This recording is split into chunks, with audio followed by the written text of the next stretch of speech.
have been sent here to put an end to Wong's plotting. So far, we have failed.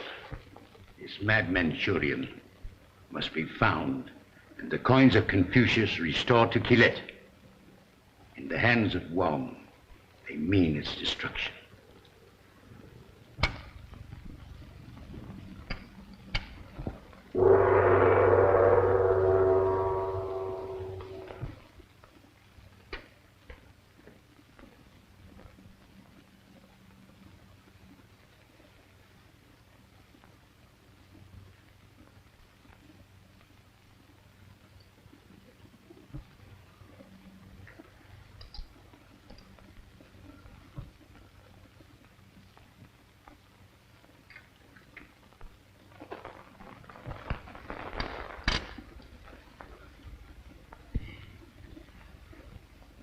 One more. The province of Quillette shall know its rightful ruler.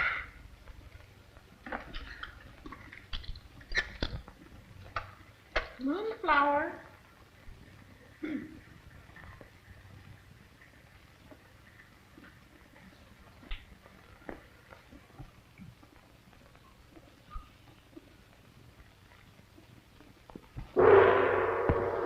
Awful gong.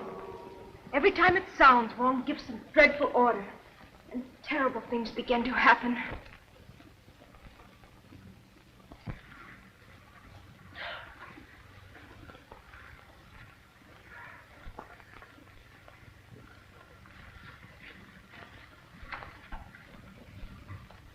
Did the ancient and honorable name of Wong fall from the lips of his gracious and loyal niece? If doors must have keyholes, there will always be those to listen at them. It would be unfortunate to have to shut so beautiful a personage in the dungeon of the faithless. You wouldn't dare. Wong has dared many things. He will continue to dare. And one day, when he is acclaimed by all Quillette... You are wrong. You were never intended by fate to rule Quillette.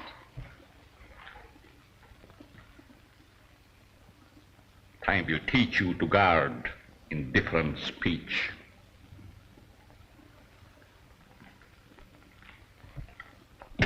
Frightens me. This madness of his is driving all reason from his mind.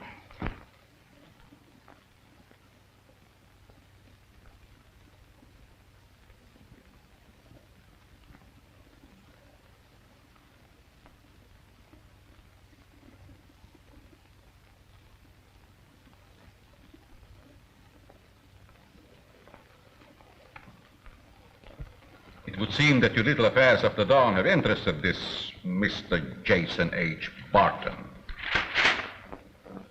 No, he cannot be dealt with as one of our own race.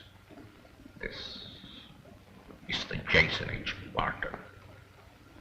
I trust for his own good that his interests will not bring him too close to the House of Wong. Barton! Come on, cut out the flame, will you? Come here, I want to talk to you. What is it now, Chief? Why don't you follow up that Chinatown stuff we started yesterday? Oh, nix on that now, Chief. I ran out of gas and slipped on a little banana oil. There's nothing in it? You guessed it, Chief. Yes, and I've outguessed you too, Barton. There's another killing in Chinatown. A laundryman on Huron Street. Ah, what do I care about another laundryman? The world is full of them. Besides, I send my stuff out to a steam laundry anyways. Did you ever run into a Chinaman by the name of Wong? Only the one that ain't named Wong. Oh, now never mind that stuff. Park yourself down in Chinatown and remember the name. Wong. Fu Wong. Okay, Chief. Fu Wong it is, but I could have done a swell story on the evils... Oh, never mind that. Get out of here. Oh, you lost your dog. Oh, just a moment, madam. I'll connect you with the classified advertising. What does you want us to do, get out an extra? Oh, hello. Hey, park that thing, will you? I read your story this morning. Did you? Did you get a kick out of it? They've been kicking all day. Chalk that one up for you. I didn't ask for that. I begged for it. Oh, I got some bad news for you. I can't take you out to lunch today. That isn't bad news. Roberts of the Gazette has been trying to get me all morning to take me to lunch at the Biltmore. Oh, is that so? Well, you listen to me. Well, you're not going out with any Gazette lug anywhere. Says you with a tone of finality. Says I with a ton of finality. Hello? Oh, yes, Chief. Yes, he's here now. All right, I'll tell him. The Chief says to remind you that the Chinaman's name is Wong. You tell that face-dabbing, credit-grabbing hunk of animated baloney to go out and find himself a nice wet lake and wrap it around his ears. Oh, hello. Yes, Chief. He said thank you 1,000 times. Oh, yes, I'll tell him. He says he doesn't want to burden you with too much detail, but to remind you that this is a daily newspaper and not a monthly magazine. Okay, kid.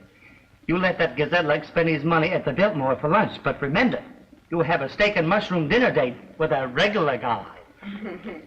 Yeah, let me out. Hello, attendant. You can come and get him now. He's ripe.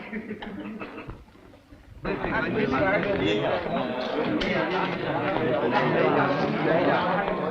right, and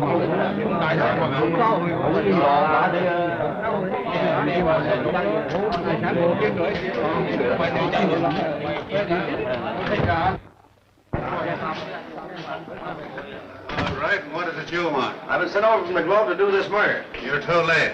It's already been done. I'll buy that one. A crack from a cop is worth 2 from the club. Where's the body?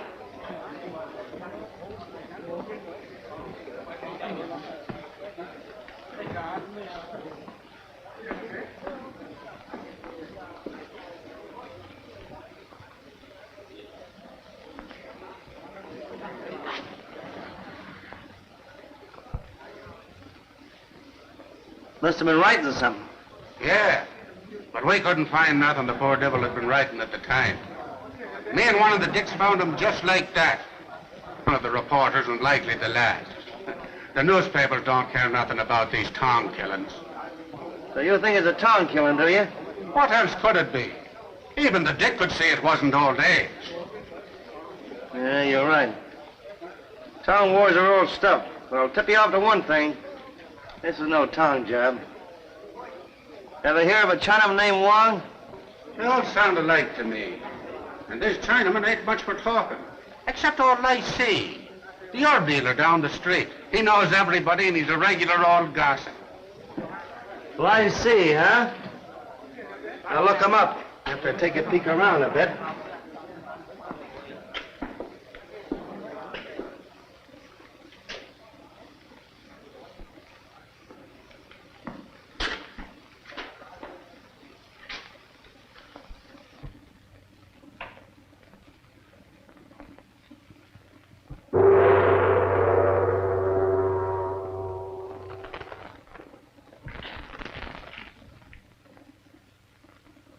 Sam toy, no half coin.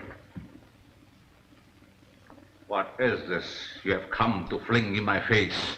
With only one coin to be found, and calmly you report failure. No, me no steal. Why should the lips deny what the eyes express so plainly? No, no, no.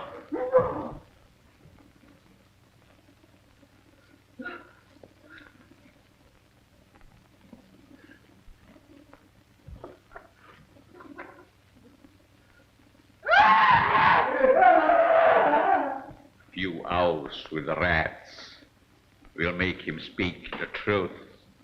Oh, he's mad, I tell you.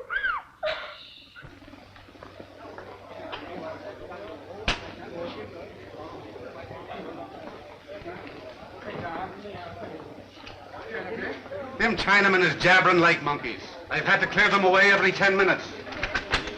On your way, on your way. This club makes about 20 knots an hour and I'm getting up steam.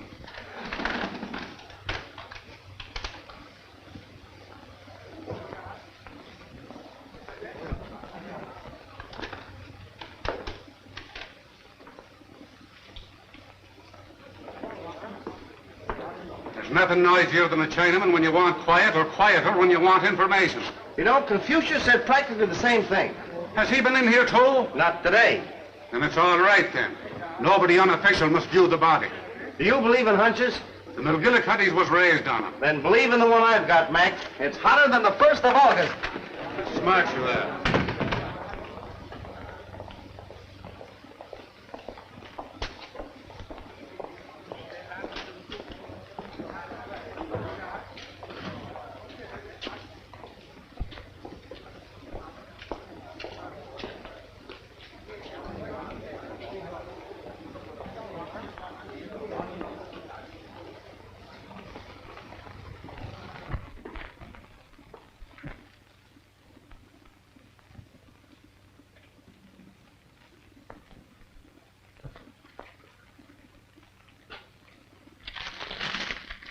I depend her luck.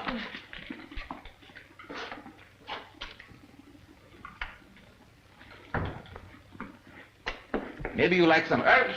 Maybe so, but I don't think so. What do you like? Well, I want to talk to you. Hey, you've been around here a long time, haven't you? I'll bet you could spring a story or two. Hey, old-timer? Like to sell herbs. Not that story. Okay, but me. Ever play hunches? Sometime play Fantan. No play hunch game. So what was that, the end of the first round, and who won? No story, no play hunch game. Shut up shop now. Some other time talk. Maybe next day, sometime. Maybe, I don't know. Maybe not. No stories, no play hunch game, maybe read sometime, maybe.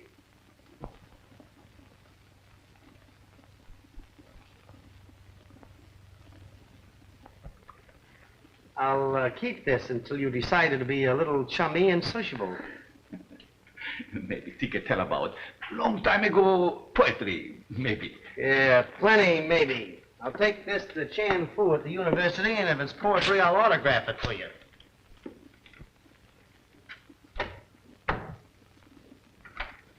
But I'll see you again sometime, maybe tomorrow, maybe next day, I don't know, maybe not. So long.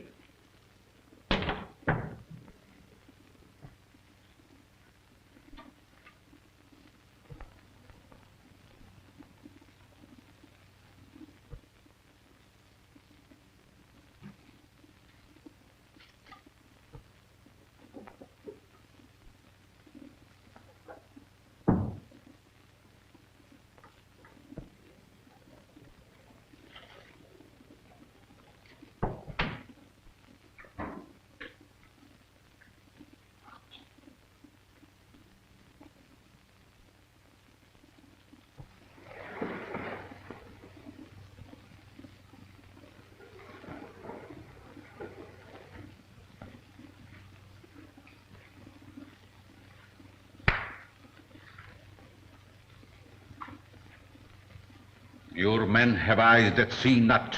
Sam Toy left a message, written on a laundry ticket. The white newspaper devil has it. He takes it to Chan Fu at the university. You will see that the ticket does not arrive at Chan Fu's.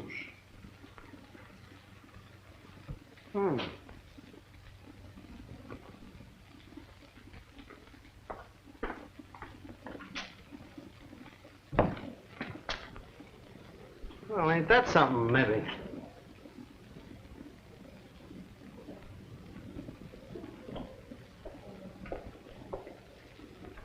This white devil cannot be dealt with as one of our own race. May cause the police to be curious about even such a humble personage as old Lai Si, the herb dealer. It should not be difficult to make it appear an accident.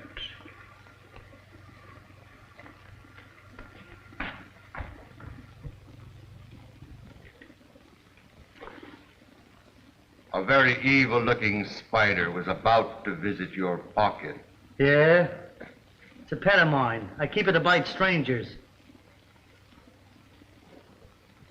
Hey, my floor.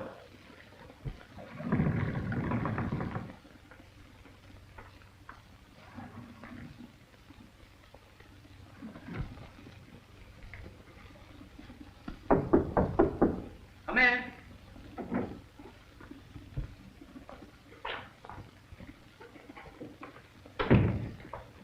Professor Fu? Yes, sir.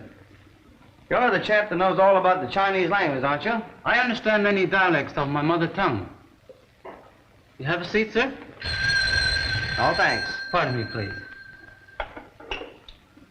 Hello. Yeah? Cháu có xây dựng, lấy mặt này. Không phụ chỉ cái chiến. Này thằng ca, mồ con. Không phụ chỉ cái chiến属于红夫之人啊。Hello? Hello? You have a ticket you wish me to translate. Now, how did you find that out? Someone just told me. Uh-oh, somebody's been reading my mail. Who was that? I don't know. Say, you don't happen to be a spider snatcher, do you? Spider snatcher? Let it ride, let it ride. Let's start all over again. Cast your spectacles on that.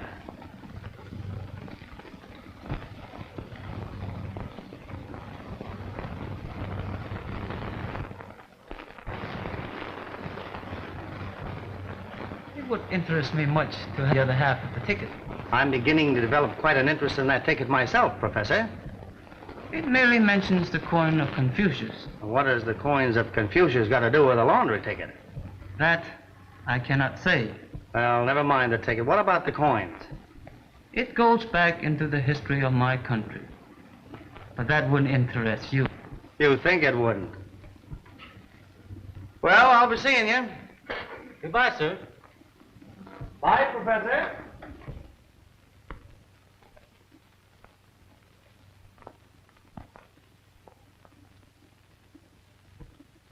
And you have no idea who telephoned you? Its voice was unknown to me. And the young man desired you to make a translation of the ticket, as you had been warned? Precisely. But unfortunately, a portion of the ticket was missing. He promised to bring it another time. To know the full message of the ticket would be of great value. Bring this information to me, and the province of Quillette will not disregard the favor. Say, what kind of pie is this? Well, it's the same shape as a lemon pie, but what that stuff is on the top, I don't know. I know. Talcum powder. You think I'm a card? Hello. Biltmore, huh? Meet Chuck Roberts of the Gazette. How do you do, Mr. Roberts? How do you do? I'm pleased. Oh, you nearly forgot your hat, Mr. Roberts. Well, I'm not going yet. Oh, yes, he is. Oh, darling, the menu, please. Thank you, darling. What were you saying? Would you like to go to the 6-day bike race with me on Tuesday night, Oh, I Grace? love it. I think it'd be swell. Liable to get in a jam and have an awful spill. That rhymes with pill. And after the race, we can go someplace and dance and say the Biltmore? Oh, good. Then I'll dress. Fine. I hope so. Well, you'll have to excuse me for a little while. I've got to get back to my business. Goodbye.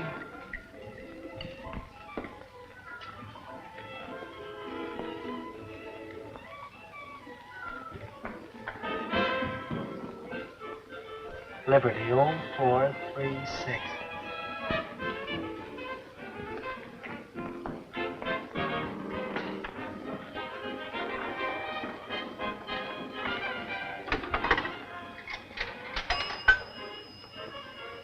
Liberty 0436.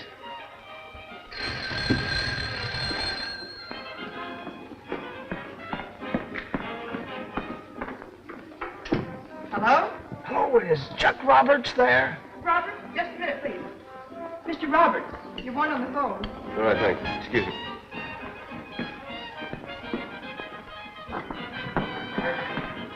Hello. Hello, Chuck. How would you like to have a ticket for the football game this afternoon? Would I like it? Okay, be at the bowl in 30 minutes, and there'll be one waiting for you at the east gate. Okay. Who is it? Pettis gas. Who? Pettis gas. Oh, thanks, George. Okay. Gee, I'm sorry, Peg. That was the boss. I've got to go right back to the office. He's got a special assignment for me. I'm awfully sorry. I'll see you soon, won't I? Bye.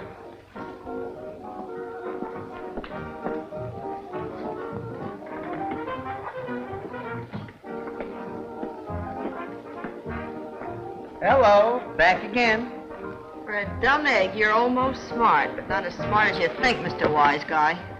Why, say, listen. You mean to tell me you really like that mug? I don't mean to tell you anything except to mind your own business. What do you have, Mr. Martin? A glass of water and nothing to eat.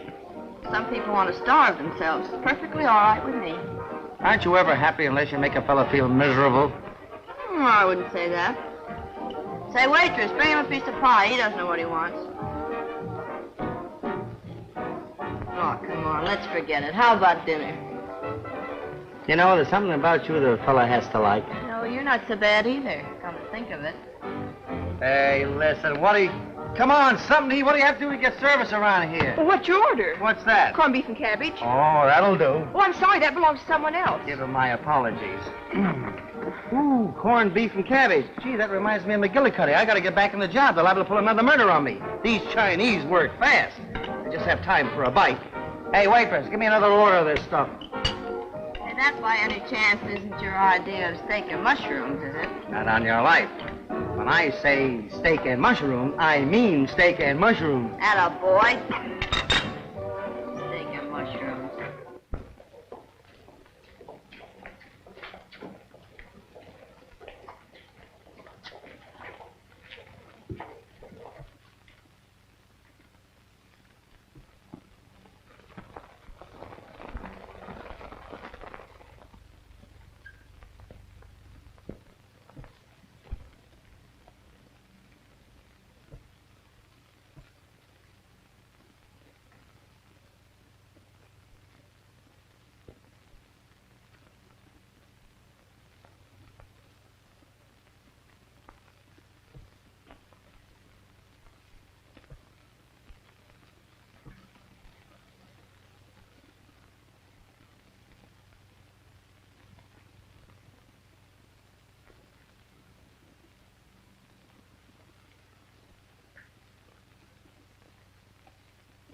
So you don't know nothing about it, eh? Well. I suppose you were all out of town when this happened. Hello, Mac. What, another one? Seems like they just can't keep from killing each other off. Say, this is getting monotonous. I'm supposed to bring in real live news, and the best I can do is run down dead Chinamen. Better dead ones than live ones if you care what's happening to you. Especially where killing's a pastime.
What was that? Huh?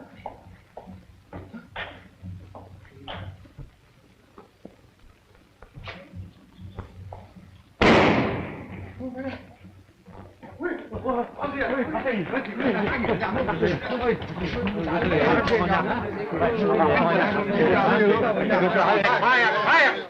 I can't hear myself think. Well, if it isn't poor old Goggles. Oh, you know him, eh? Sure, he's a professor of languages. Well, he's sure speaking a dead language now.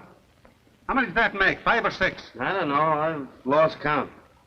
They'll be getting you next. Why don't you go on home? I'm getting more reasons every minute for staying. Now go on your way. We'll take care of this.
Well, joyful little place this is, isn't it?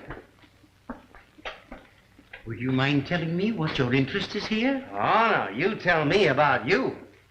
Sam Toy was a connection of mine. I get it. Somebody cut off the connection. It might be called that. Well, if Sam Toy was a relative, this might mean something to you.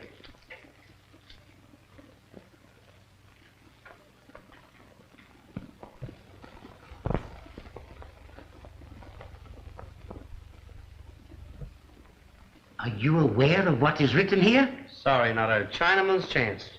Oh. Oh. Oh, you mean that? Ah, you're wasting your time. If you're looking for a coin, someone beat you to it. You and another Chinese gentleman wearing a dragon ring seem to have the same idea about that coin, only he works faster. A dragon ring? Sure, one of those long-tailed animals with You are sure about this ring? You bet I am, but the gentleman that's wearing the ring packs a mean wallop, a goodly thing to know. Thank you. Hey! Listen, pal, what's this all about? It would give me great pleasure to enlighten you, but there are reasons why it is impossible. However, you may have done my country a great service. I'll trade the medals for a little lowdown. Say about who killed Sam Toy, what relation he is of yours, some information about a Chinaman named Wong. You don't happen to be Mr. Wong, do you? To think I am Wong would be a grave mistake. I'm beginning to suspect I've made a couple of them already. I, too, would like to know something of this man Wong. Well, listen, pal, what do you say you and me get together? Listen, Mr. I didn't quite get the name. Hai Chan. Kilet China. Jason H. Button, Los Angeles. Goodbye, Mr. Jason H. Patton, Los Angeles.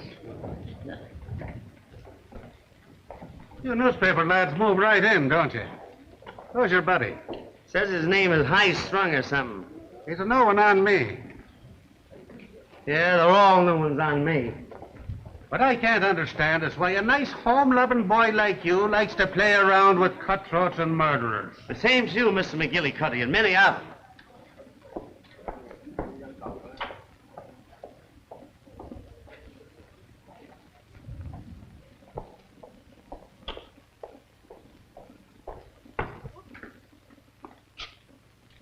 Well,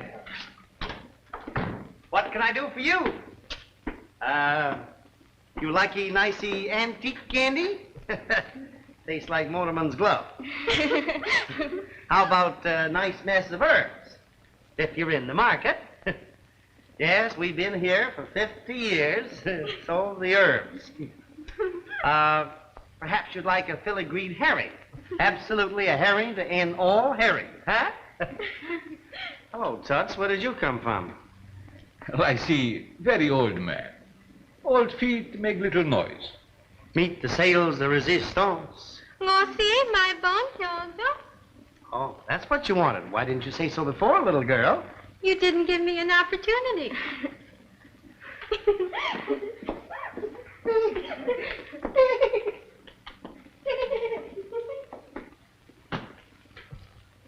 Maybe you bring ticket, maybe? I did not. Maybe big university man tell you what it say, maybe? You're getting hot. Play another hunch game, maybe? You've got the idea, old-timer. My hunch is if anyone knows what's going on around here, you do. Hunch game no good. Lie, hear nothing, see nothing. Lie, speak nothing. Never mind the monkey business. You go now. Come back tomorrow, maybe. Maybe ticket bring you luck, maybe. Sorry, I'm sticking around for a while. Maybe you buy some herb, maybe. Tomorrow buy herb, maybe. Today, maybe you talk, maybe. I see no talk. Too much talk, too much trouble. There's Sam Toy laundry ticket. How come you got such a boot out of that? Well, I see no get boot. Well, I see got slipper. Hurdle it. Why were you hot-footing it out of the laundry a few minutes ago? No hot feet.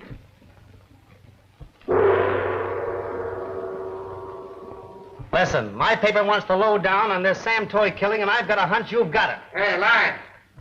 Have you got any more of those Chinese gumdrops? Oh, so here you are. This loafing's got me down. There ain't been a murder around here in 30 minutes. Your son. So you caught up with this one again. Is this another one of your connections? No connection. Maybe long time ago friend. Maybe I don't know. I guess so. Man sometimes enters his neighbor's door as friend, other times as enemy. Well, I see his door very friendly. My eyes see something in you that is familiar, but my mind does not recall it. Were you ever in Kilet? Kilet? Long far away, maybe. I don't know, I guess so. I see one time in Los Angeles and both. What can you tell us of your departed neighbor, Sam Toy? No, Sam Toy. Him washy man. I see sell up. Do you know anything about a man named Wong?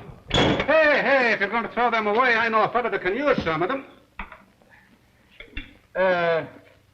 Wong, no come shop. I see very old man. No go out. No, Wong.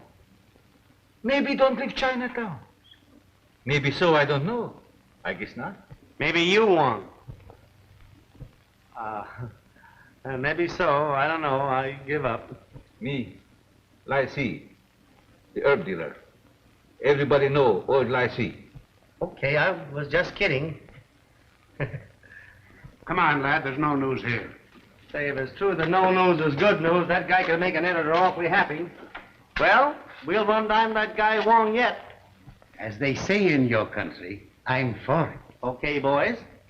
You'll have to get along without me now for a little while because I have a heavy date with a hungry female. And as they also say in my country, up K in the ob J and he's in the ag bag.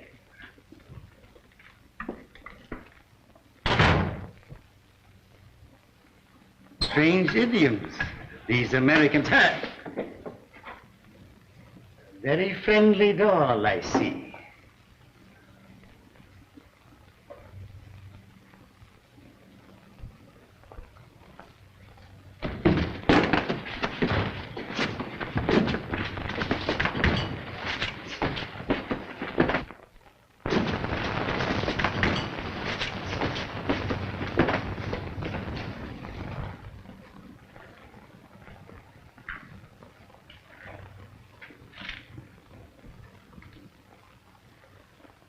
The Secret Service of Keelat has grown negligent but illustrious a member, to fall into the hand of one so humble as old Lycee, the herb dealer. The mysterious Mr. Wong is like Chi, a traitor.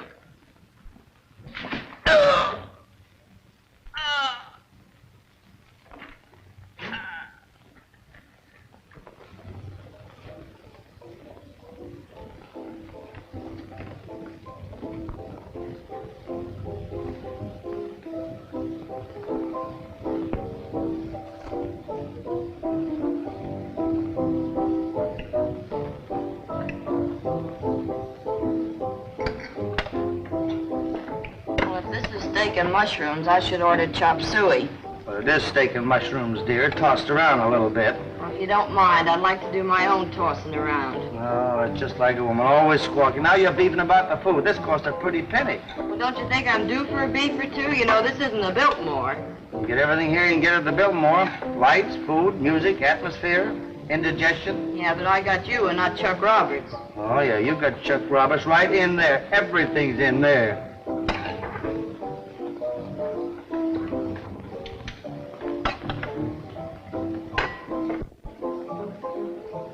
Now that I've finished my dinner, would you mind telling me why we're down here in Chinatown? Right now, I'm looking for this fellow Wong. Say, would you mind putting these things down and eating with your knife and let's get out of here? Oh, lay off, will you?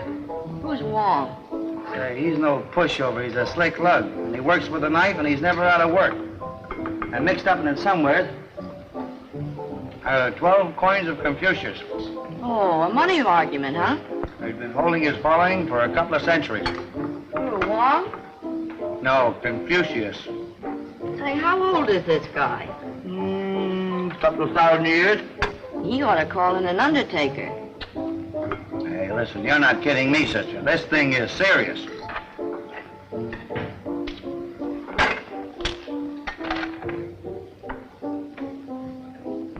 You will shortly experience a great danger.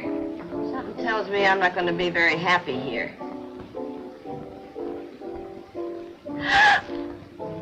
What's the matter? Is the chop suey getting you down already? Come on, drink your tea. It'll get cold.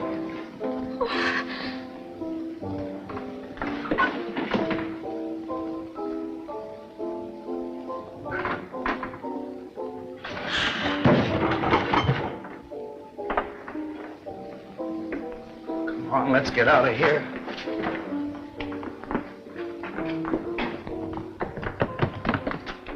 I thought I'd see one of those gold coin babies that close. What do you think of him? Oh, take it back where you got it and let's get out of here. Oh, don't get nervous about a little killing after you've been around a while. It won't mean a thing to you. Oh, no?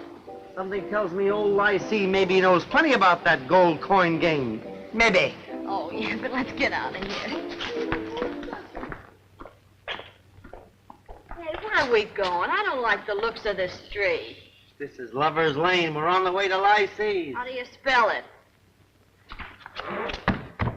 Hey, who was that meant for? I don't know, but I've got a hunch we ought to keep walking. Walking? What do you mean? Let's run. What's the matter with you? You don't want people to think we're scared, do you? Of course, I don't mind if we walk a little faster. Hey, Mac! Well, why don't you two kids go home? You better run down to the Chinese restaurant that just knifed another Chinaman. What? Come on, you're going home.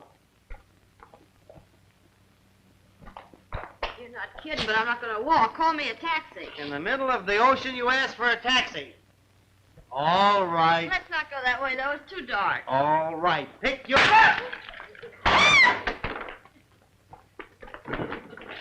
Jay, now this ceases to be a joke. You're telling me what a dent that would have made in some Chinaman's head. Well, what about ours? What do you think they're made out of, cast iron? Oh, don't be afraid. Well, I guess this is just as good a time as any.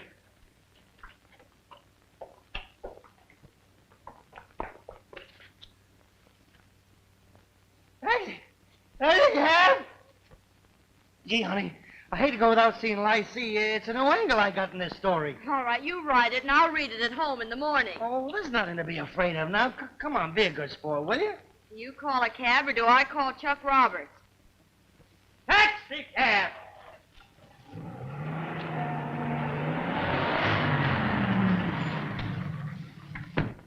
That's Buckhead Bonus Outlaw Street. Where? America!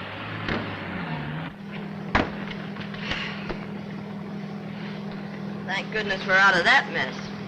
What are you squawking about? You didn't get hurt, did you? Well, it's not your fault. I can always replace the hat, you know, but this is the only head I got. Oh, and what a head. What are you thinking about? Chuck Roberts. Why don't you? What? Chuck Roberts. You can go now. Oh, all right. That's the way you feel about it. I'm going back to see old Lycee. I'm going to ask him a few questions. How can you talk if your throat's cut? Oh! Oh, driver, I like that. Will you do it again? Hey, what was that? Chloroform. Hey, darling. Hey, pull over there, will you, driver?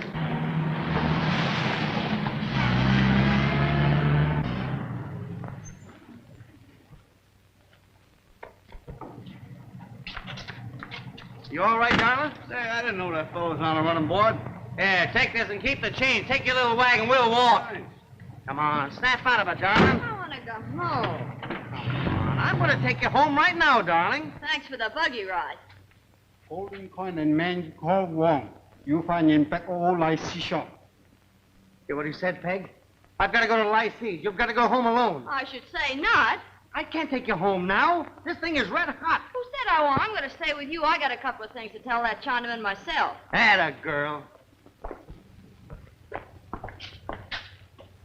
Gosh, it's dark in there. Maybe we ought to... Don't maybe me.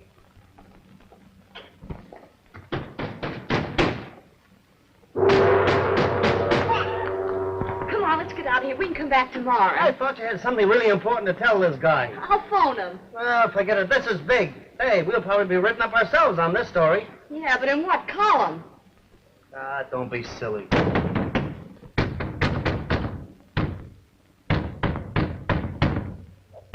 Nobody home.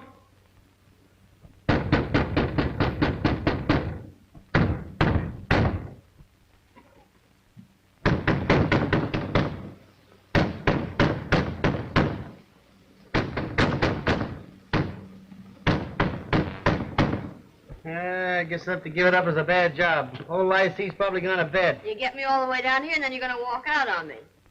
I never walked out in a day of my life.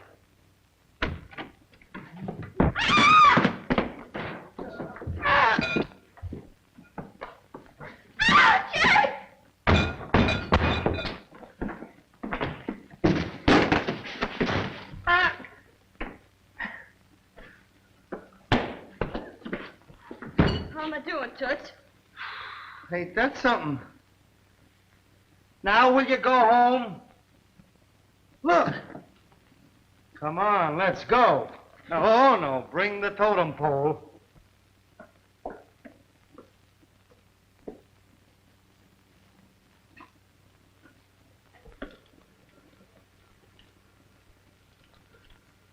Clever people, these Chinese. Ain't it the truth?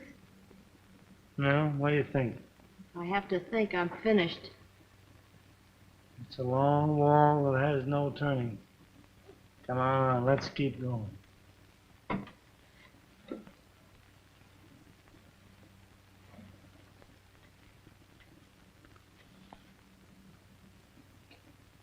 Give me that.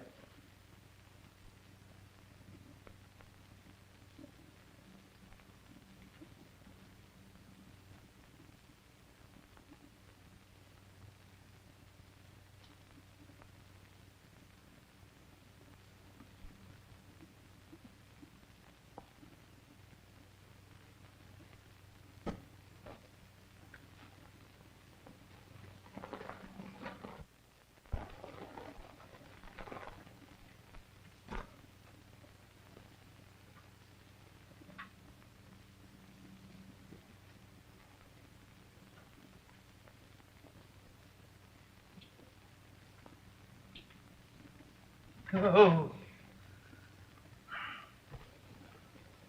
What's that?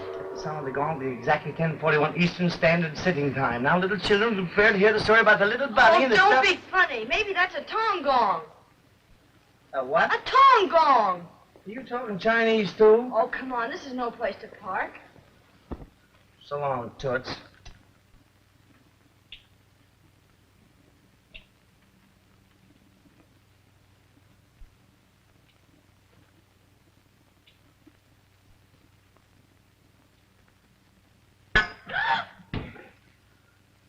You're crazy, Jay.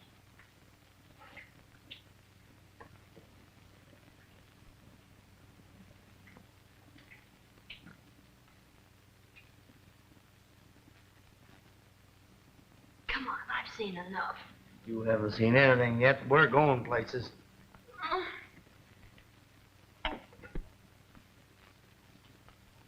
Hey, we've been here before. We have not. We have, too. Oh, you're crazy. I'll bet you. Come on, let's go.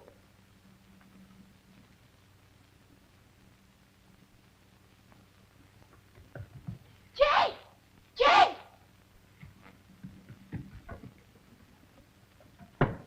Peg! Where are you, Peg? Jay! Oh, Jay, darling, I'm so glad to see you. I almost walked around the corner. It was so dark. I never thought I'd see you again. Hey, wait a minute. What are you trying to do? Get romantic in a joint like this? Hello, here we are back again.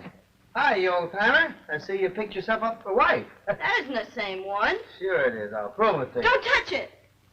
That's funny.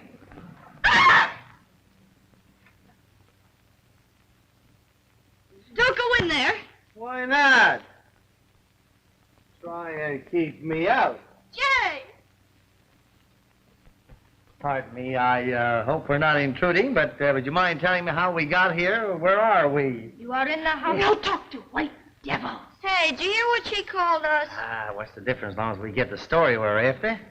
You are in the house of Wong. What did I tell you? The house of Wong. Wong, great man. Someday, Wong, great emperor.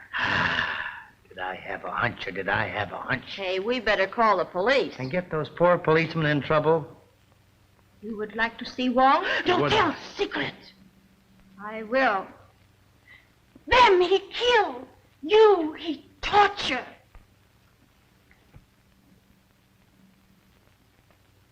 Don't go. Don't go. I'm not afraid.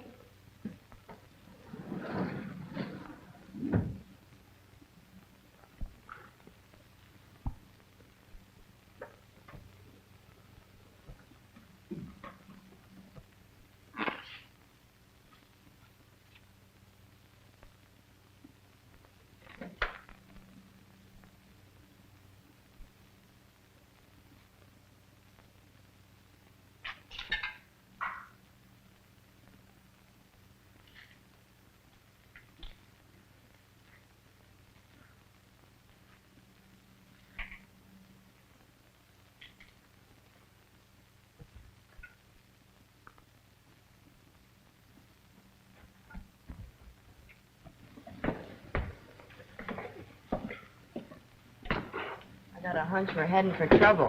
Heading for it, we're in it. You ought to go upstairs and stay with that servant woman. And have you tell me I can't take it? Don't be silly.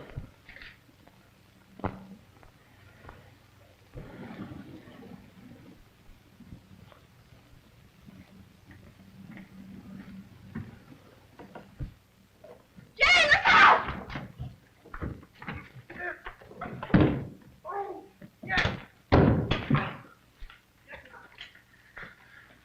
Strength spent, never regained.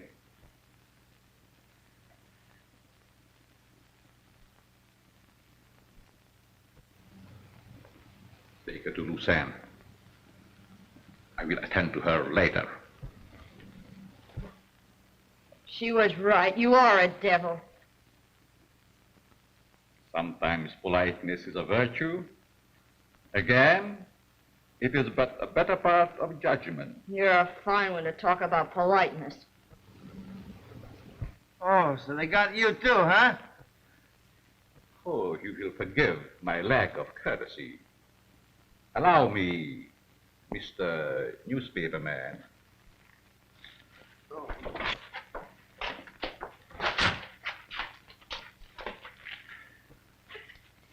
May I present the great Hai Tsung, head of the Secret Service of Kilat. Hey, where have I seen you before? Hear nothing, see nothing. Speak nothing. Ah, I get you now. Hiya, Toots. Smart young man. You wanted a story for your paper, and now you have it. But I cannot promise that you will ever print it. Take it easy. Take it easy. Hey, let her alone, will you?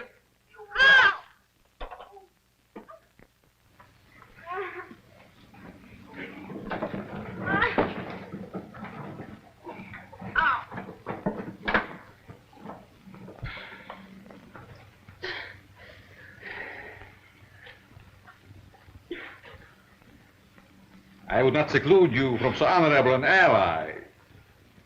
You will remember that he too desired to discover Wong. Well, we caught up with him, didn't we? Your success may turn to bitterness, and you may wish you had not meddled with the affairs of Wong. Jay, why don't you do something? Yes, perhaps you have a hunch? There's one of those things I can think of that I'd like to do. And perhaps you are of the opinion that you alone are gifted with ideas? Hey, listen, would you mind telling me what kind of a show is this you're putting on? You Americans are always in such a hurry. Time came before man. There is plenty of it. Do not hurry it. Haste is such a futile gesture.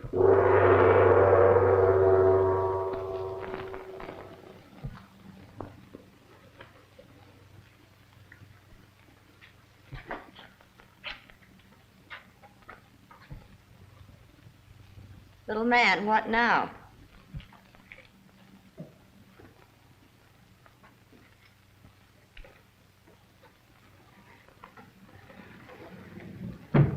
I've got a hunch. I think we're in a tight spot. Clever people, these reporters.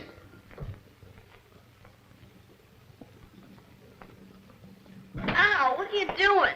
What I think is at the end of that cord, I'm going to do plenty in the next few minutes. What cord? Ow.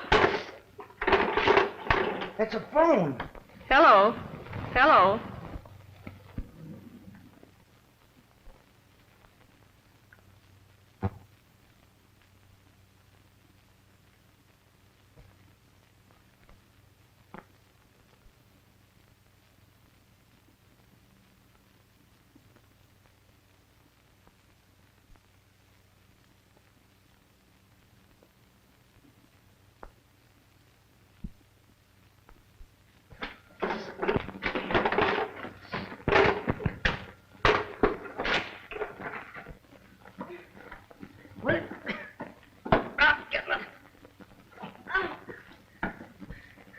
Hello.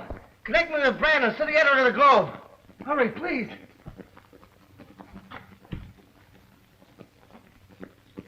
White man got coin. Hurry, honey.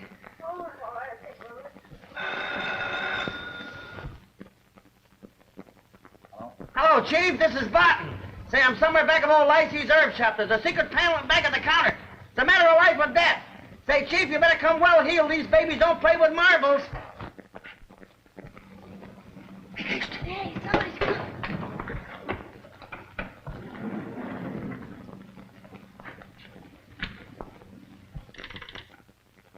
Give me that number back, quick. I was cut off.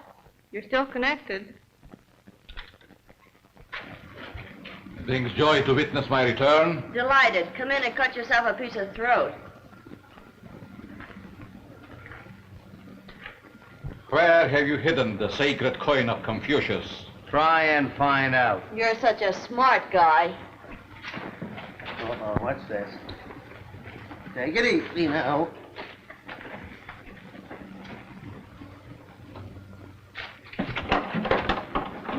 Hey, what are you doing? Ow! That's a pretty thing.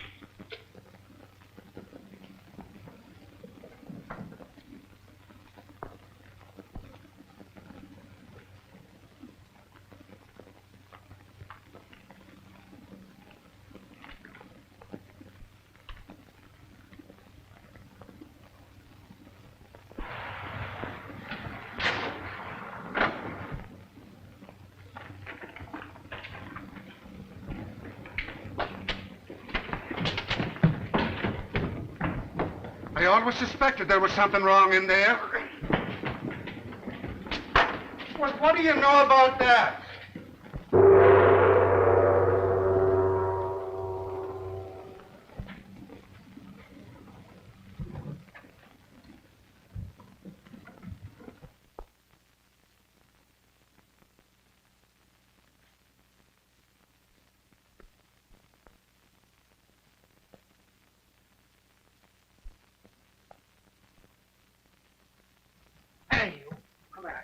Come back. Hey, get back.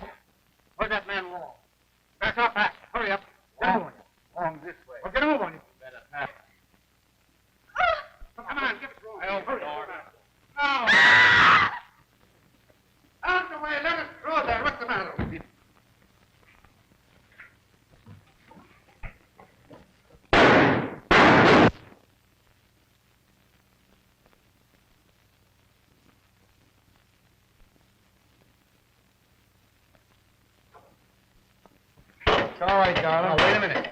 Easy. It's all right. It's all over now.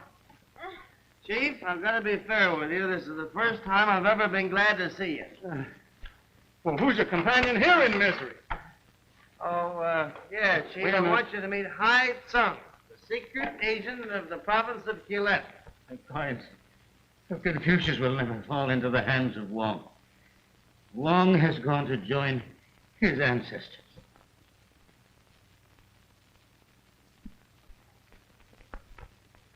I knew I'd get this thing straightened out.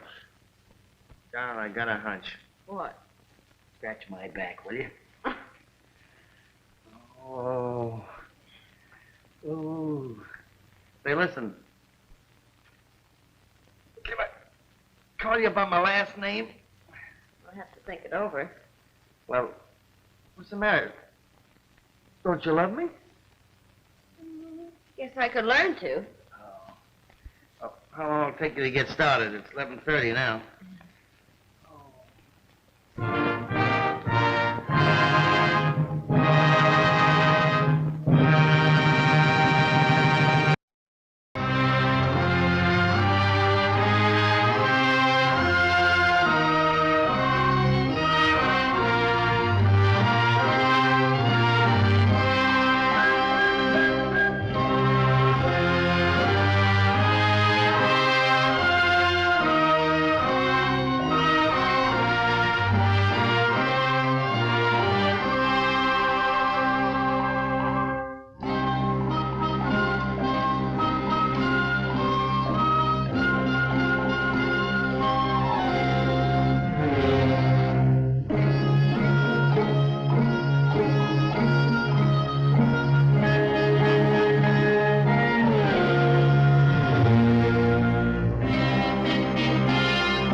Morning. Never mind. Your mistress up yet? Yes, she upstairs, sitting room, with secretary man. Very good.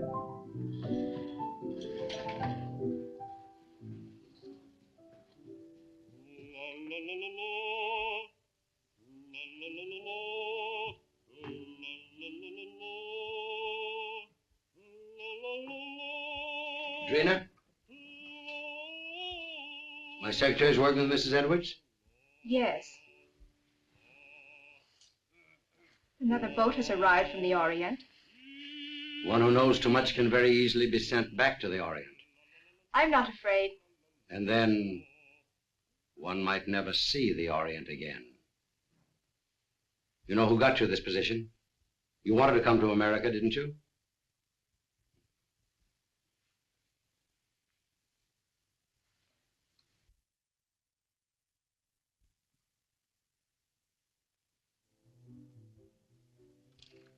He's home.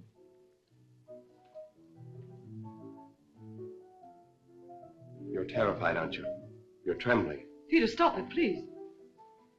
Valerie, how long are you going to stand for this sort of thing? Peter, you're forgetting yourself. You're afraid of him, aren't you? You try to hide it, but you can't. It's becoming more apparent every day.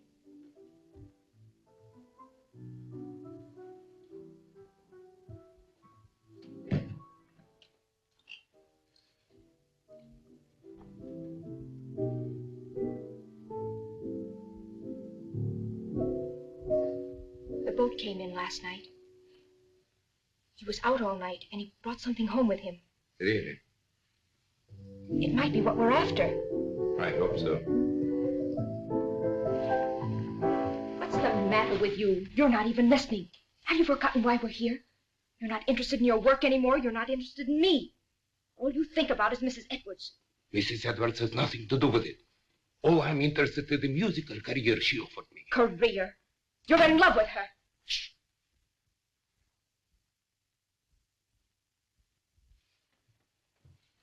Valerie, don't you see where you're heading? Do you want the same fate as his first wife? A suicide? Peter, please. He drove her to it with one refined cruelty after another.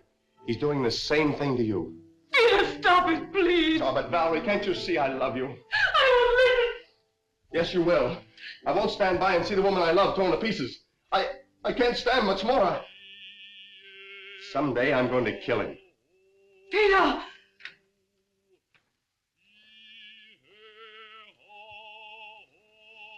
Good morning, my dear. Good morning. Have you finished the guest list for our party? We're just making it up. Did you invite Ed Jenny? I want to show him something. Yes, I telephoned him at the university, but he was giving a lecture. I told his secretary. I'd like to invite Mr. Wong, too. The Chinese detective? For your information, he's probably one of the 5 foremost living authorities on ancient art and literature in the Orient. He's also a graduate of Heidelberg and Oxford. Valerie, how long is this mockingbird going to continue? Oh, Peter, would you ask Michael, please, if he'd mind practicing a little later? Tell him he's annoying Mr. Edwards. Yes.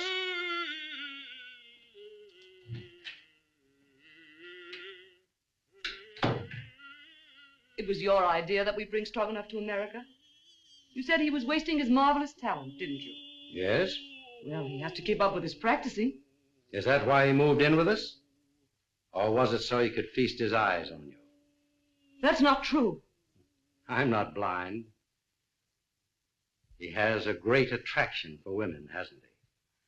I hadn't noticed. No? No. And I don't like your insinuations. You know I'm only interested in his voice. So? Then what might your interest in young Harrison be?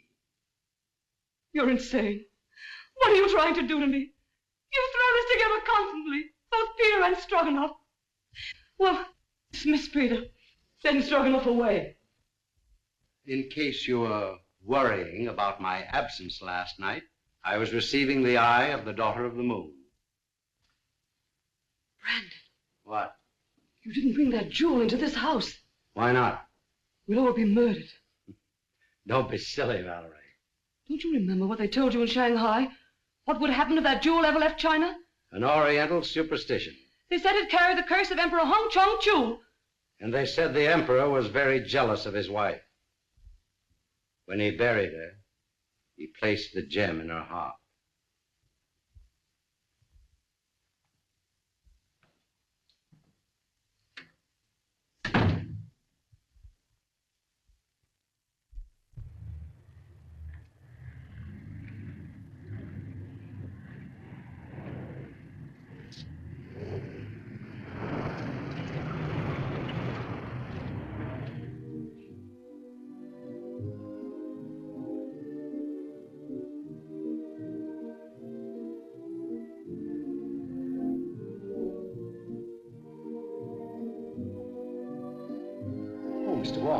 Pardon. Pardon. Well, Mr. Wong, glad to see you. I'm afraid I'm inexcusably late. Not at all. Pleasure to have you at any time, I'm sure. Oh, Valerie, dear, may I present Mr. Wong, my wife, Mrs. Edwards. So nice of you to let me come. I'm delighted you could come, Mr. Wong. My dear Wong, this is such a pleasure. Well, Johnny, I haven't seen you since the Dayton affair. Oh, no, that very interesting case. Yes. Do you remember that awful night in the open car? Raining cats and dogs. It was almost a year ago. Oh, stop it, stop it. Oh, no, please, it's so exciting. Let them go on, please. Don't encourage them, my dear, or they'll be over in a corner. We'll lose them for the entire night. Now, pardon me just a moment. I must see Mr. Wong. If you'll excuse me, Mrs. Edwards. Be with you later. I'll see you later, Jack. No. You've never met Wong before. Fine scholar, brilliantly clever man. And a very good friend to have. Like you. Oh, a matched pair. You found the mate. Yes. You know, my dear Edwards, someday this collection will be your monument. Perhaps. Now that I've found this.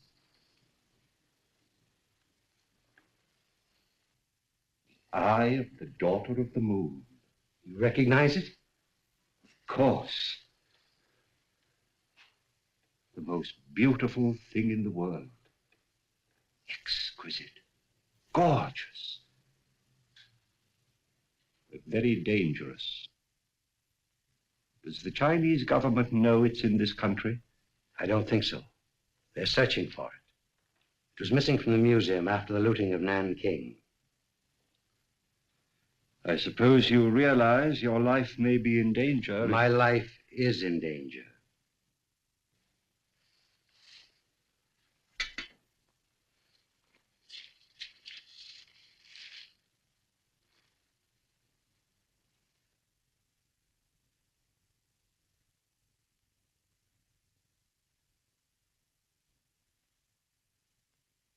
When did this come?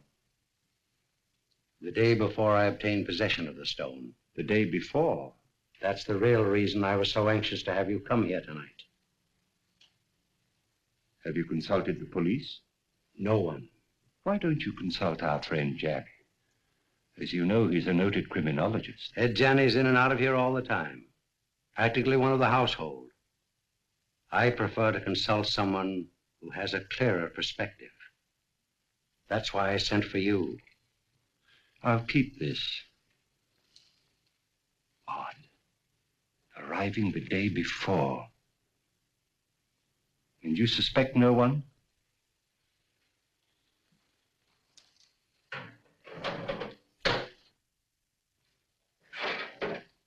I have made a statement which is contained in this envelope.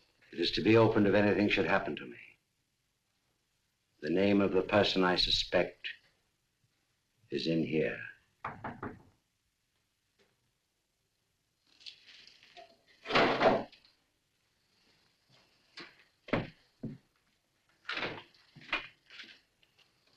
Listen while you... Very well, Singh.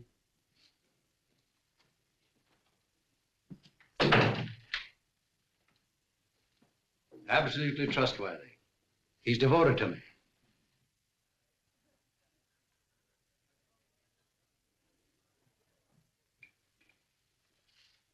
Oh, Mrs. Edwards is going to play some sort of game downstairs. I think it's called Indications now. You know, you act out some sort of song, play, or picture. Oh, yes, I remember. In England, we used to call them charades. Yeah, that's the idea. I've been roped in to assist. Attention, please. Ladies and gentlemen, we're going to play Indications. We'll act out 3 titles. 1, a song, a well-known song. 2, a book, a mystery book. And the 3rd, a movie, an extremely popular movie, I assure you. And there'll be a bottle of our very best champagne for the very clever person who guesses each one first.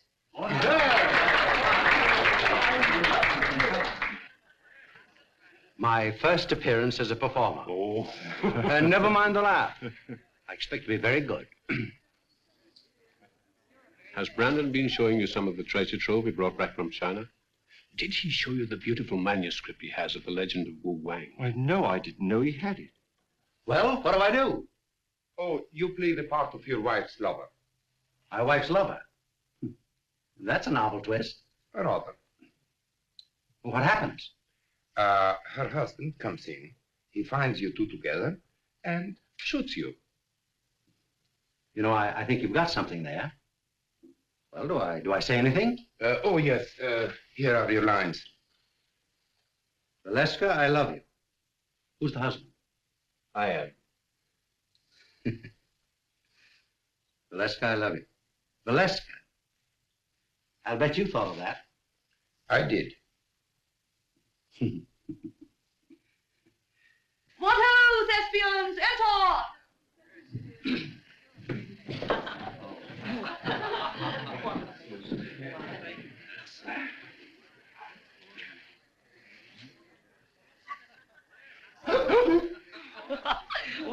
Well, what is it? 4 men in the boat. Oh, no. Come on now, try again. Oh, this is easy. Come on. Sailing over the ocean wave. Well, you're getting warm. Someone else? Oh, I know. The vulgar boatman. Right!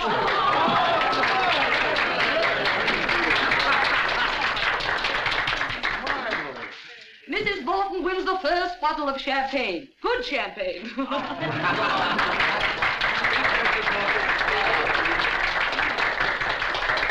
Isn't that lovely?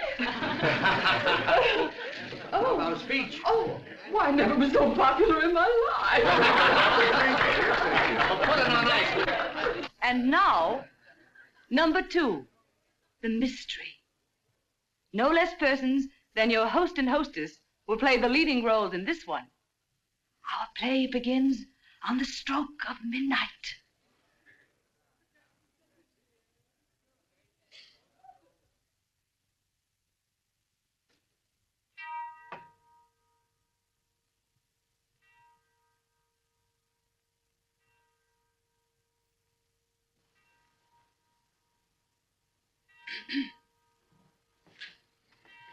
What?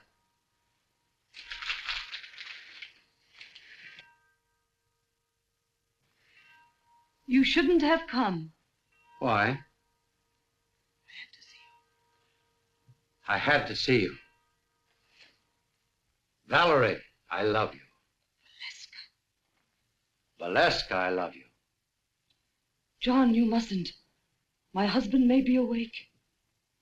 Your husband is awake.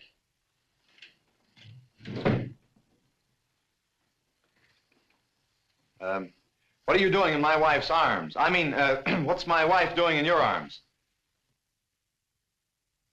We've been in love with each other for months. Months and months.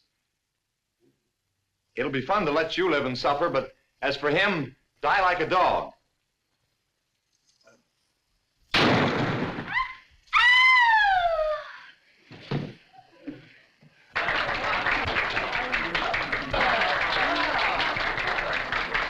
Now, guess. The eternal triangle. Not this time. You lose. Oh, no. Come. Put your thinking caps on. Dead men tell no tales. No, you're not even warm. I've got it. Let's play murder. No, that's out. I call on the eminent criminologist, Professor Janney. Oh. Well, I should say it's, what? What? You're terrible, Professor. Oh, as a last resort. Will you make an effort, Mr. Wong? Oh, I would suggest Yes. murder comes at midnight. That's it! Right?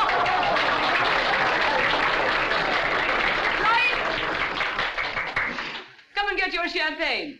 And a bottle of soda pop for the professor.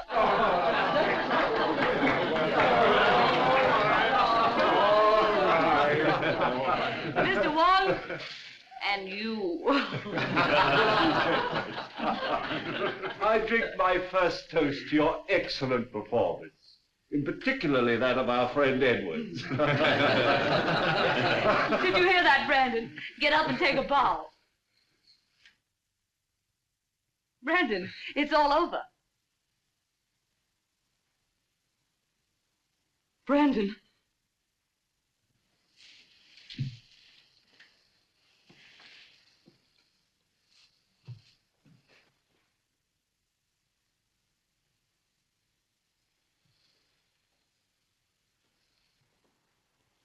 His first appearance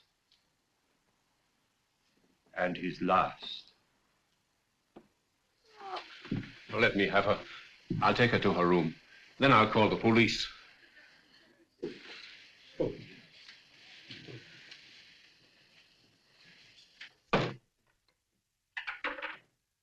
I'm afraid there has been an unfortunate accident. Your host is dead. Please do not disturb any...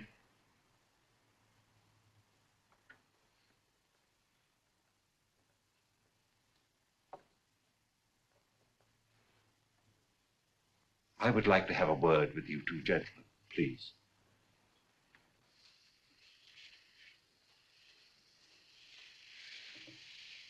Where's the telephone?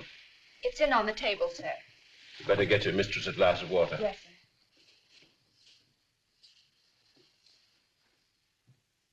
Who suggested this particular playlet? I did, Mr. Wong. I scribbled the dialogue, and I was to play the husband's part. Why didn't you? They needed me for another sketch, so I suggested Harrison. Who loaded the gun? Edwards. He loaded it with blanks. I sat right here and watched him. And was the gun ever out of your possession after it was loaded? Well, I don't think so. Edwards loaded it and examined it, then I examined it and put it in my pocket. Yeah.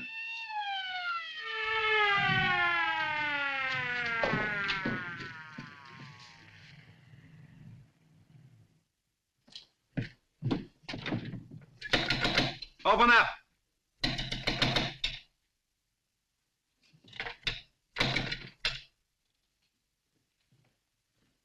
What happened? Boss, dead, up there. Wait for the coroner.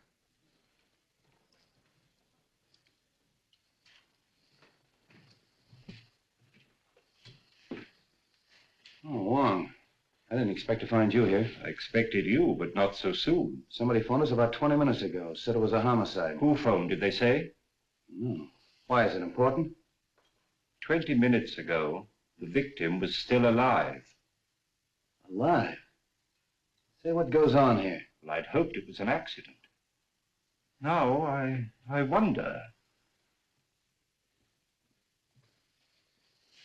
How are you? Have you any smelling salts? Yes, sir. Val.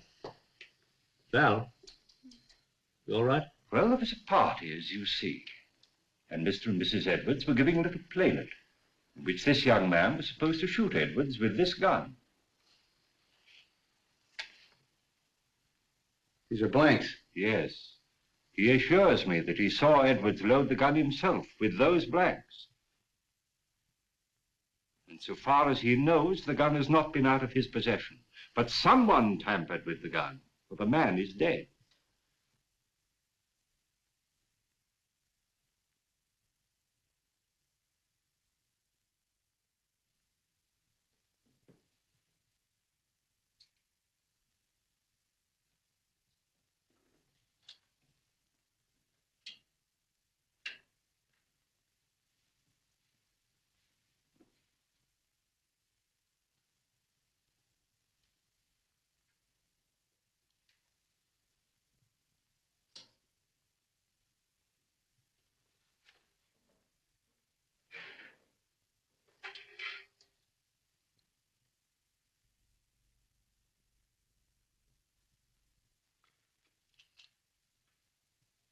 Was anybody else with you when this gun was loaded?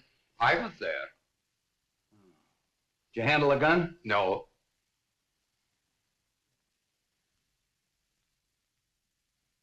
Maybe we better start this thing at the beginning. Were all these people here when this gun was fired? Yes, we were all here. What kept you so long? I'm sorry, sir.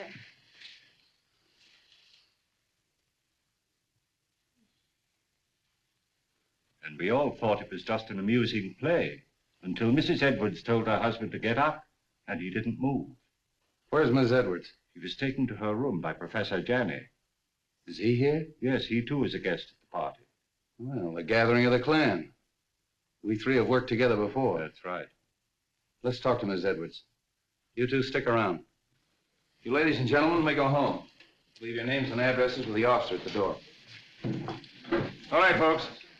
Line up out here and give me your names. Make her more comfortable. Yes, sir.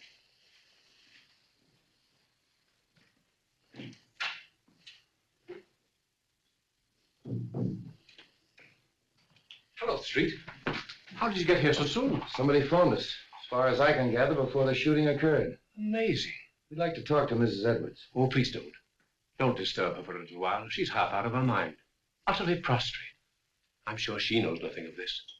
Well, maybe you can help us out. Where can we talk? In here.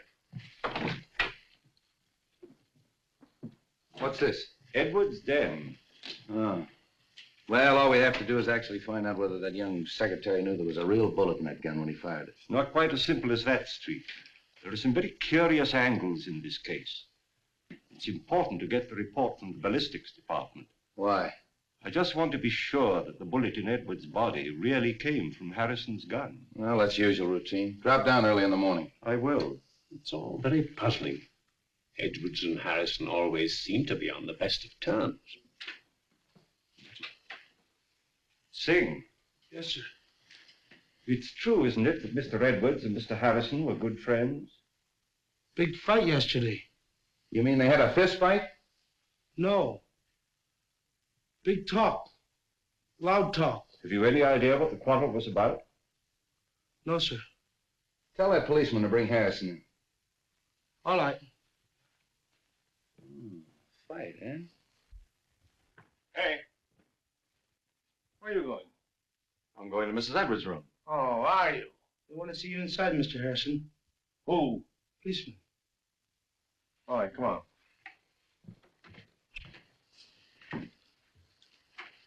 Sit down, Mr. Harrison. You had a quarrel yesterday with Edwards. How did you know that? Is it true?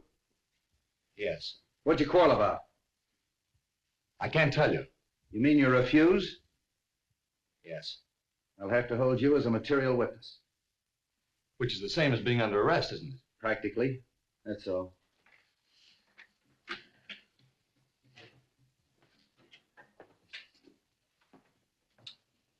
Night in jail will loosen his tongue. I hope it'll be solved as easily as that. I think I'll grill that bird myself. If I don't get anywhere, I'll turn him over to the two foremost criminologists on the Pacific coast.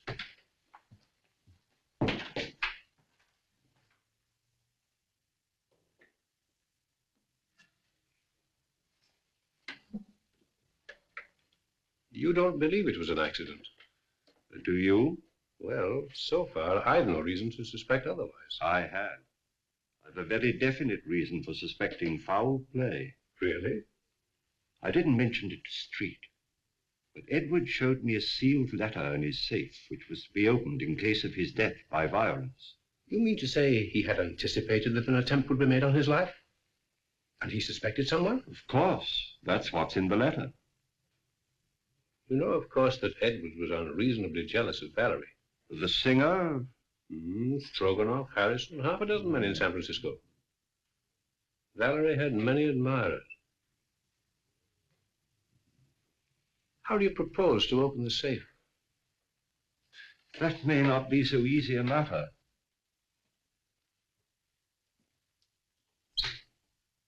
Why, it's open. And the letter's gone. The eye of the daughter of the moon. The eye of the daughter of the moon? Do you mean of the Chu dynasty? Yes.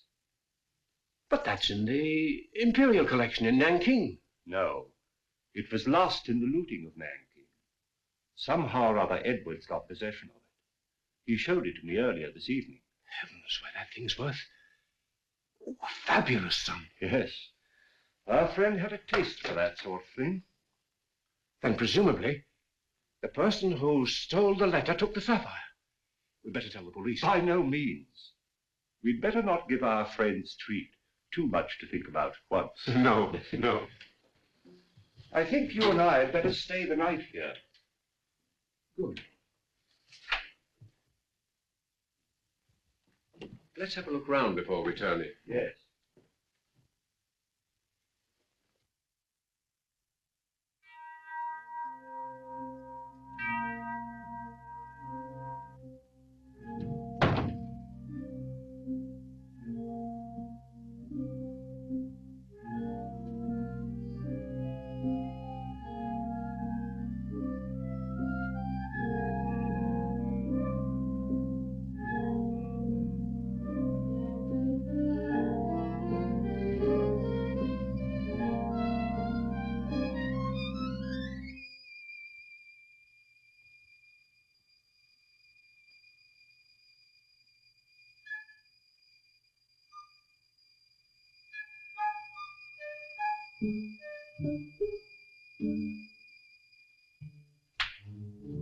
What's the matter, Mr. Wong?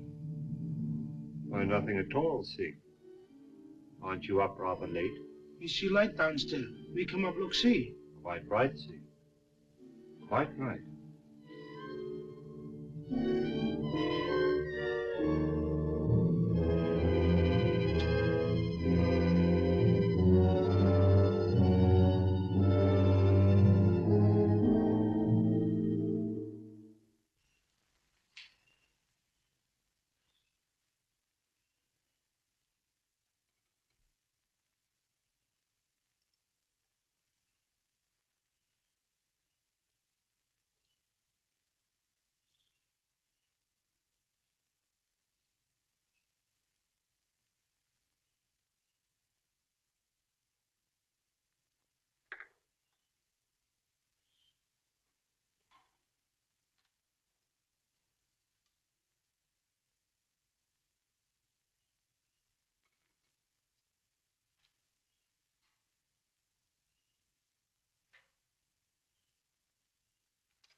I want you to go to the house of the Seven Brothers on Grant Street.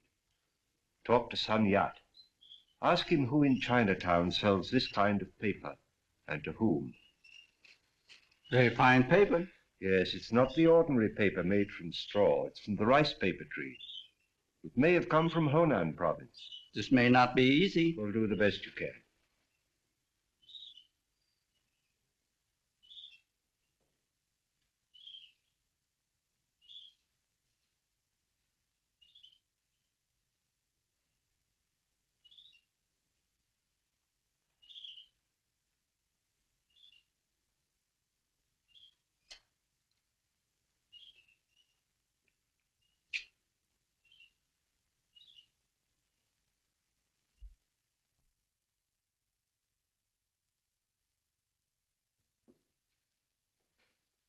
This is a microphotograph of the fatal bullet taken from Edward's body. I'll now fire a test shot with Harrison's gun.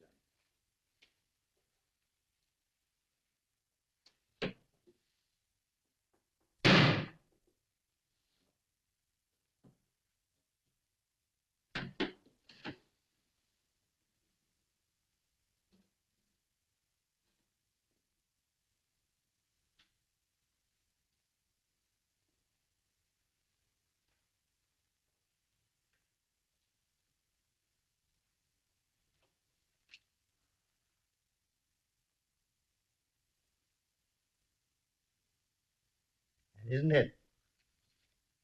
No match. The fatal bullet was never fired with Harrison's gun.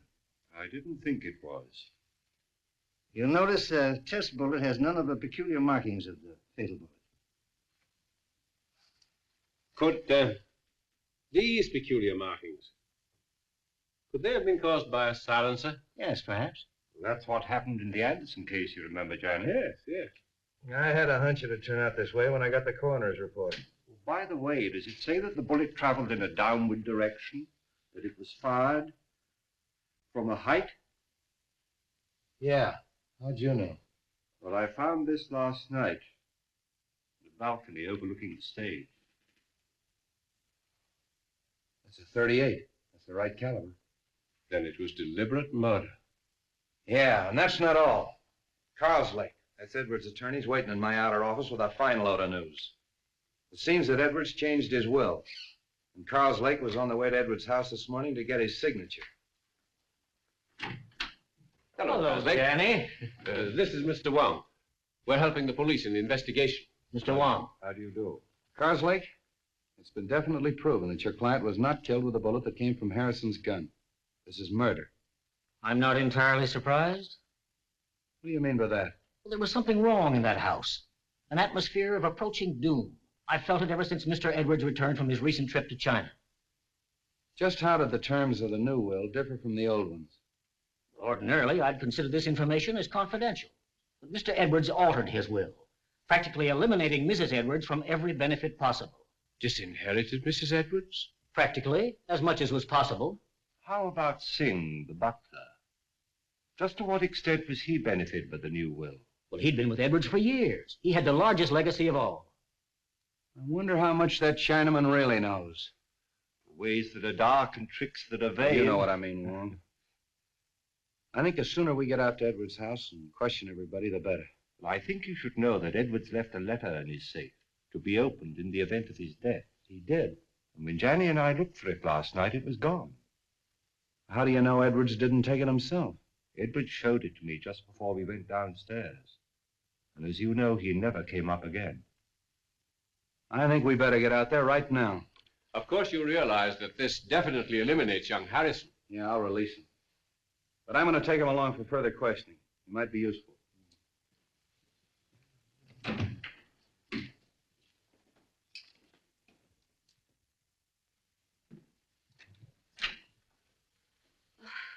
What is it, Singh? Police downstairs. They want to see me? Want to see everybody. Peter. Valerie, tell the police we'll both be down shortly. Peter, they released you. Yes. They found that the bullet that killed your husband wasn't fired from my gun. I knew you couldn't have done it, Peter. Well, they're waiting. Let's go.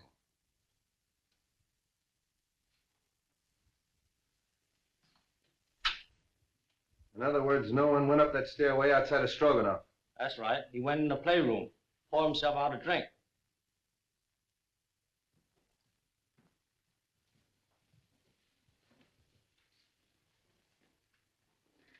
Mr. Karloff. How are you, Mrs. Edwards? Sit down, please. Mrs. Edwards, inasmuch as it's been definitely established that your husband was murdered, it opens up a new line of investigation. Have you any personal suspicions? No. There's no one I suspect. Have you any idea why your husband quarreled with your secretary, Mrs. Edwards? I wasn't aware they had quarreled. I think I can explain that, possibly. Harrison bitterly objected to the terms of the new will, which disinherited Mrs. Edwards. Oh. So that's why you quarreled, eh? Yes. Didn't like the idea of him changing the will. You knew about it. You knew about it. Did you know anything about it? No. And you, Mrs. Edwards? No. But I'm not surprised. Seems to me that it's a pretty good motive for murder. Getting rid of that man before he had a chance to sign it. That's all.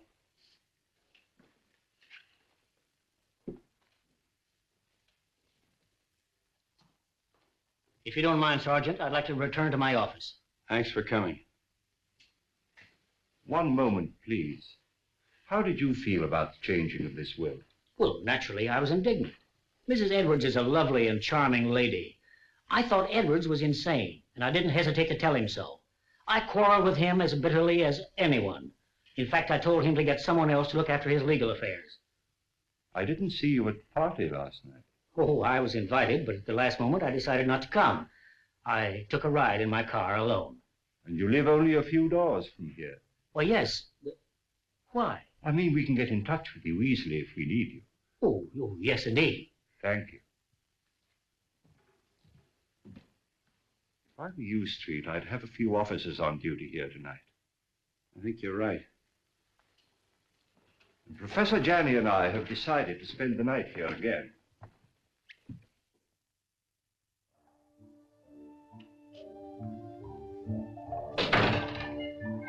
Too much smoke.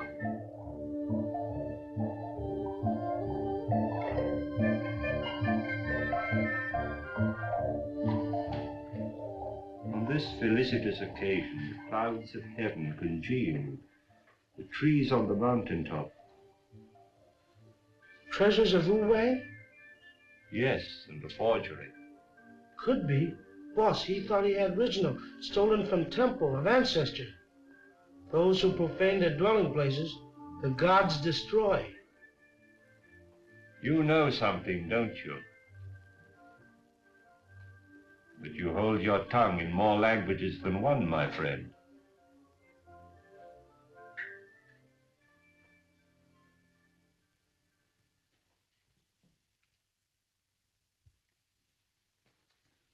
Michael, darling, Oh, Drina, I was so afraid you wouldn't come. it wasn't so easy. We must be very careful. I've been so worried about you. Don't. Soon it will be all over. I hope so. Where did you hide it? What do you mean? The jewel, of course. But I haven't got it. We were upstairs. There were many who were upstairs. Are you lying? You mustn't say such things. You have no reason to doubt me. Haven't I? We were to be married as soon as you reached America. That was 3 months ago. Oh, but I explained to you that it would be detrimental to my career. You know very well your career was only a blind. But I didn't realize then the great possibilities this country offers. Hello, Wong. Thought you'd gone to bed. I was just going to have a little drink before I do. You join me? Why not? I think I'm beginning to understand. You took the stone and you're trying to hold out on me. You are crazy. Not as crazy as you think. And I'd advise you to be careful. Are you threatening me? I found the letter in the safe that you overlooked. What letter? The letter that Edwards wrote, naming the one he suspected. Who is it? Wouldn't you like to know? What are you going to do with it? I'm going to spoil your plans and everyone else's in that house. I'm going to give it to the police. And tell them that you stole it in the safe. Don't be silly. All right, then. I'll mail it to Wong.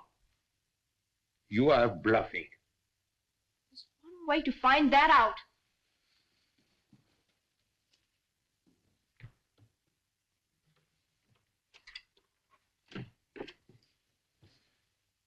Why you come in front door? You go meet him, huh?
Hey, George, come on up here.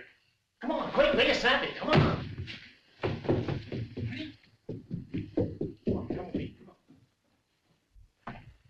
There. Take a look at that. Now, what do you think of that? The door was open. There's someone in the house. Who can tell? Maybe they made their getaway. Well, come on. Let's count noses and find out. Yeah.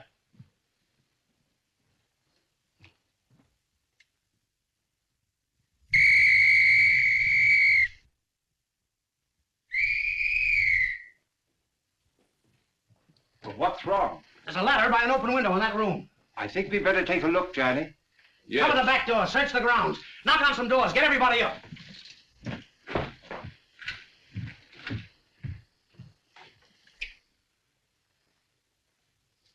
don't understand that at all. What? That our Mr. X should have to force an entrance into the house? Or Mrs. X, or Miss X. Oh.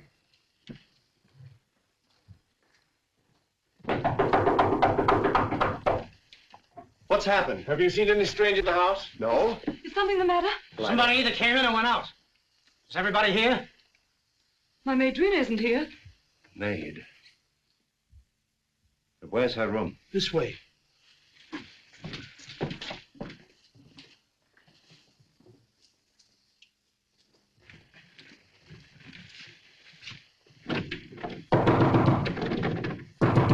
Miss! Come on, break it in.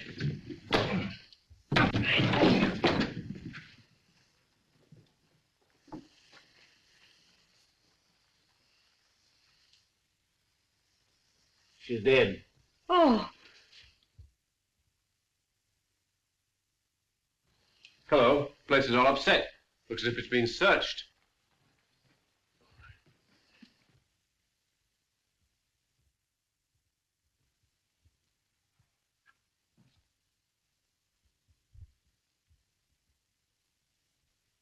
Say, aren't you going to call street?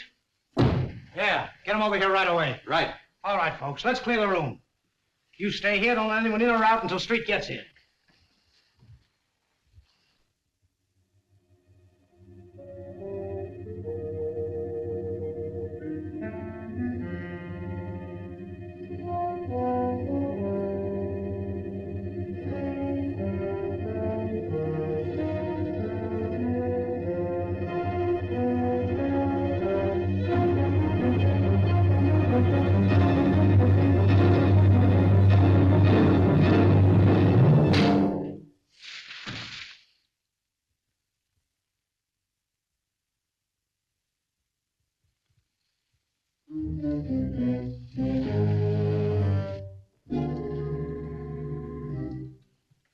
Oh, handsome. I was just having a drink. Won't you join me? Yes, I think I could stand one. Sing. Have we any scotch? Yes, sir.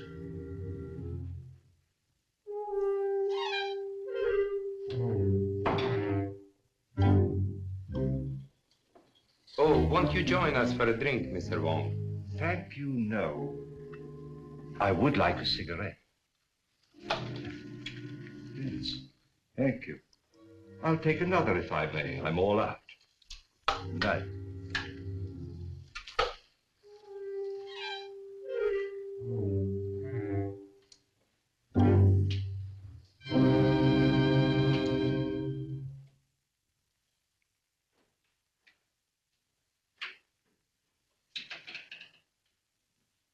Have you found something, Wong? The envelope of the letter which Edwards left in his safe. And the letter? No letter. Where did you find it? In the wastepaper basket in Drina's bedroom. I've always assumed that the murderer stole the letter from the safe.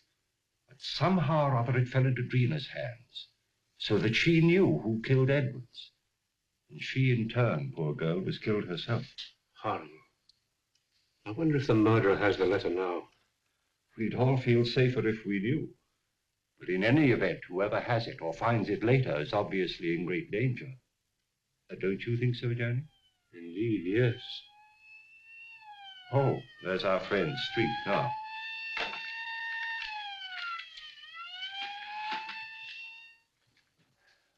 I'm plenty sore about the whole thing. I take every possible precaution. And what happens? Somebody gets in the house and kills that girl right under our very nose. When the newspapers get a hold of this, they'll tear the police department apart. I'll have strict instructions for every door and window in this house to be locked. How'd that window get open? I was going through some of Edward's Chinese manuscripts in the den. I'd smoked a good deal. Singh came in and opened the window.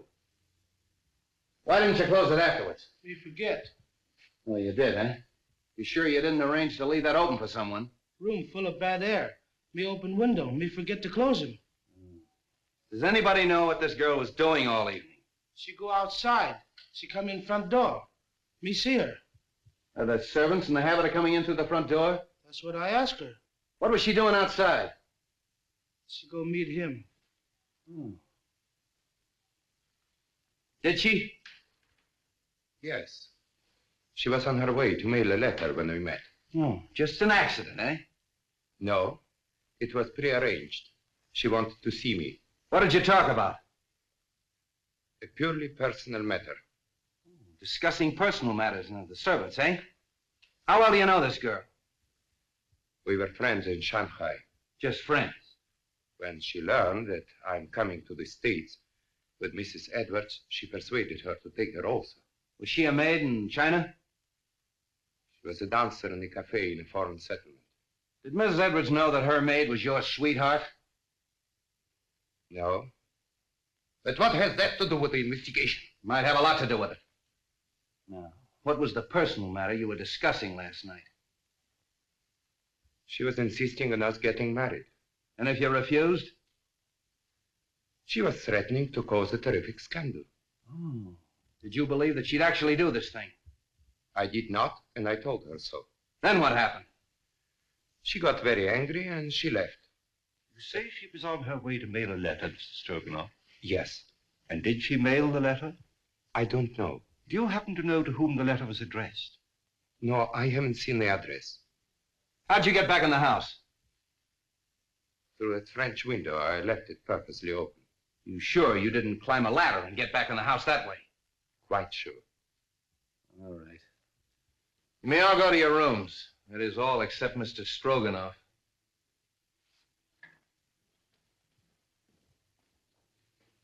He's telling the truth.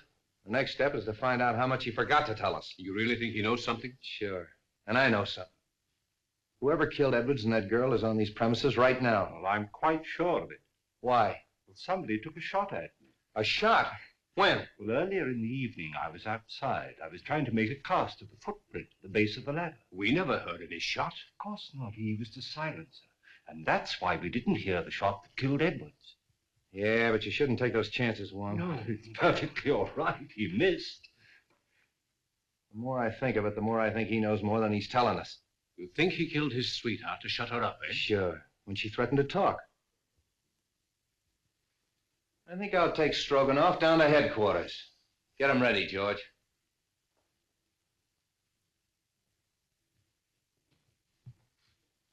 You know, he claims to be a singer. All right, I'll make him sing.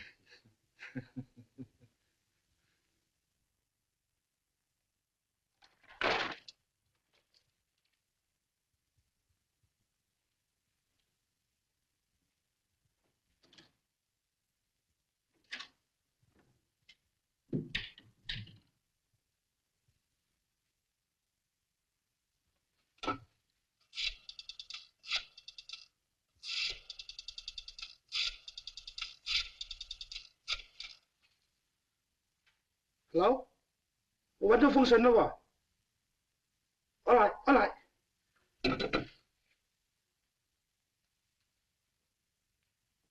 You say you came in through the French windows? That's correct. Where'd you go? Upstairs to my room. And how do you account for the fact that the policeman on duty in the hallway didn't see you go up the stairs? I went up the back stairs. Oh, to talk to the maid, huh? Yes. Did you see her? No, I knocked at the door and there was no answer. Then where'd you go? To my room and to bed. Oh.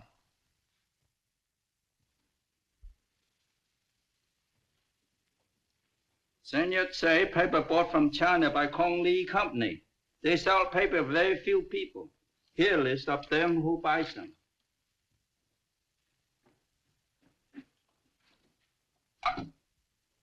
Sutter, 0661. Yes? Mr. Wong? About the letter, Mr.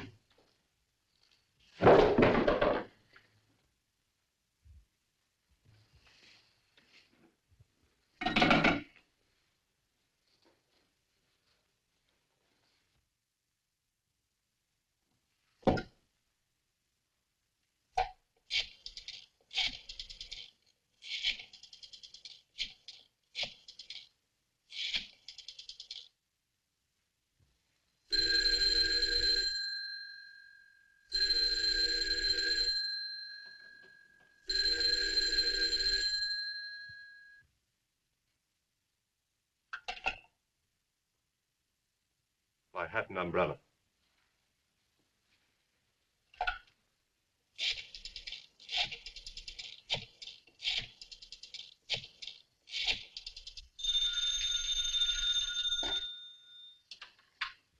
Straight's office. Yeah, right here. Hello. Wong speaking. I'm afraid something's happened at the Edwards house. I'll be in front of your house with a squad car in 10 minutes. Come on, Bela.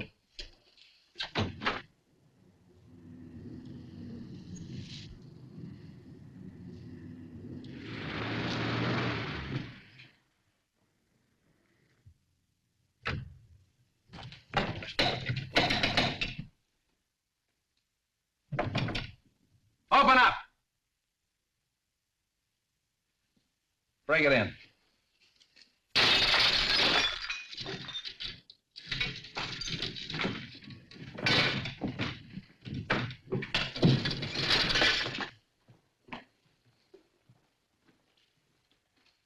Out like a light. Somebody hit him on the head. Look around and see what you can find. Phone the ambulance.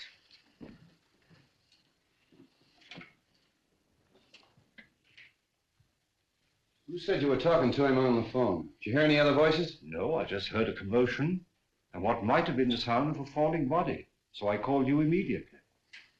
The wagon's on its way. There's not a sign of anyone down here, Chief. Nobody out there? Check the upstairs. Look around the grounds. Yeah. Don't you feel better with that little walk? Yes, thank you, Ed. It was very nice. Sing. Sing. Street. Wong, what is this? What's happened? Have they killed him? No, he's only knocked out. Why? What's it all mean? Oh! Where have you three been? In the grounds, walking in the rose garden. I insisted that Valerie go out and get some fresh air, and we took Harrison along with us. It was my suggestion. But when did this happen? We haven't been out of the house. Half an hour. Oh, much less than half an hour. That's right, isn't it, Harrison? Yes. Have you been together all the time? Why, yes, of course. Well, there's one thing I'm sure of.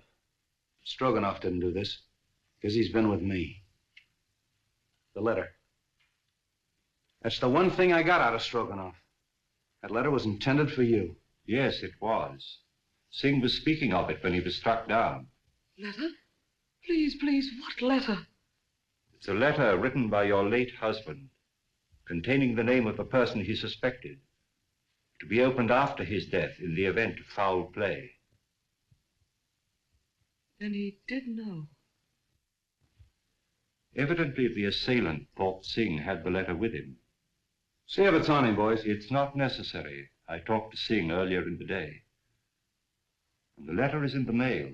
It'll be in my hands in a very few hours.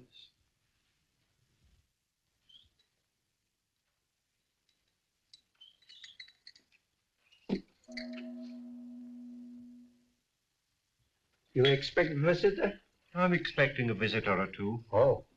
You'd better stand by the door. Admit anyone who comes. Right.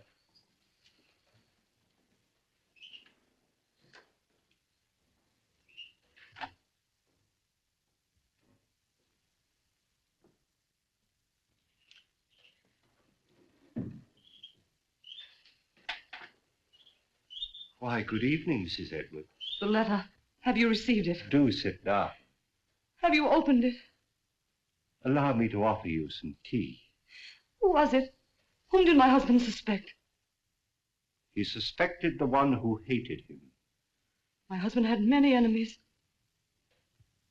Is it possible that that could include young Harrison? No. No, no. Do sit down.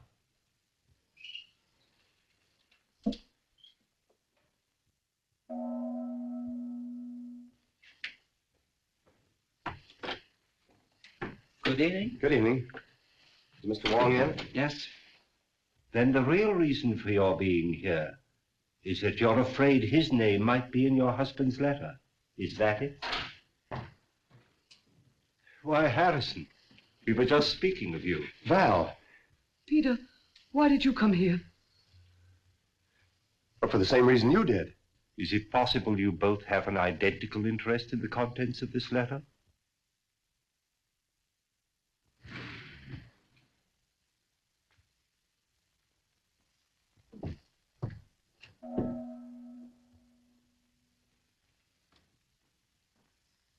Mr. Wong, 2 more men come. I told you to admit anyone who came.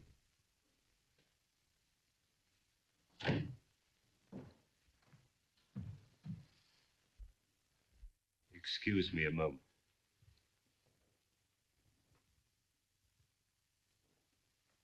Sorry to be so late, but I met Stroganoff. He wanted to know where you lived, so I brought him along.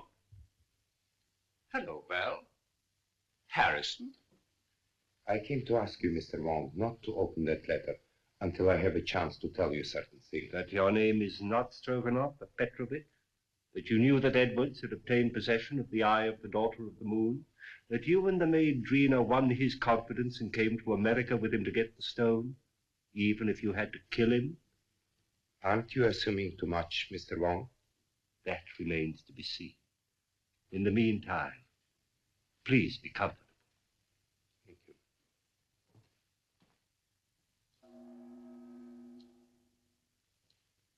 What am I indebted for this? I couldn't help thinking of what you said about my living so near the Edwards. Now, if you think for one moment that I had anything to do with this, why, Mrs. Edwards, if you contemplate making a statement of any sort, I must insist, as your attorney, that you first consult me. Well, surely you don't think that Mrs. Edwards might incriminate herself. Now, I submit that we are all here for one purpose, to identify the murderer of Brandon Edwards. Now, this letter, stolen from his safe and subsequently mailed to me, contains the name of the suspect. May I see the letter? Well, why not open it? I'm afraid it's not quite as easy as that. As we all know, Edwards had a great many enemies, and it'd be grossly unfair to cast suspicion on a possibly innocent person until we have sifted all the facts. But what are your deductions to this point? Edwards could have been murdered for 2 widely different reasons. First and most obvious one, of course, is the theft of the eye of the daughter of the moon. My first thought was that possibly the Far East, friends of China, had struck to recover what was rightfully theirs. But my countrymen here, who are in a position to know, assure me that that is not true. So then we come to Mr. Stroganoff, whose sole purpose in coming to America was to steal the stone. But, Mr. Wong, how possibly could the murder of Edwards help me to gain possession of this stone, which was locked in the safe in an entirely different part of the house? My dear Mr. Stroganoff, we have arrived at exactly the same conclusion. So I'm afraid we must discard the theory of the stone altogether. Then you don't think the murder was committed to obtain possession of the stone? That was not the paramount purpose. You remember, of course, Street uncovered the fact that the will was changed and Edwards was killed before he signed it. Ah, there we come to the second and perhaps the stronger motive. In that event, who would be the interested parties? Of course, it would be Mrs. Edwards and young Harrison, whose devotion to his employer's wife was obvious.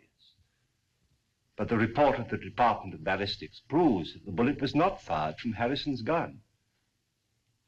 And Mrs. Edwards was standing alongside of her husband at the moment that the shot was fired from the balcony overlooking the stage. So, could they have had an accomplice? Karslake has admitted to quarreling violently with Edwards over the terms of the new will. But then again, Street's investigation corroborates his story that he did go for a drive that night and was nowhere near the house at the time of the murder.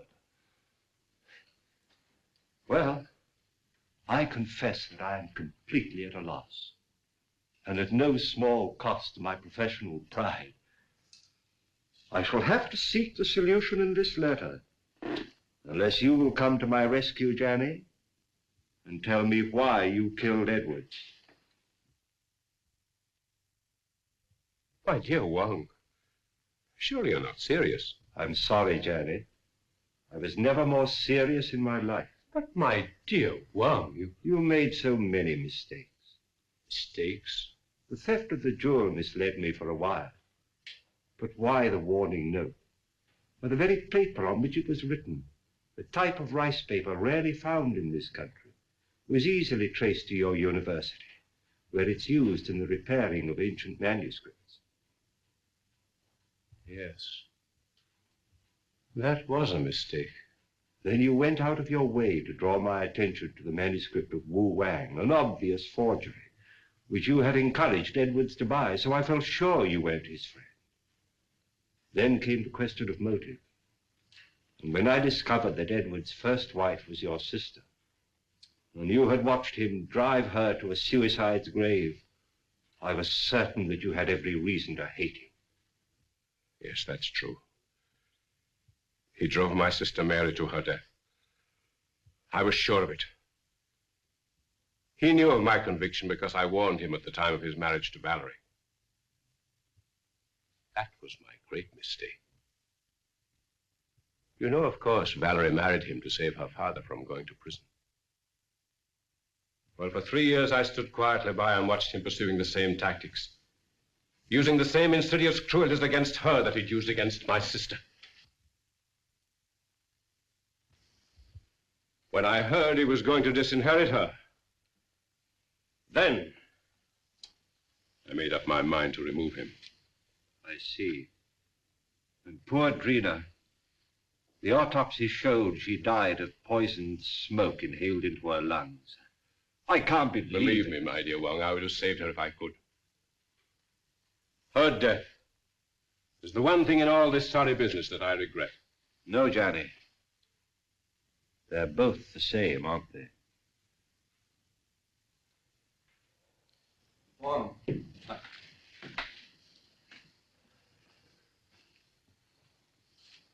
I've traced the source of that poison, but I can't find the man that bought it. Here's your man. Janny?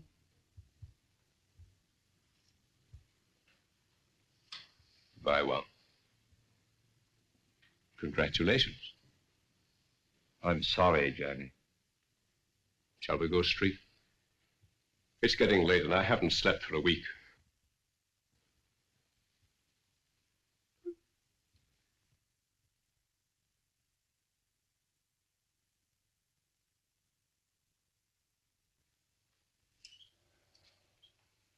Kind of breaks up a nice combination, doesn't it? All right, folks, that's all. Good night, Mr. Wong. The letter? Oh, yes. Why, it hasn't even been opened. It's blank paper. Well, I was in rather an embarrassing position when the real letter mailed by Singh failed to arrive. However, that served its purpose. How did you tie Johnny into that Edwards shooting? I happen to remember that when the lights were out, he left me for a few moments. I then found he'd have had time to get to the balcony and back. So when I was fired at later on in the garden by a gun also equipped with a silencer, it wasn't difficult to put the two together, providing we could find a motive for Johnny, which unfortunately we did. But once again, Street, I must say that but for your valuable assistance, I couldn't have solved the case. Thanks, Wong. I'll put that in the report. Good night. Good night.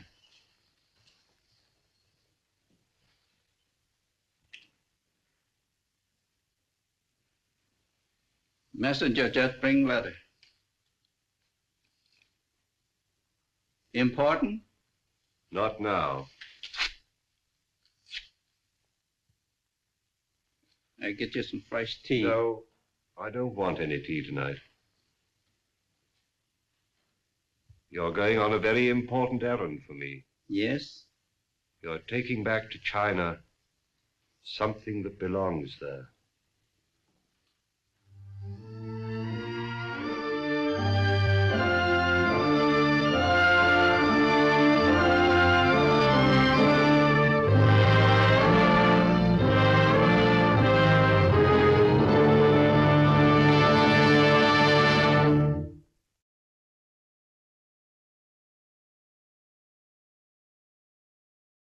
Were filled with protests of the patient beasts who seemed to sense the dangerous journey before them.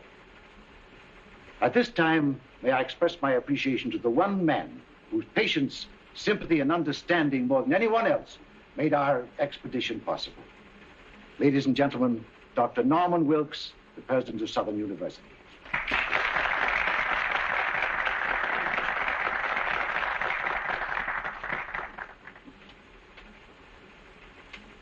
The camel is, like most patient souls, more than a little stubborn, and the packing developed into an endurance contest between the beasts and the attendants.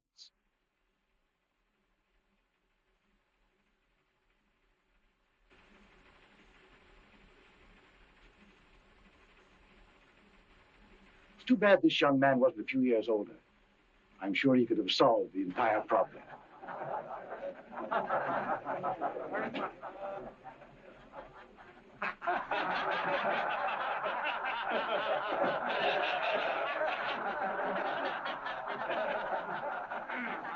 As you laugh at these people, ladies and gentlemen, bear in mind that at one time in history, in the Genghis Khan, they ruled the world.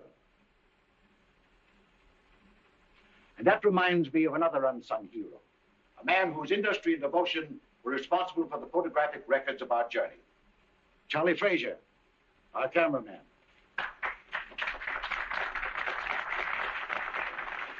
But at last, even the camels were subdued, and we started on our trek.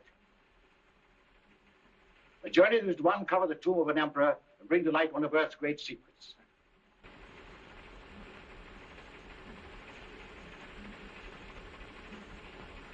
Followed days of monotonous sameness as we plodded onward into the desert, broken only by occasional visits of our plane, which faithfully flew along our route, delivering mail, needed supplies, and bringing back our sick and injured.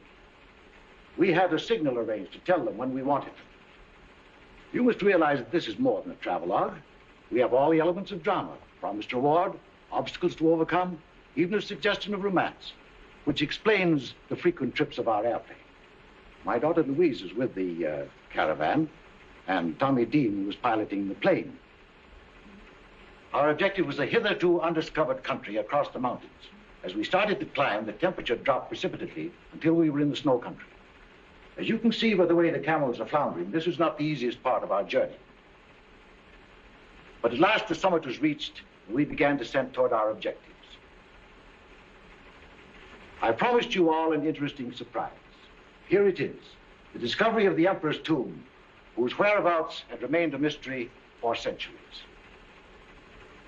The shock of discovery was too much for sudden realization after the hardships of our journey. But gradually, the enormity of our find possessed us. We called to each other in our excitement and rushed into the tomb. Back out of the way, boys. Get out of the way.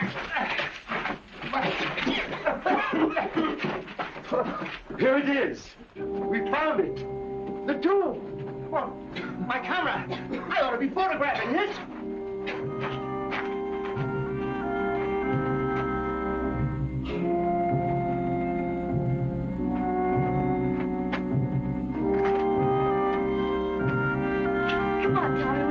The crypt.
Oh, my fault, sir. Did you find anything? Yes, the sarcophagus. In there. Louise, Tommy, Fraser. What is it, Father? I found it, the sarcophagus. You did where? In here, come on, I'll show you. Oh, well, what do you know? Our Chinese bearers had warned us of a curse on the tomb. I can't say as to that. I only know that our troubles began from that moment. A violent windstorm descended upon us, threatening our camp. We all worked hard to combat the elements, buoyed by the success of our expedition. Mason, our co-pilot, seemed very much moved. He started out to revisit the tomb, but he must have got lost in the treacherous storm, for by morning he had not returned. The wind increased in violence. The searching party returned, without Mason. I would like to take this opportunity to pay tribute to Mason, this gallant member of our party who did so much to help achieve our success. Our Chinese bearers became fear-stricken as the storm grew worse. I was faced with a horrible decision: to wait and endanger the lives of our whole party or press on. I decided on the latter course.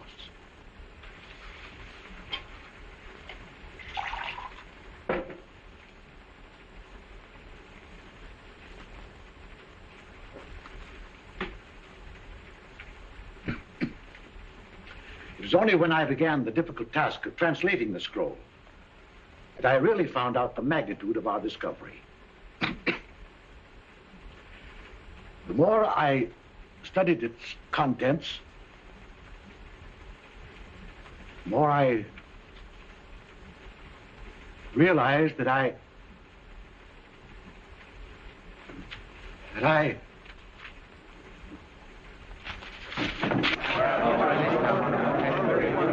Turn on the lights.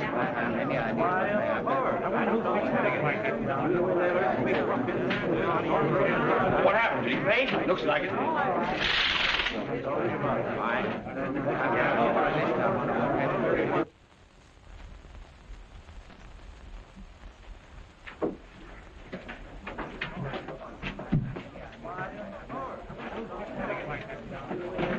What's wrong, Louise? I don't know, Jimmy. Something's happened to Father.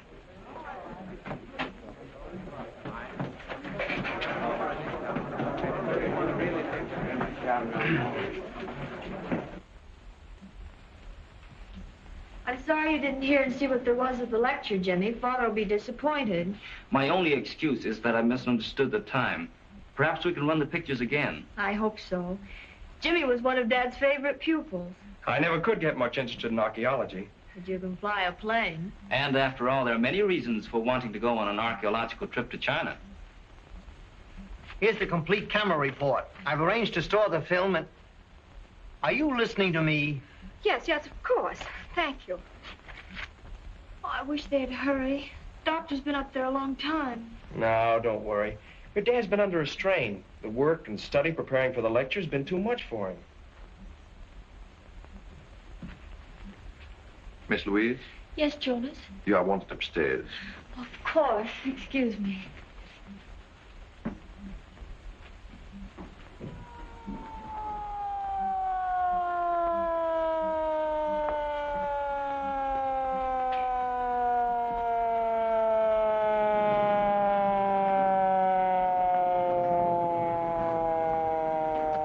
The police. Police?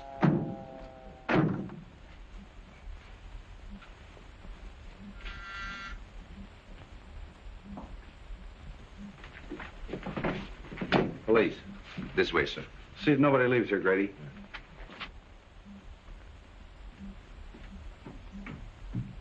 What's all the excitement about? I don't know, but it must be serious. That was Captain Street of the homicide squad. Homicide? Yes, That means that Dr. Benton? I'm afraid so.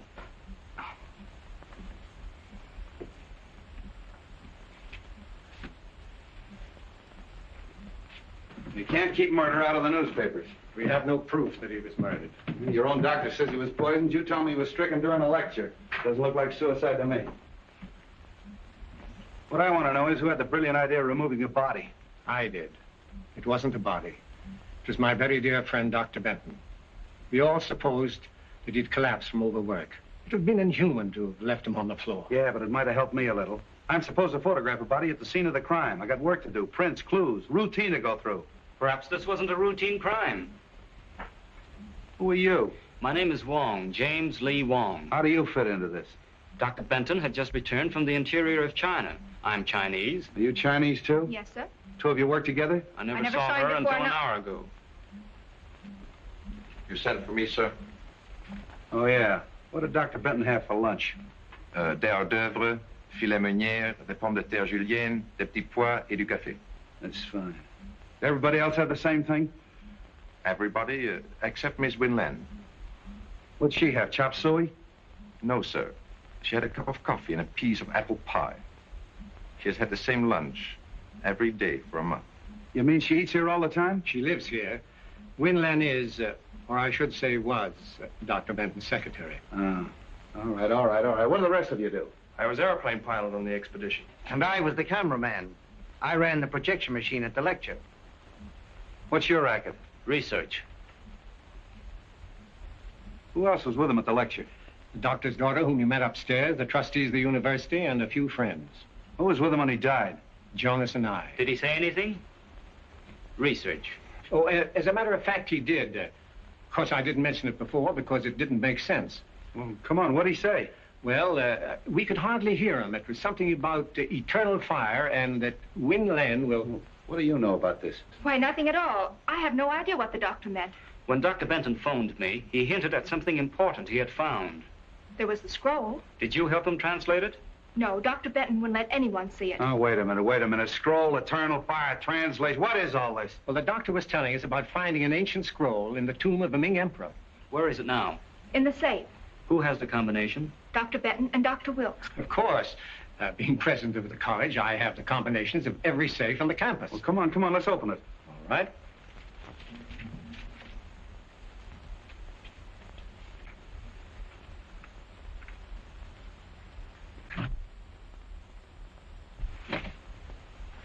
Why, there's nothing in there. The scroll's gone? Yeah. Yeah, and so's my patience. Now listen. I'm sick of scrolls, translations, eternal fires. I'm going to have just a slight dash of murder mystery.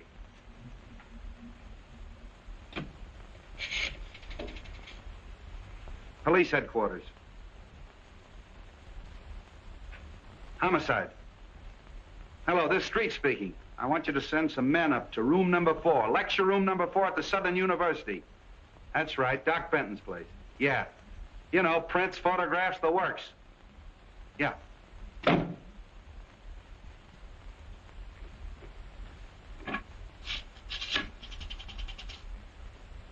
Chinese exchange, please. Chinese exchange? Wo Lan Tan. Long Town?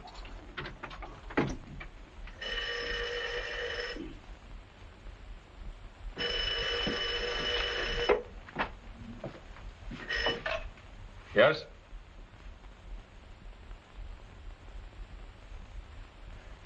Torino. Yeah? That was Jonas. He says there's a Chinese named Wong sticking his nose in. Jonas must have been scared. The house is full of cops, and he takes a chance on phoning us. Well, I only hope our Jonas doesn't turn out to be our Jonah. Yeah.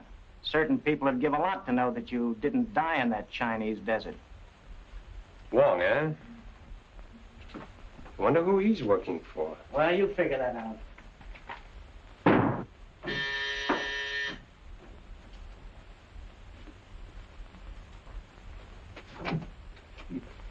Good evening, fool. Late again, huh? You late. Me no late. You always late. Fix breakfast, no breakfast. Fix lunch, you no lunch. How you expect find killer? You no can find home. How you know I look all the same killer? You go Dr. Benton. Dr. Benton died. I laid tea paper. Nice going. Maybe I ought to let you hunt killer while I stay home and cook. You cook? Heh.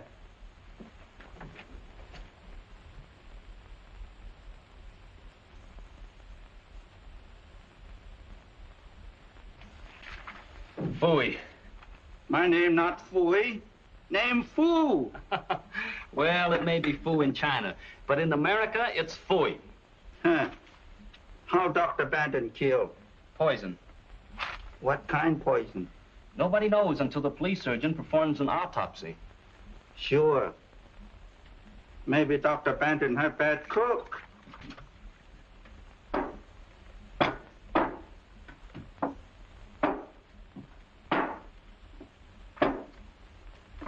What's the matter? You play games? No, there's something wrong with these pictures. There's nothing wrong with soup. You eat them.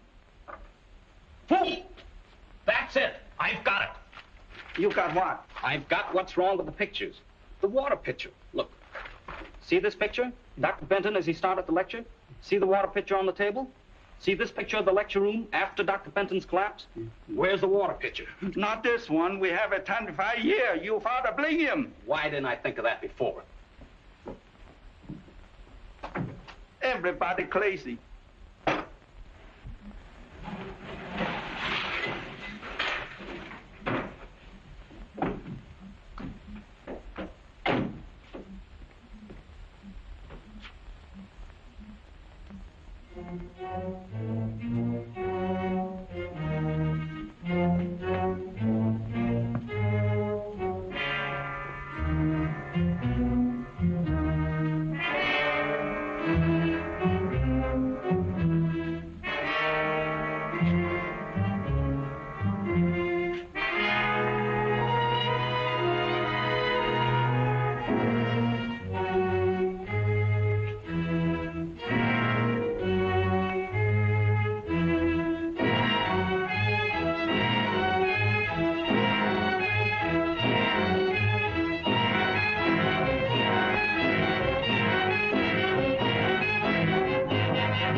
Fingerprints, 25 suspects, Chinese temples, a missing scroll, an eternal fire. What a case. Hello. Yeah, Doc. Yeah, okay, thanks. And now some kind of an alkaloidal poison nobody knows anything about.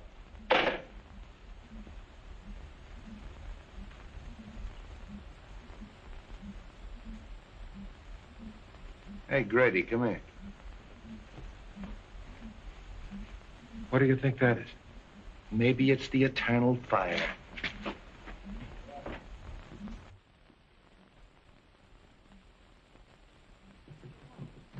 Can't you two find any other place to nick? He's hurt. Hurt? I'll say he is. Out like a red lantern. Wong, snap out of it, old boy. What happened? Oh, I was searching the grounds. Something hit me. You see who hit you? No. What were you looking for? This.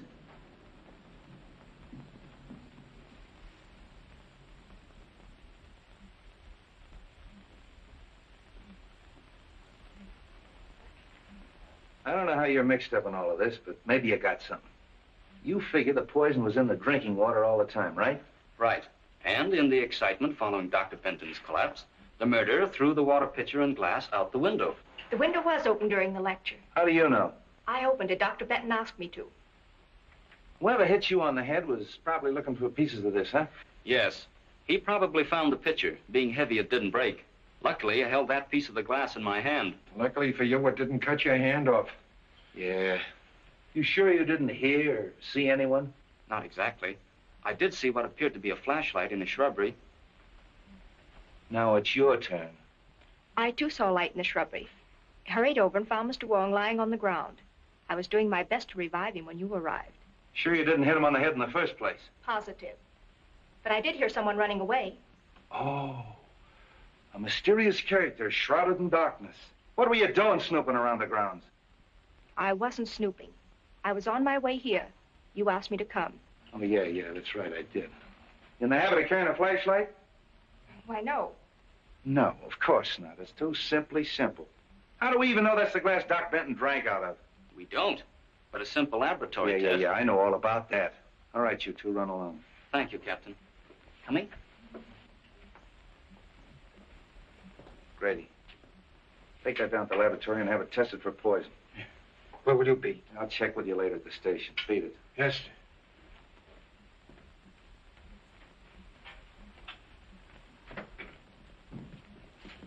Can I take you somewhere? No, thanks. I'm due at Dr. Benton's. That's good. You'll have no trouble reaching there. However, if you're not going to Dr. Benton's, be careful. You're going to be followed. Are you sure I'm going to be followed? We're going to be followed. Is that better? Much.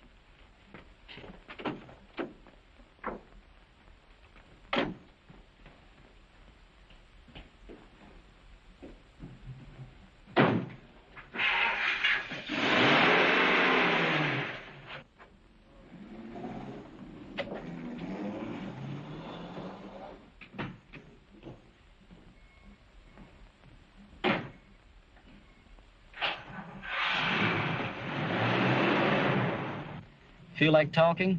Of course. What shall we talk about? Scrolls, ancient ones from Chinese temples. What was on it? I don't know. Usually these scrolls are merely a detailed survey of all the Emperor's possessions. Dr. Benton hinted of something important. Did he tell you what it was? No. He said the lecture was the time and place to reveal it. Then his discovery may have been the reason for the murder and the theft. I don't know. Merely as a museum piece, the scroll was very valuable. Granted. But why couldn't it have indicated the location of some hidden treasure? Mr. Wong, I believe you've been reading too many detective stories.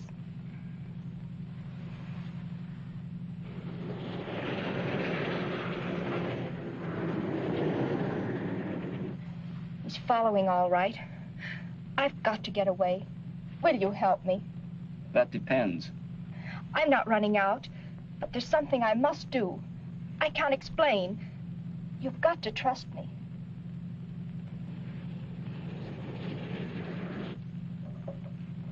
Hang on.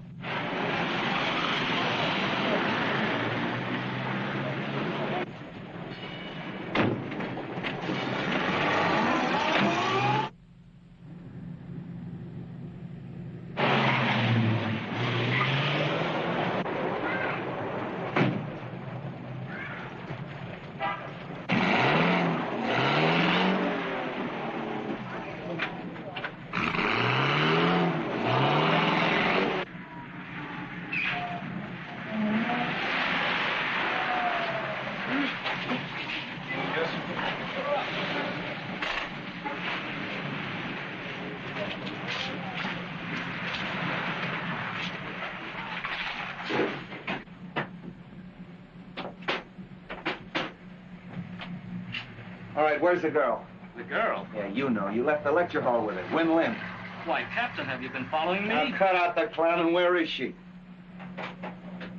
She must have disappeared. All right, wise guy. I got the number of that cab, and I'm going to have her picked up.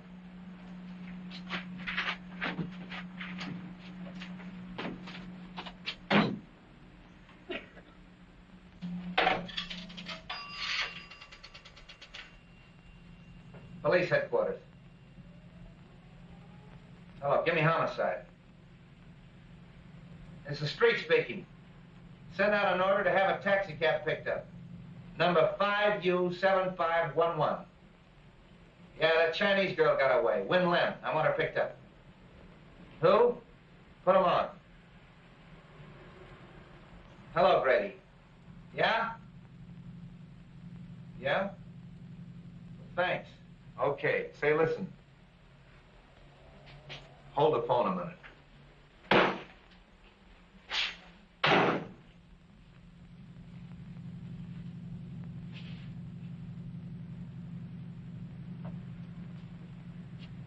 Now get this. I'm with this Wong fella. His address is on Grant Avenue. I want you to check it. Send a good man up there to go over his place with a fine-tooth comb. Yeah. I'll keep him busy for an hour. Okay.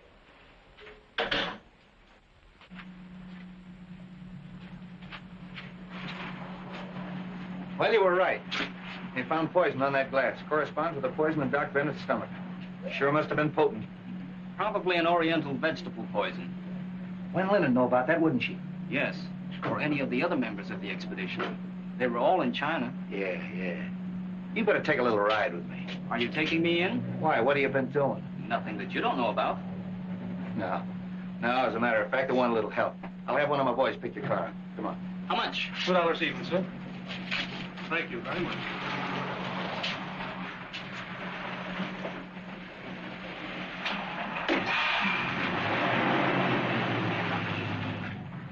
You know, I'm pretty much of a down-to-earth cop. Chinese temples, eternal fires, and manuscripts.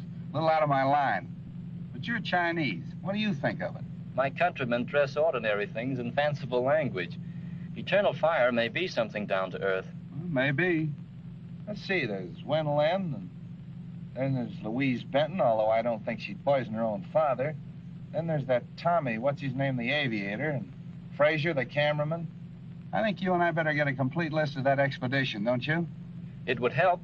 Also a list of the people at the lecture. Whoever poisoned the water was at the lecture. He couldn't very well take a chance on that water being tasted by someone else. He or she, you mean? I'm not forgetting Wen Lin. Whoever did it sneaked up there in the dark during the lecture and put the poison in the water. Possibly. Though you'd think Wen Lin would have seen that. She was facing away from the screen. It's more likely that Wen Lin fixed the whole thing. Except for one thing. What's that? Well, in all the murder mysteries I've read and seen, the person they throw all the suspicion on is never the murderer. Maybe this is one time they'll cross up the formula. Oh, that's too much to hope for. By the way, where's the film that they ran this afternoon? Fraser, that cameraman, has it. Why? Everybody has one advantage on us. They've heard the lecture and seen the pictures. Why don't we take a look? If nothing else happens, at least we'll be even with the rest of them. Well, that's a good idea. I got an hour to spare. Might as well spend it at the movies.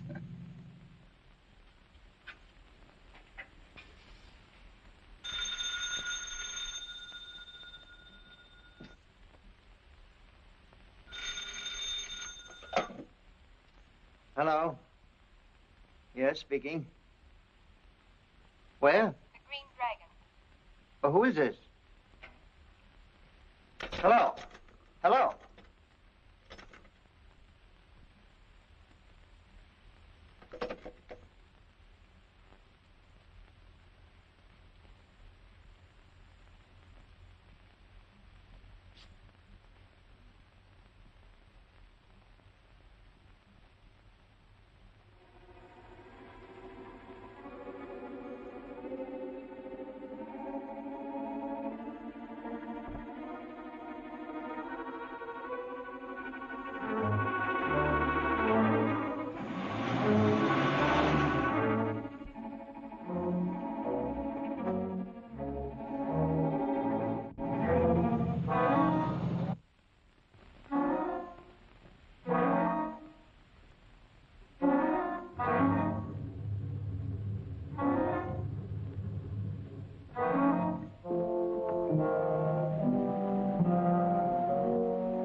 Doesn't look like anybody's home. No.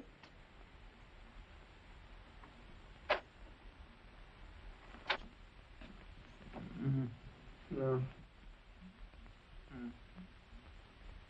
Hey, look in there. Hit that light. Fraser. Oh. Hello. Here, take this. Oh. What happened?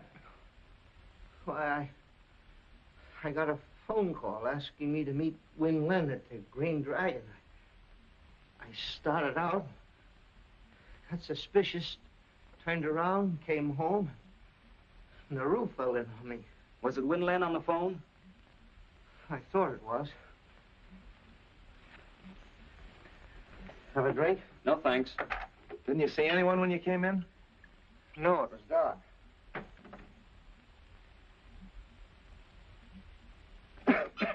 Somebody's searching the place. They must have heard us coming. Got any idea what they were looking for? No, there's nothing worth taking except...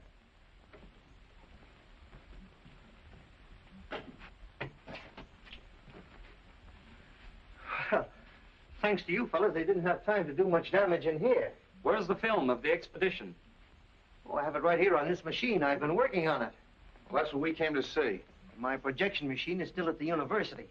However, I can run it through this moviola for you. We use this for cutting. Stop and start as you please. That's fine, if you don't mind. Oh, not at all.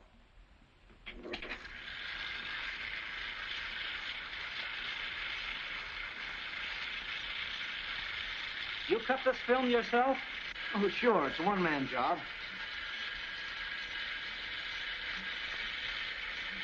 You photographed the interior of the tomb?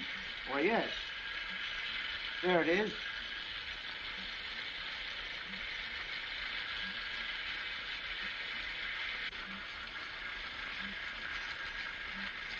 Where's the scene of Dr. Benton finding the scroll?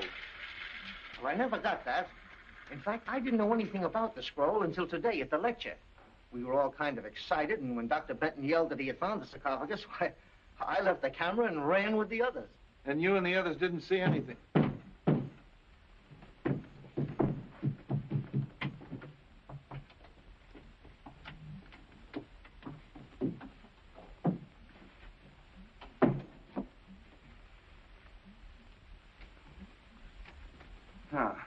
So you gave me the duck, put in a phony call to Frazier, and then broke into his house. That isn't true. I never telephoned. Then what are you doing here?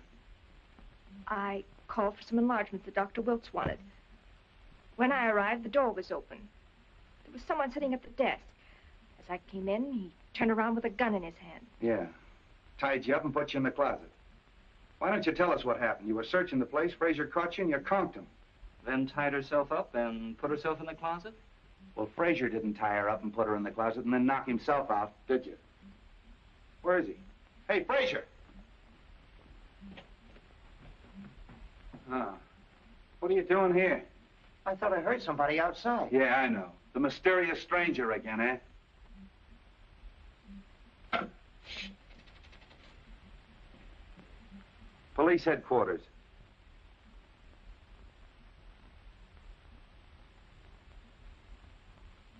Homicide. Hello, this is Street speaking. Send a crew up to Frazier's house. Photographs, fingerprints. Footprints, too. There may be a mysterious stranger at that. That's all. Come on.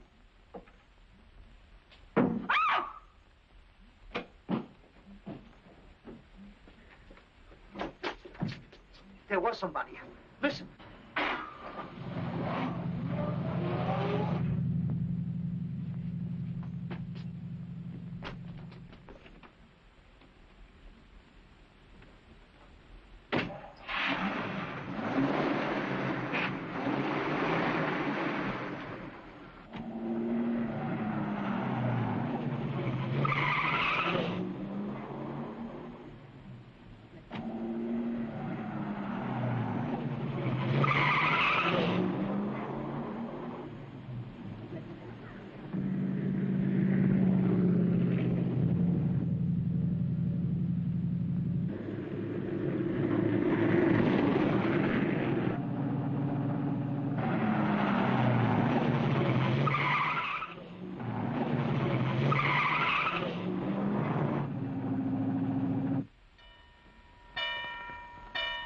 I think we can make it.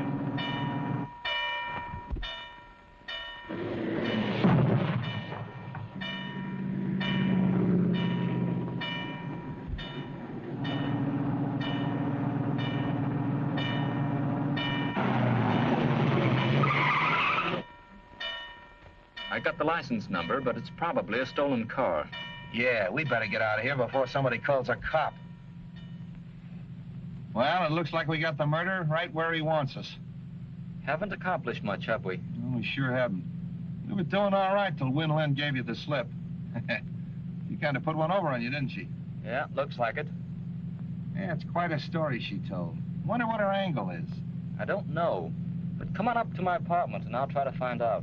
Oh, it's too late to find out anything tonight. Come on up anyway. I'll make you a cup of tea. What have I got to lose? Nào mà số cầm về có đấy thì ta liền liền liền lang hoa điệu biển đi cô trang là ta gì đi mà. What's the matter, fool? Nào mà số này cầm về có tái là phang quay lô để thầu tái. Wait a minute. Calm down. Speak English. This is Captain Street. Excuse please. Man looks the house. I catch him. What does he look like? Big man, big feet. Where is he now? He show you.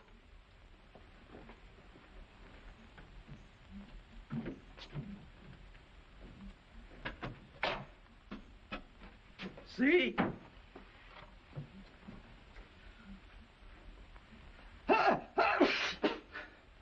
I... Get out of here, you muttonhead. Get out! One of your men, Captain? Not as of tomorrow. Oh, I see. Good work. Now make us some tea, fool. Come on, Captain.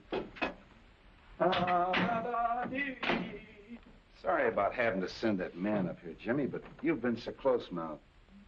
Hey, what is your angle on this case, anyway? A group of influential Chinese think the secret of eternal fire is vital to the defense of China. You mean that this eternal fire is really on the level? Decidedly. Excuse me.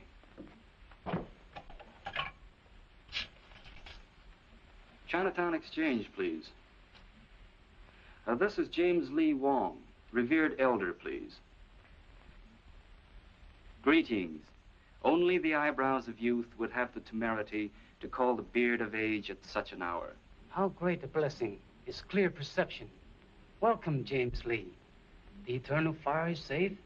Not until Dr. Benton's murder is solved. A daughter of the Moonflower named Win Lin is concerned. Is she known to the friends of China?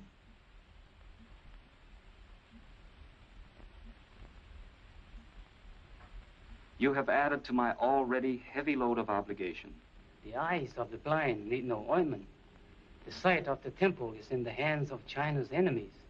It is your duty to see that the secret of eternal fire is not used against her. Health, happiness, and enduring spring. Sons to mourn at your grave. Look, I got troubles enough without having to worry about figuring out Chinese proverbs. What about Winland? Now, Captain, just relax. We're going to have a little tea, and then, if you'll pick me up in the morning, I think we can get Winland to talk. Well, why wait till morning? She won't be going anywhere. All right. Bring on the tea.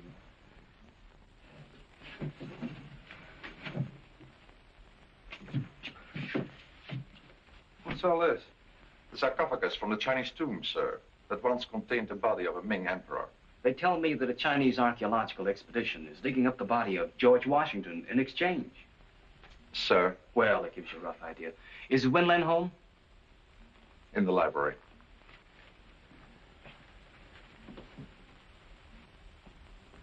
Good morning. Hello, Jimmy. Tommy and I were just leaving. Any news? Nothing definite. You met Captain Street? Yes, hello, Captain. How do you do? You remember Tommy Dean? Yeah, how are you, Dean? We haven't wanted to bother you, Miss Benton, but have you thought of anything that might help us? No. No, I've racked my brain, gone over and over the whole expedition. How about you, Dean? This co-pilot, Mason, for instance. Can you tell us anything about him? Well, he was a peculiar sort of a duck. However, Fraser might be able to help you. He was a very good friend of Mason's. Well, if either of you think of anything, let us know. We will. You gentlemen are out early this morning. Yeah, never mind that. Let's get down to business. Have you a few moments? Of course. There are a few things I'd like to discuss with you. But I've already told you everything I know. As Dr. Benton's secretary, perhaps. But we hoped you'd talk in your official capacity. Hey, wait a minute. Remember me? Win Lin works for the Chinese government. What? Is that true? Yes. You'd better tell us all you know. I'm sure your country, as well as mine, must want the scroll recovered. Naturally, my sympathies follow my heritage, but after all, I am an American. The secret must not be used against either country. What is this, a spy plot? Could very easily be. The scroll contained a clue to the Temple of Eternal Fire. There was a shrine where, according to Chinese legend, there burned an undying column of fire. For centuries, its location was never known. But one thing was clear from all the stories. Oil replenished the flame. Oil seeping through the Earth's surface. There was no doubt that if this shrine really existed, it must be the largest oil deposit in the world. Why, if that's true, that scroll is worth a fortune. That's why my government assigned me to Dr. Benton. But I failed. The thief was too clever for me. Of course, it's too late to prevent Dr. Benton's death. But working together, we still may retrieve the scroll and save other lives. I'll do all that I can to help. If that's true, what about that hocus pocus at Frazier's last night? I don't know. Honestly, I didn't telephone him. Well, who did? Frazier said the call was in Chinese. Probably from Chinatown. Wait a minute.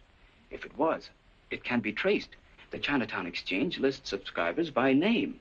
After all we have to do is find the operator who called Frazier's house. Yes, it's all very simple. Well, come on, let's get busy.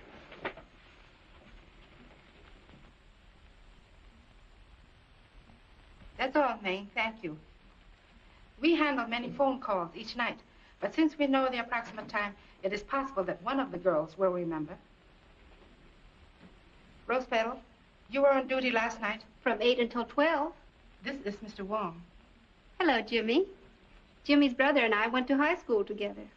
Then perhaps we better let Mr. Wong explain what we want. Rose, this is Win Len, and this gentleman is Captain Street of the San Francisco Police. We are trying to trace a call to a Mr. Fraser, who lives at the old Cavern of Peace. You know the place? Yes, it is at the upper left-hand corner of my board. Rose means that the phone plug's in there on the board as she sits facing it. Good. Do you remember plugging in a call for there at approximately 8 o'clock last night? We better let Rose face the board. She might remember. Fine. Yes, there was a call from Mr. Fraser. Where did it come from?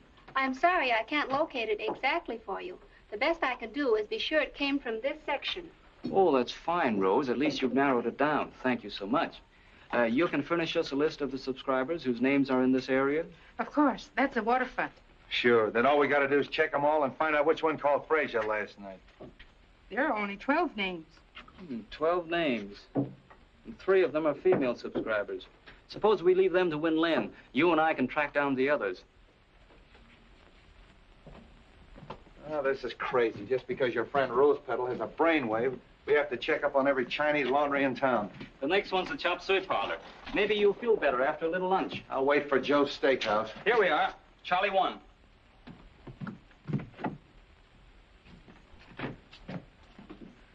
Welcome, please. You like chop suey? Nah, just looking around. Chow mein, if we young? No? No, thanks. You here alone? Yes, please. Alone. Very hard on one man.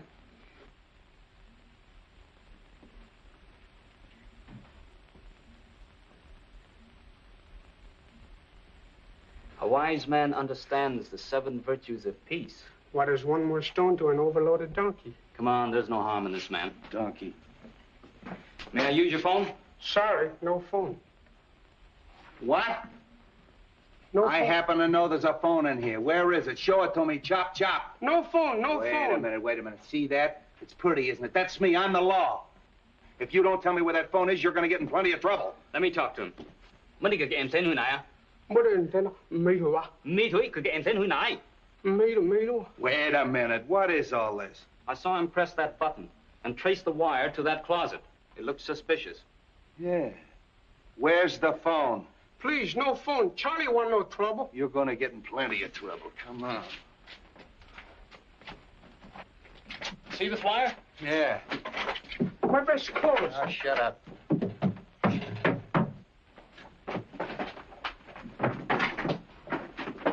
Looks like a panel. Yeah. How do you open it, Charlie? I don't know. Go on, blast it, Jimmy.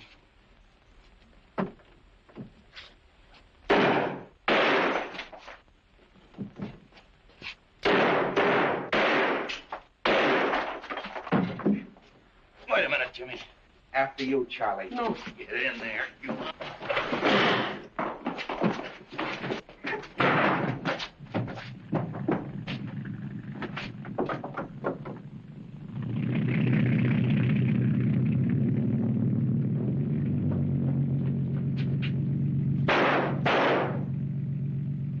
It's a fine setup.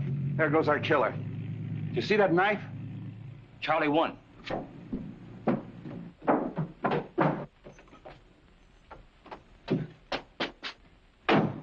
Hey, you!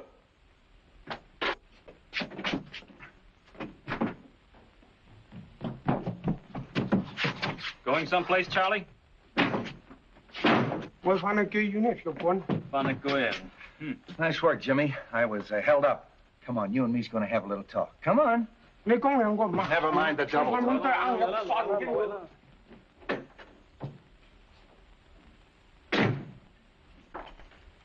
Well, your friend Charlie One finally talked.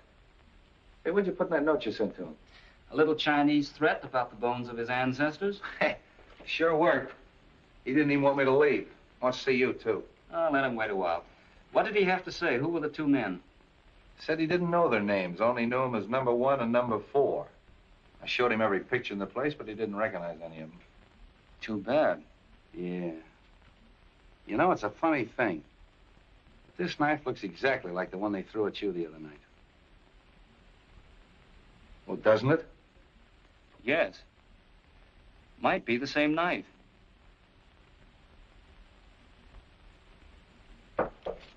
I beg your pardon. What is that thing? A little trinket you men found when they searched the hideout. You mind laying it down long enough to listen to me? Oh, of course not. I didn't mean to be rude. It's an interesting piece, and I was trying to trace it. I'm sorry. Oh, that's all right. Only Charlie dropped the bombshell. And I wanted to watch your face when I sprang it on you. I'm all face and ears. Well, he claims you didn't know the two men in the hideout. But he did describe a frequent visitor. Who was it? Jonas. Jonas? The Benton butler? That's right. Let's get going. Oh, good evening. Good evening. Where's Jonas? I don't know. Come to think of it, I haven't seen him for several hours. He's probably in his room reading. He spends a lot of time there. Look over the house. I want to check his room.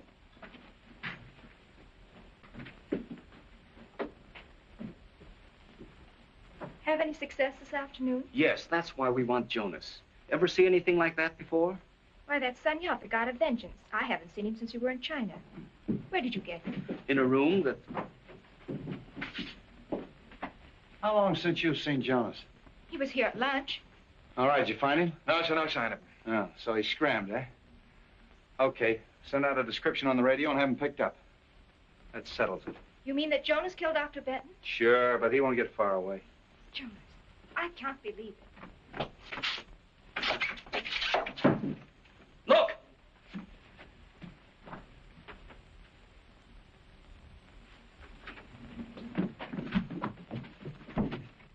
Jonas! Not a fingerprint or anything. I still can't understand how they stuffed him in there without you knowing about it. I'm sorry, Captain, but my duties take me all over the house. Besides, I was working on those phone subscribers until dinner time. Yeah, I know. I'm just making noises. This case has got me daffy.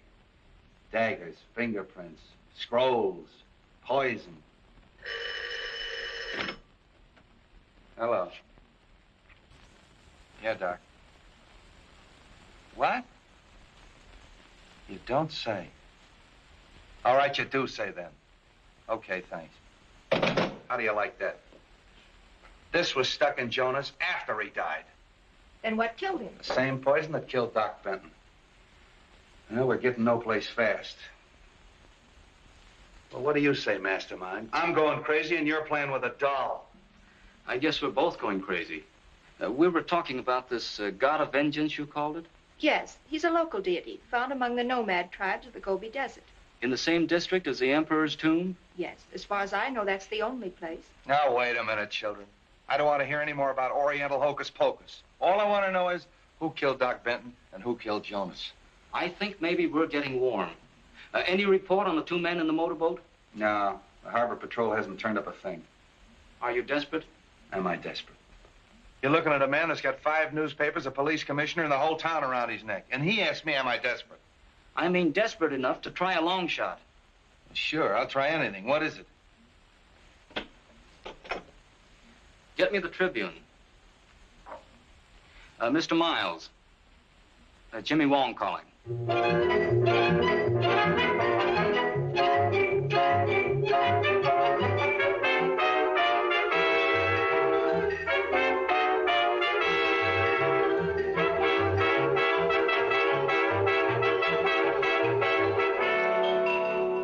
Following the startling announcement that Mason, the missing pilot of the Benton expedition, had been found and a diagnosis of his condition, it was announced that he has been taken to St. Christopher's Hospital and is shortly expected to regain consciousness.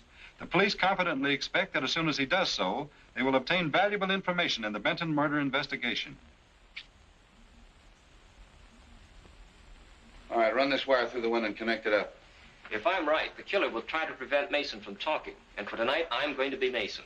But, Jimmy, how can you be sure that Mason's alive? I can't. But I'm banking on the killer not being sure either. Then Mason might even be the killer. That's right.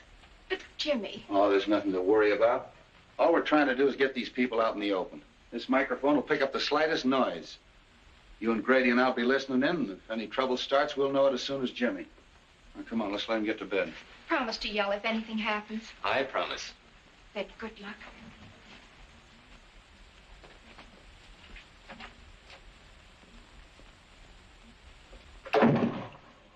Oh, snap out of it. Nothing's gonna happen. The grounds are knee-deep in cops. Nice detail, eh? Yeah, Street must be off his nut, us patrolling a joint like this. Sure, I never seen one of these stakeouts work yet. Yeah.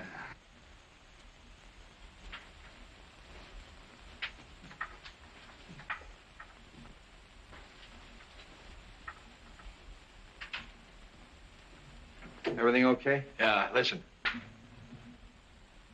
This is station WONG signing off.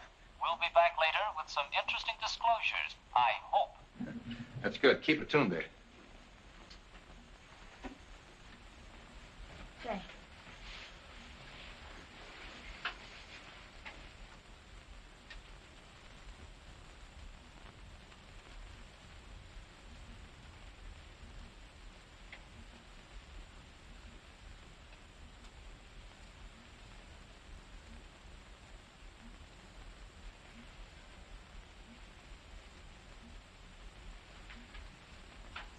Hey, Grady. Yeah. Come on, stay awake. What time is it? It's 2:30. You heard anything? No, not a peep.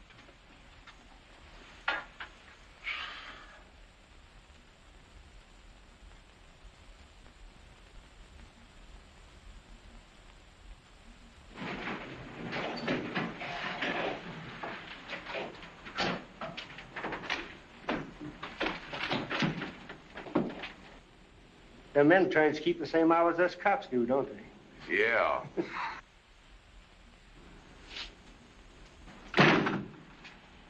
You'd better give me a couple minutes.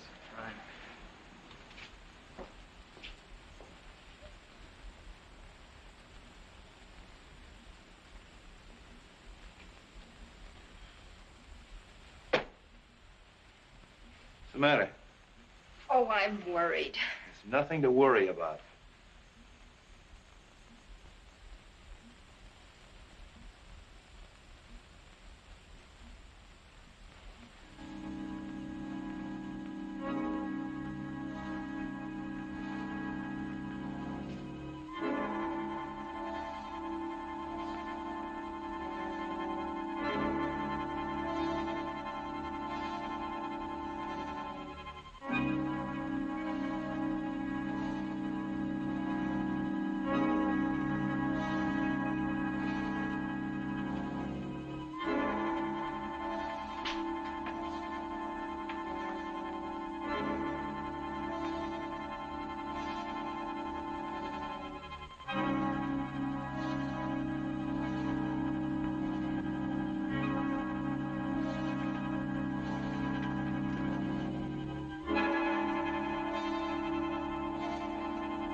Drop it.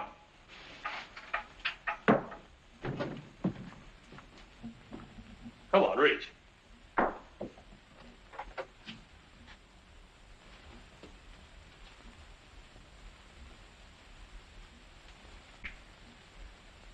There's something I think will interest you.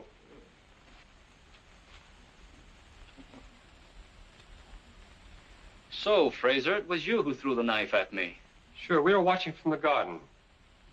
It's awfully nice of you to arrange this little party, Mr. Wong.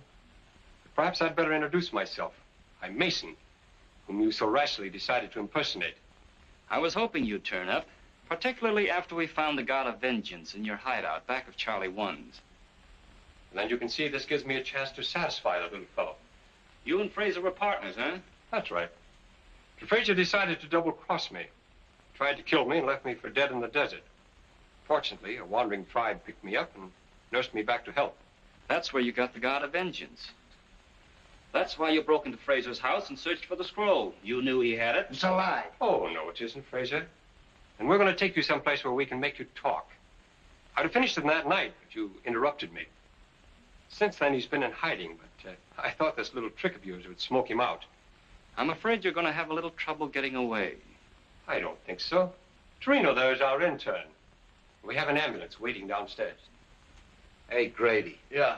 Haven't you heard anything on that thing? No, nothing. A few minutes ago, there was just a little click, and then there was all. A click? Yeah. Give me that. That's that. Take Fraser out. I'll keep Wong busy until you get started. Come on, Fraser, get moving. You can't bluff me. This is no bluff. Move!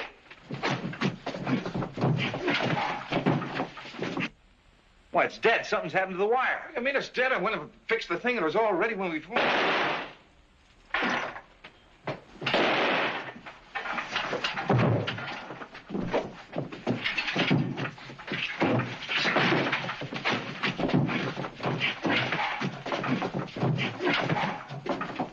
All right, break it up. Come on, now, relax. Come on, get up.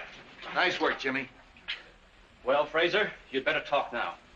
As soon as I saw the film with the expedition, I felt sure that you had cut it and that the camera had photographed more than you admitted. Yeah. The reason you killed Doc Benton is because you didn't want him to tell about the oil. What about Jonas? He knew that Fraser had stolen the scroll and was working with Mason to try to get it back. Fraser killed him, too. You are very clever, Mr. Wong, but you still haven't got the scroll, and what's more, you'll never get it. You see, I destroyed it. Oddly enough, I believe you, Fraser, but you didn't destroy it without photographing it. The scroll itself would have been difficult to dispose of. Besides, the contents are the most important thing. Search him, Captain. Come on. What am I looking for? Film.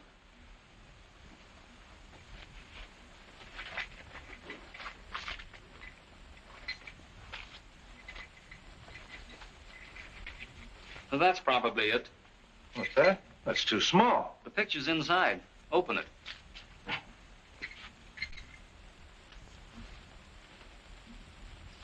May I? This is part of China. I think we can trust you to see that it remains so. What do you think, Captain? Well, I think you're right. Except that I think someone should go along to help. That is, someone who understands the language and, well, the customs. That is, somebody like yourself. It's a wise man who understands a nod.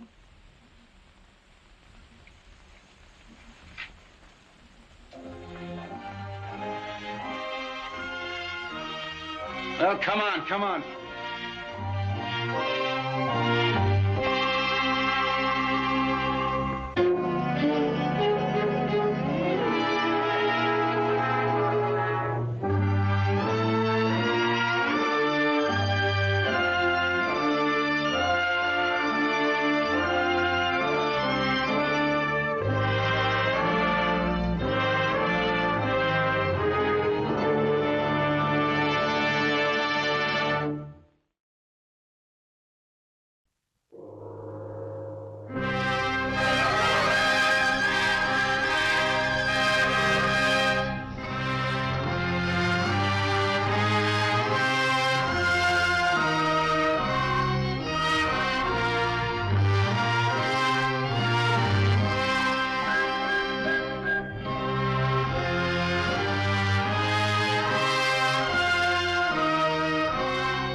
You're going to get killed doing that one of these days, Lascardi.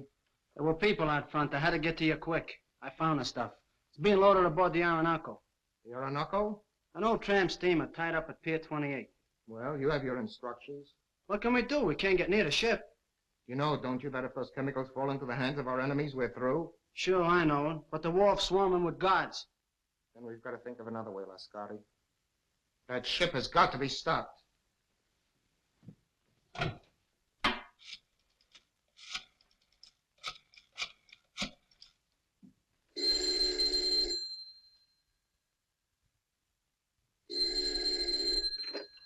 Hello? Yes, this is Olga. Yes. Yes, I understand. I'll do as you say. I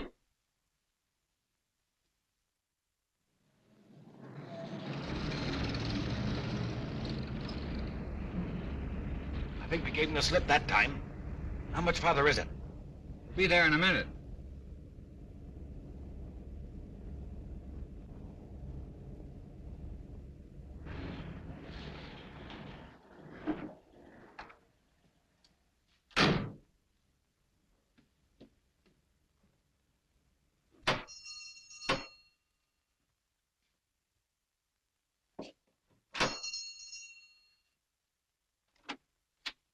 Is Mr. Wong at home? I'm Mr. Simon Dayton.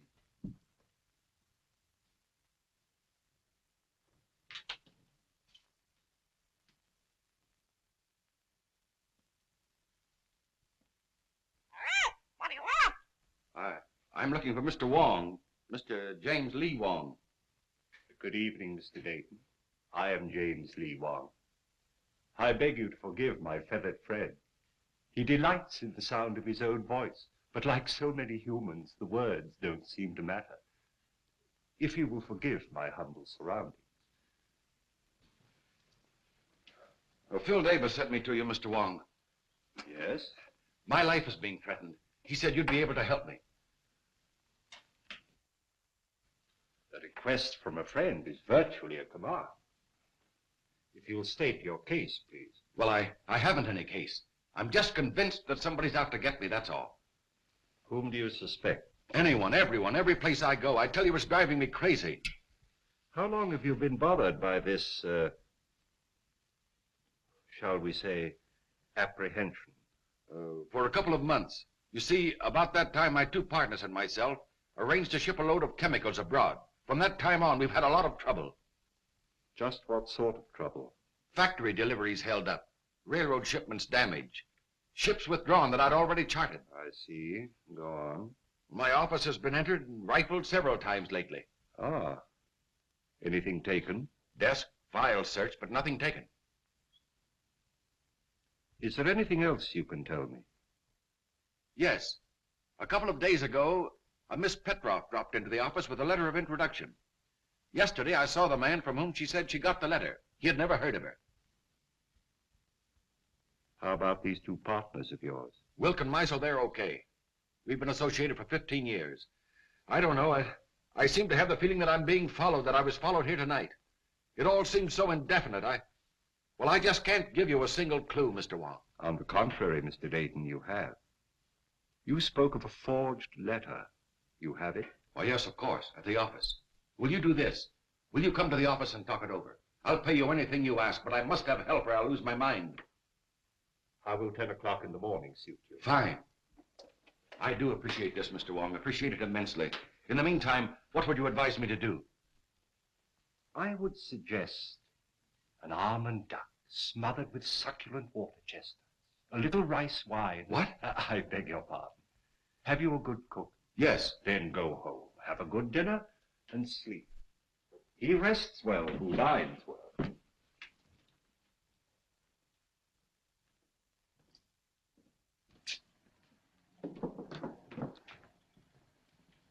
Good night, Mr. Wong, and thank you again. I'll see you tomorrow morning at 10. Good night.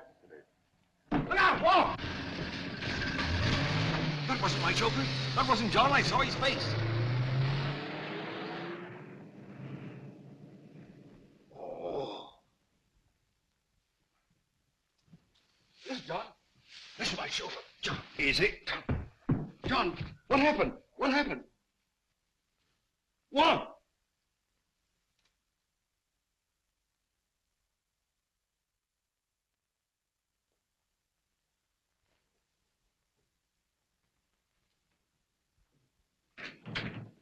Good morning, Mr. Dayton. Good morning. Mr. Wong will be here at 10 o'clock. I'm not seeing anyone else, understand? Why, Mr. Meisler and Mr. Wilker in your office waiting for you. Oh, thank you.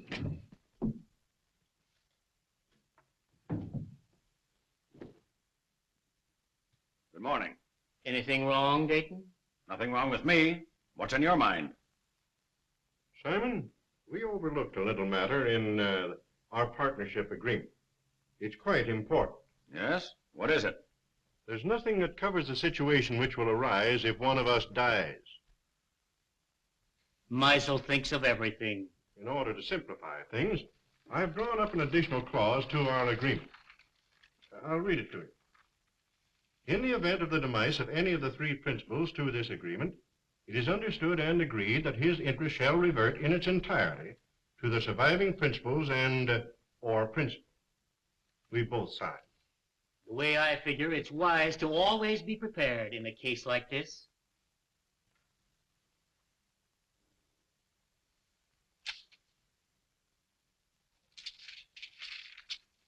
I wish we'd never gone into this now. Not trying to back out again, Dayton? No. Well, don't. You're in this too deep for that. That ship is going to sail.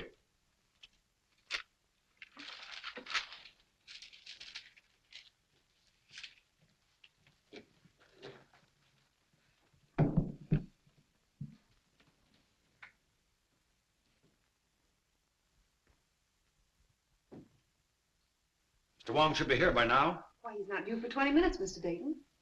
Oh.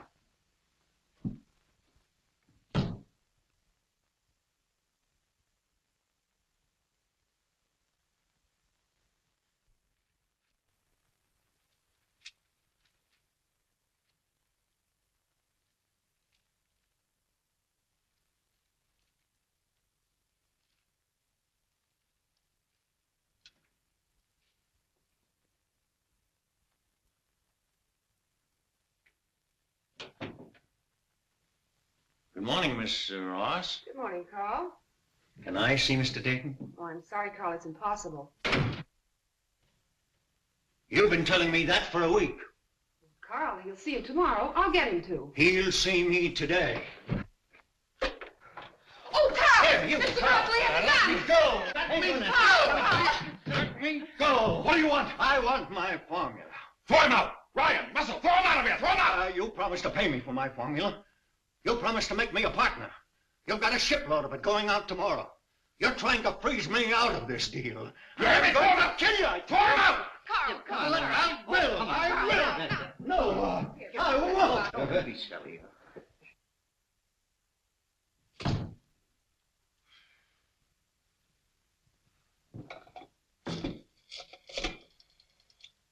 Hello, operator. Get me the police department.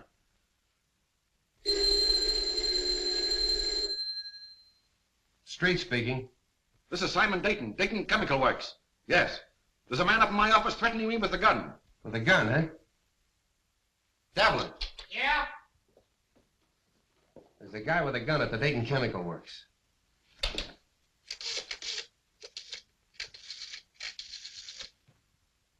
You better stay away from her. He's dangerous. Oh, Carl and I are old friends, aren't we?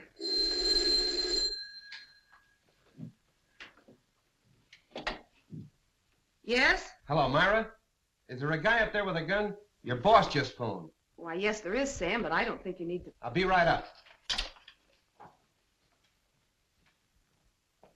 Look, Carl, why don't you go home now? No, I'm going to wait here. I gave him my formula. He said he only wanted to look at it. Now I won't give it back. Oh, I'm sure Mr. Dayton just misplaced it. He's been very busy lately. But he says I didn't give it to him. Oh, he probably just forgot. He's been awfully worried. Look, Carl, why don't you go now? If he should I come here... want my formula.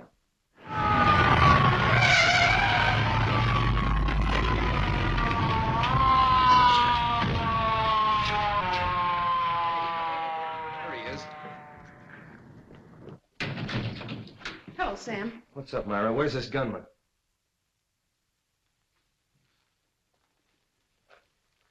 Gunman? Up on your feet.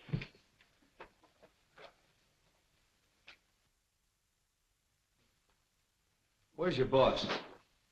I'll let him know you're here.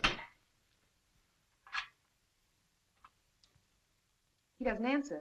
Well, I was standing at the window when we drove up. Mr. Dayton? Mr. Dayton? It's locked, Sam. What's all this about?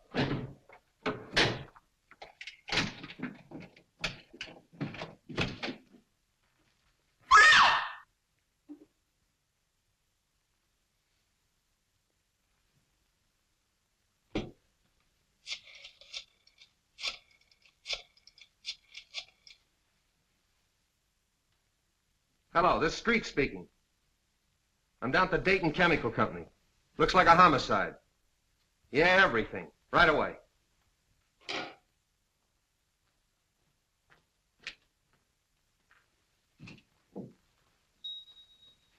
Why'd you kill Dayton? I didn't.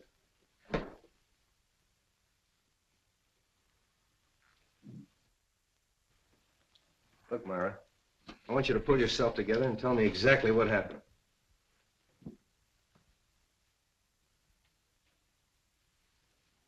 Hello, Wong. Hello, Street. I hope I'm not too late. My appointment was for 10 o'clock. What appointment? I have an appointment with Mr. Dayton.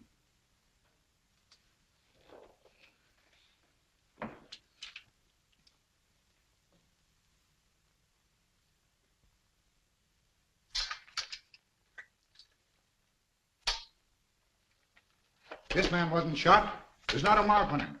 Looks like heart failure. What about this gun? Even with my rather limited experience, I would say the doctor was correct in his assumption. Simon Dayton was not shot. How do you know? Did you examine the body? No, but I examined the gun. I'm afraid it hasn't been fired.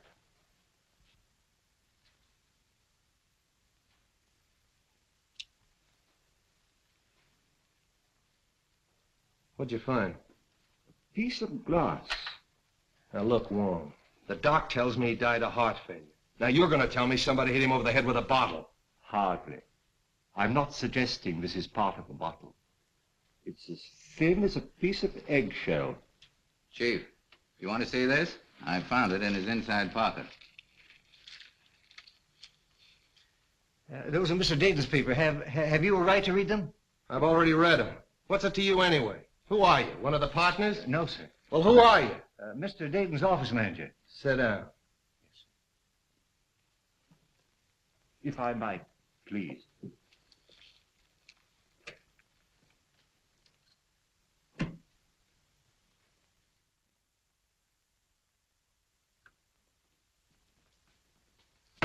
When I got your message, Mr. Wong, we prepared everything. So nice of you to take so much trouble. Oh, we're always interested when you decide to work out one of your experiments with us. Mr. Simpkins is anxious to meet you. Oh, yes. I told him that we were at Oxford together. Oh, really? He's the scientist you said you wanted.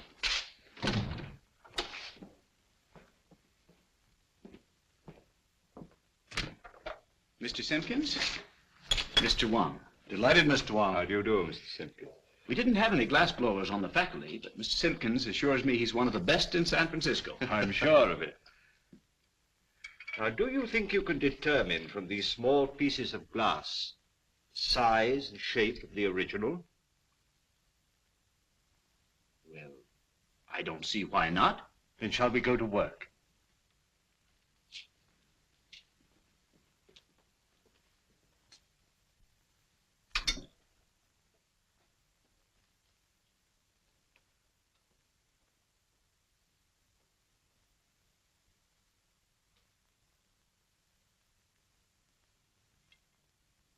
Calcium, 0.063.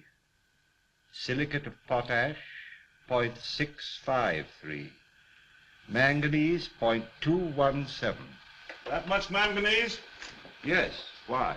Awfully brittle glass. Must have been made by a Bavarian. Why do you say that? They're the only glass blowers I know who use that much manganese. From the curvature, It must have been almost a perfect spear, 65 millimeters in diameter, about 2.5 inches. Mm-hmm.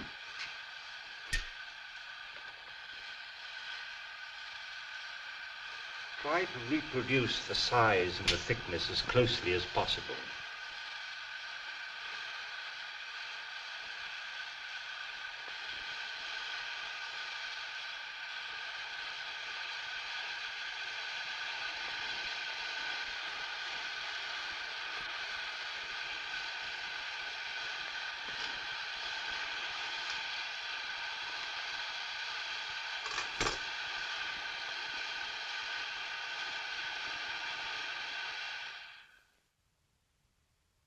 Which shoe should tie first, left or right? Left. What is the capital of Minnesota? St. Paul. Scratch your neck. Say ah. Ah. Count from 12 to 25. 12, 13, 14, 15, 16, 17, 18, 19, 20, 21, 22, 23, 24, 25. What do you associate with the word hiccup? A spasm of the diaphragm.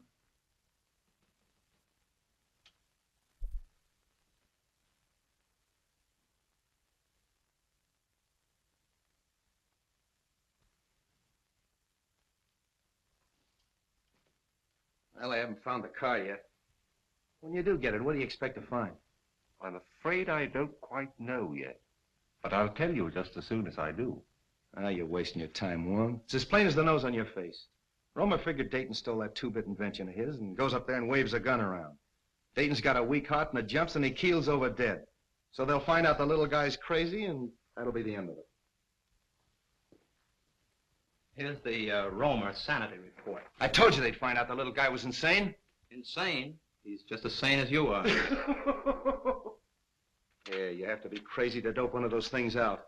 Here's a coroner's report. The guy died of poison gas. Gas? That's impossible. How could the guy have been gassed? What's that? That is a replica of the murder instrument. Now look, Wong, you're not going to tell me you took those little pieces of glass and put them together and made that. You flatter me. Some friends of mine made this. Sort of a gas grenade, huh? Brakes when thrown? Undoubtedly. I got it. That gun was a ruse, a magician's trick. While Dayton was watching that gun, Romer threw that glass globe and it broke and killed Dayton. And everybody else in the room. Sure. Yeah, that's right, it would. But he could have planted it. That's it. He planted it. And when Dayton came back to his desk, he stepped on it and it killed him. Sure. Well, that should be easy to find out. Mr. Russell and Miss Ross were with Romer in the room the whole time. That's right. Bring him in. Say, how much longer? Take it easy. Is it for me? No, lady. Miss Ross. Russell. Inside.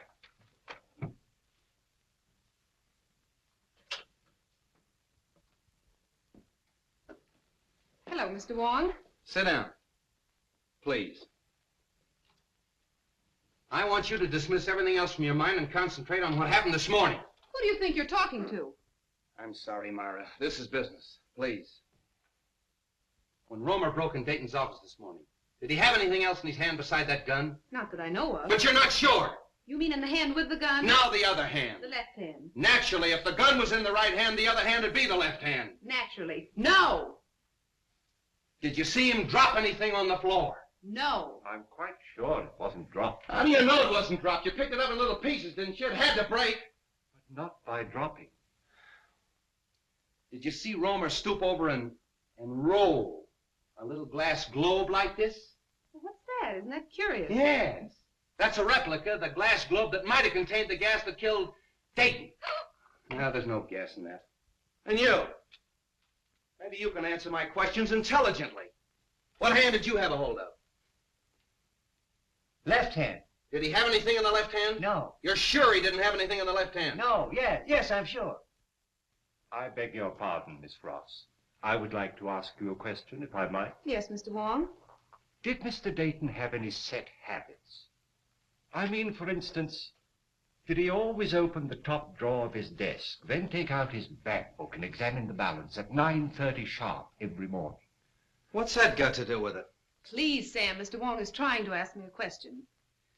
Mr. Dayton didn't keep his bank book in his desk at the office. I know, Miss Ross, but Did he take bicarbonate of soda or change his coat or anything at all at any set given time? What are you driving at? If the murderer knew the habits of the victim, he could have placed the bulb where the victim himself could explode it. That's right.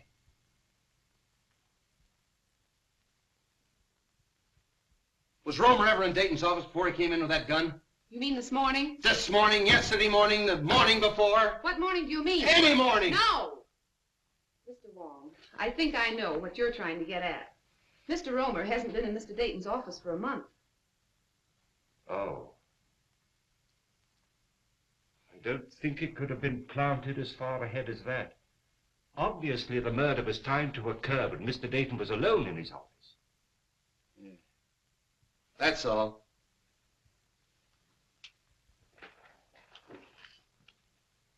Mr. Wong, it's been such a pleasure meeting a detective with such charming manners. Thank you.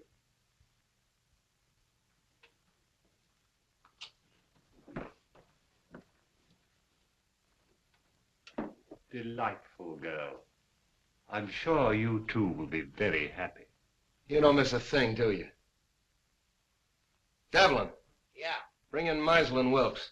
Is it for me? No, lady. You too.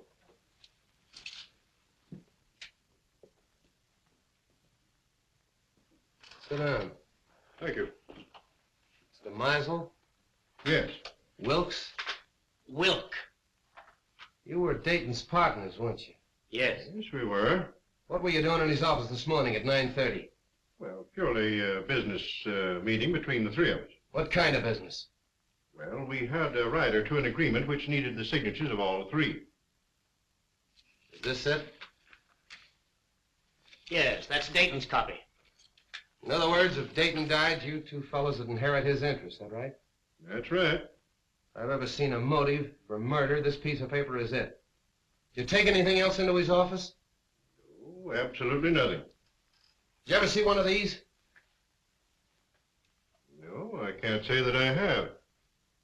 Some type of light bulb, I should say. Pardon me. Isn't Meisel a Bavarian name? It was originally, I believe. Why? Are we to consider ourselves under arrest, Captain? No, you can go. Thank you.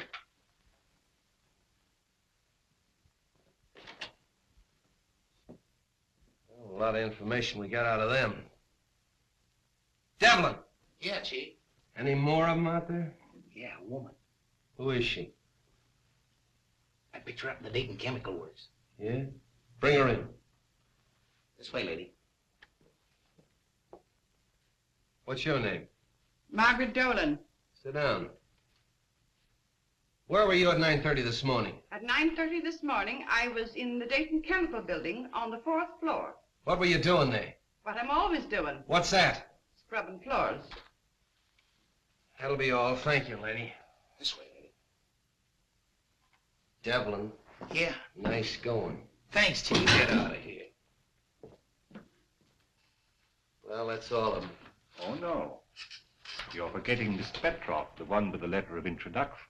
But to say nothing of the party or parties who rifled Dayton's office. And the guy that stole Dayton's car. And the man who stole Dayton's car. Look, Romer's got a motive. At least he thinks he has. The formula. Meisel and Wilkes have a motive. The Russian gal and the guy that stole Dayton's car. See if you can dope that out for me. You blunder, both of you. You must have, although Dayton wouldn't have gone to Wong. And you. I told you to be careful. Dayton's out of the way. Yes, but that Chinaman saw your face. I'll take care of him. We're not taking any chances like that. We've got to stop that boat and get their formula. Won't take him long to get that boat loaded. Then we've got to work fast. It's the formula that worries me. If we could only reach Roma. It's impossible. He's in jail. And it's got to be Wilk or Meisel. It'll be Wilk. I'm having cocktails with him tomorrow. Olga, you can be very clever when you're not careless. And you watch the boat. And remember, be careful. Wong is a clever man. But if you watch your every movement as you've been trained and as I do, even Mr. Wong can be fooled. You won't find anything in there, Wong. We've checked it completely. The only fingerprints on the car are Dayton's and his chauffeur's. What'd you find? Well, the man who stole Dayton's car obviously picked up a companion. I don't think Dayton smoked this type of cigarette. You mean there's something in the tobacco? A Kachina bark. It's mixed with tobacco in South America. Look, Wong, first you give me a Russian. Now we got a hitchhike in South America. A nice menagerie you're getting. Where do we go from here? To Carl Romer's house. All right, Devlin, back it out. Tommy, bring that car over. Right.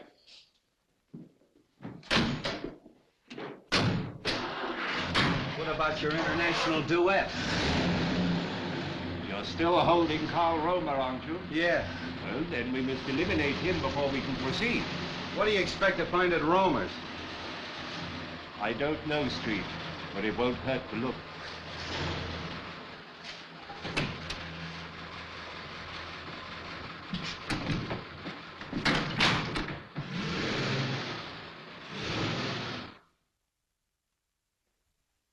I'd like to disturb you, Miss Romer, but we'll have to look over your husband's workshop. Why don't you let Carl come home? He didn't kill Mr. Dayton. He was only angry because Mr. Dayton kept his formula. All he wanted was to frighten him. Yeah, well, if that's true, Miss Romer, you haven't anything to worry about. He'll be out in a couple of days. You know that's all Carl did. Why, the gun wasn't even loaded. All we are trying to do is to help your husband, Mrs. Romer. Now, if you'd allow us to have a look at the room where he worked. We haven't anything to hide. You can see everything. My husband is innocent. Come this way, please.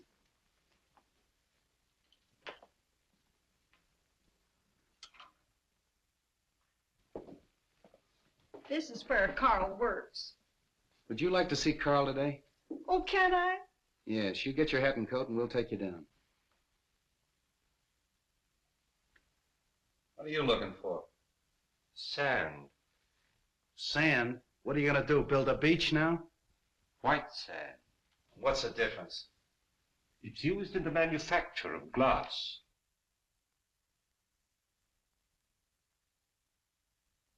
Oh, Miss Romer, I'd like to ask you a few questions about your husband. Was he ever mixed up with the officials, that is, the law? Oh, no, sir. By the way, Mrs. Romer, where was your husband born? He was born here in San Francisco. And he's lived here all his life? Yes, sir. Let's go. Are you going with us? No, I'm going home.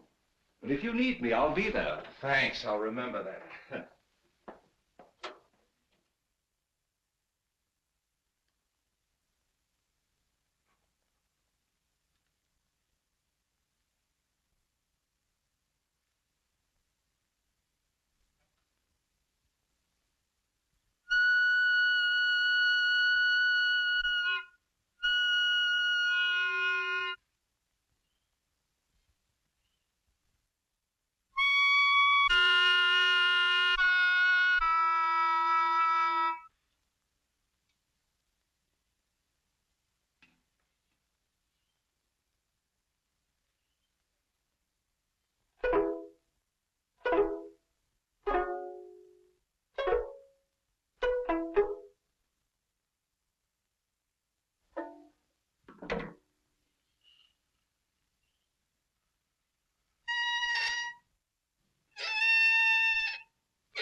Niêm Hội Hạn là mấy vậy đấy? Hai thì Niêm Hội Hạn và Hội Trường Thiên Hoài gì cơ?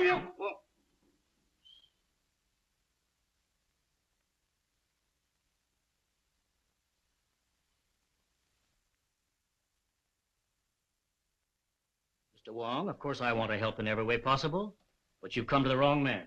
Sometimes we witness things without being aware of their importance. Are you implying that my eyesight is failing? You misinterpret my words as well as my motives. I don't think I've misinterpreted your motives. Just what is it you think I may have seen without being aware of it? The murderer planting the instrument of death We know it was planted in Dayton's office shortly before his death. It couldn't have been placed there in my presence. There is always that possibility. You were there that morning. So was Meisel. That is true. I admit that the death of my partner was very profitable to me. But outside of that, I can't help you. The Countess Dubois. I'm sorry we have to cut our visit so short. I quite understand. I'm glad you called, Mr. Wong. Countess, I'm honored. Mr. Wilk, Baron von Krantz. How'd you do? How do you do? I'm glad you came with the Countess. My dear Countess, what an unexpected pleasure. And may I add, looking even more charming than when I saw you last. I regret not recalling the occasion. I regret having made so faint an impression. Surely you remember the Argentine ball at the embassy in London? Oh, of course, how stupid of me. But there were so many other celebrities there. Mr. Wong, Baron von Krantz. How do you do? How do you do? It's still Mr. Wong? As yet, I've had no occasion to change my name. Are you in a hurry, or will you join us in a cocktail? Well, since you insist, allow me, Countess. And are you going to be in San Francisco long, Countess? Just a fortnight. Really? Oh, allow me. Do you mind? Baron, may I have one of your cigarettes, please?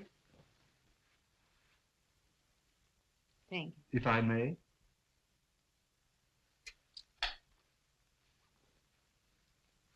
No brand. I have them especially made for me. Very pleasing and individual flavor. A trace of Katrina.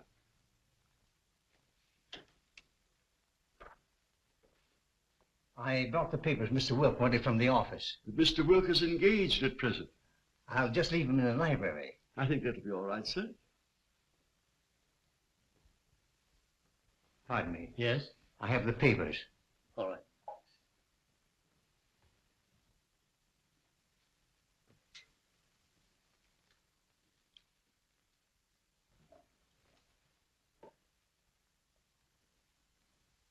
Your health, Countess. Thank you.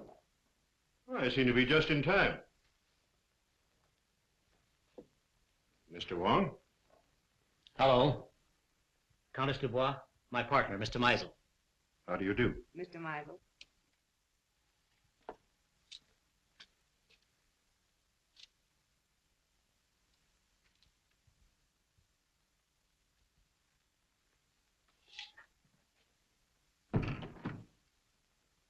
To our better acquaintance, Countess. Special delivery letter for you, sir. Excuse me. Oh, Baron. Mr. Meisel, Baron von Krantz.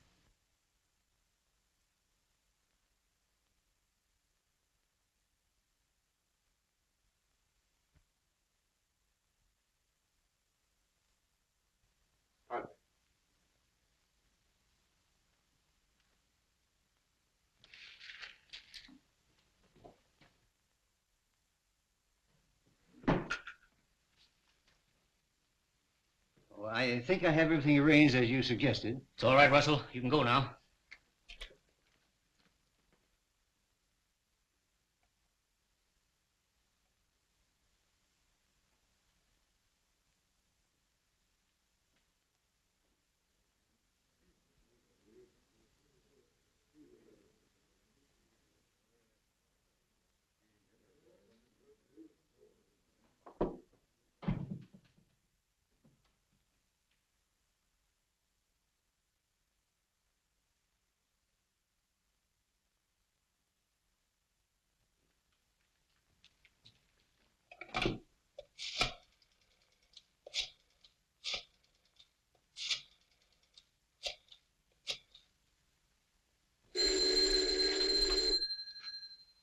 Street speaking.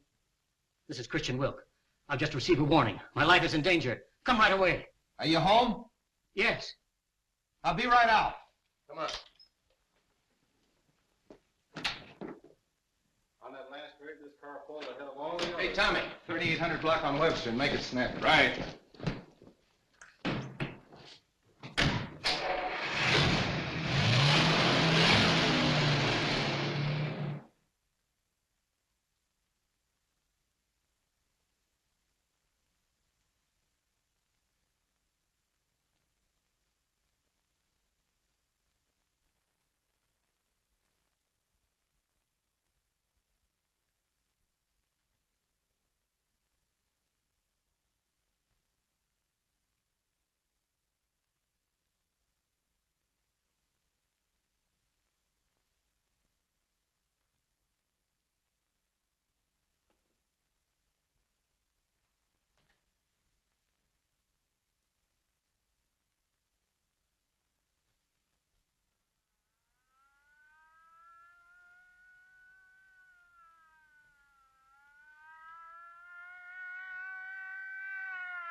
Where's Wilk? In the library, sir. Show us to him. Very good, sir. Stay at the door. Okay.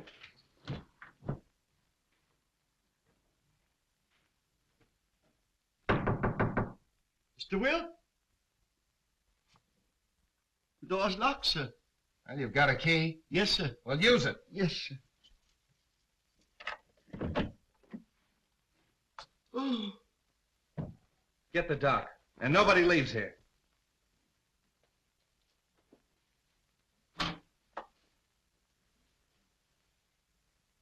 Wong. You been here all the time? Yes.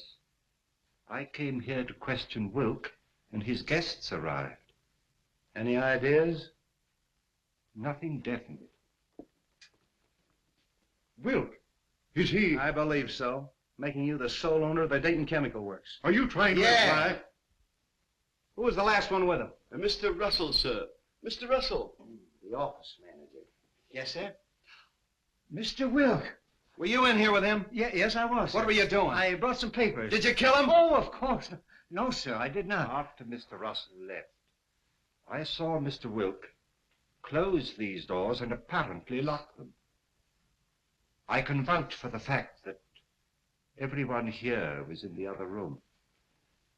Why was he in here alone? I had given him a special delivery letter, sir, which he brought directly to this room. That's right, Captain. We all saw that. He seemed greatly agitated. The doc's coming up. Okay. See if you can find a letter.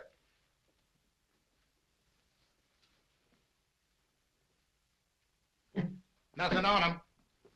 How are you, Street? Hello, Doc. All right, everybody wait in the next room. Watch.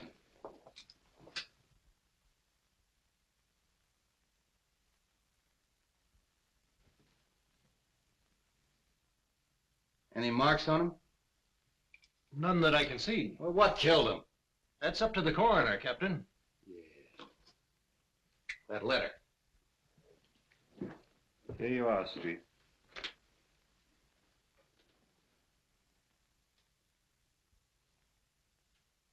Hey, Wong. This letter's from Roma. What are we waiting for? Look here.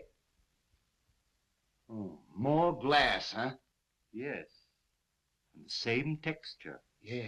So what? So maybe the guy wore earrings. Come on.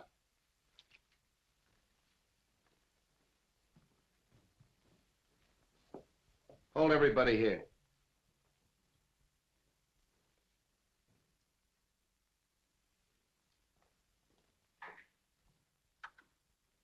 You can't deny writing that letter. It's your own handwriting. No, I don't deny that. It is my handwriting. Why'd you write it? I can't tell you. How'd you get the letter out of the jail? Can't tell you that. If you'll take my advice, Carl, you'll tell the captain everything you know. I can't. You're going to talk, Romer. If it's a little persuasion you want, you'll get it. Hello. Have the DA's office send over a couple of men. You'll talk, Romer, if it takes all night. You'll excuse me, Captain. There are just a few things I'd like to look into. As soon as I can find out why he wrote this, I'll know everything. I know. I'm very sorry, but I can't wait. Carl, I know you're innocent. I'm only trying to help you. If there's something bothering you and it's protection you want, I'll promise you and your family every protection in the world. You protected Wilk.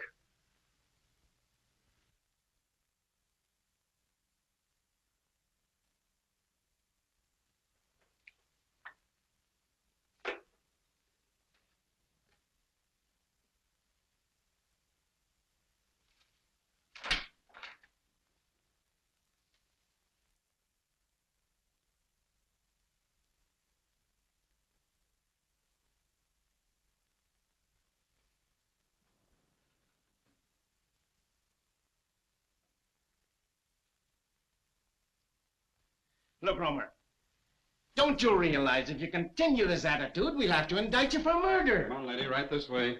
Oh, Carl. Wait a minute. Well, Captain, I got it out of her. She mailed that letter. Romer gave it to her when she visited him yesterday. She mailed it this morning. Oh. Maybe you'll talk now, Romer. Unless you want your wife to go to the gallows with you. Oh, Carl, tell them what they want to know. You know you're innocent. Let her sit down.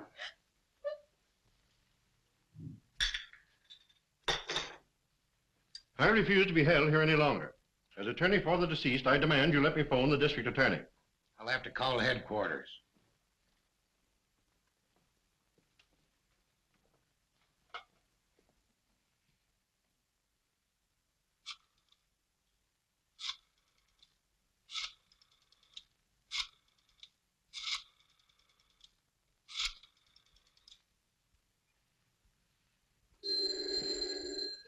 I thought I told you not to put any calls through. Oh, all right, put him on. Listen, Sam, I can't hold this guy Meisel much longer. He wants to call the DA. Insists as attorney for the 2 murdered men you can't hold him. Wait a minute. Meisel's hollering for the DA. Can't I hold him as a material witness? Yes, you can. But if you do, you won't have your job in the morning. Look, Devlin, release all of them. Yeah, let them go. But make them go straight home. Yeah, where I can get a hold of him if I want him. I don't care what he says. He's a suspect and a material witness. You can go.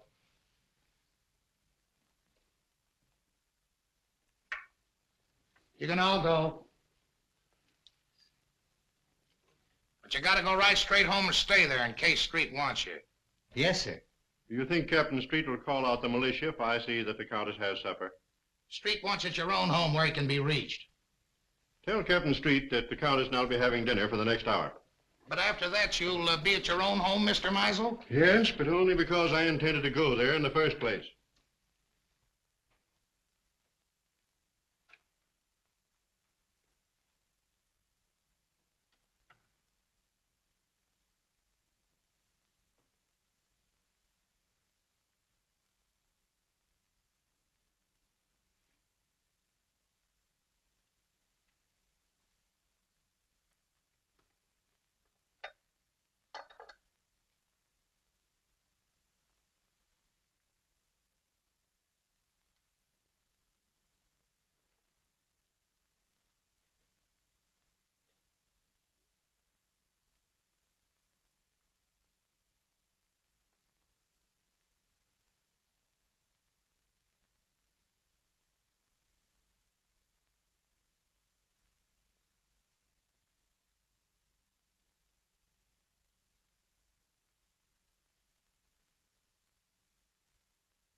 Take her into the matron. Okay, Captain. Come on, lady. You're the toughest nut I've ever had to crack.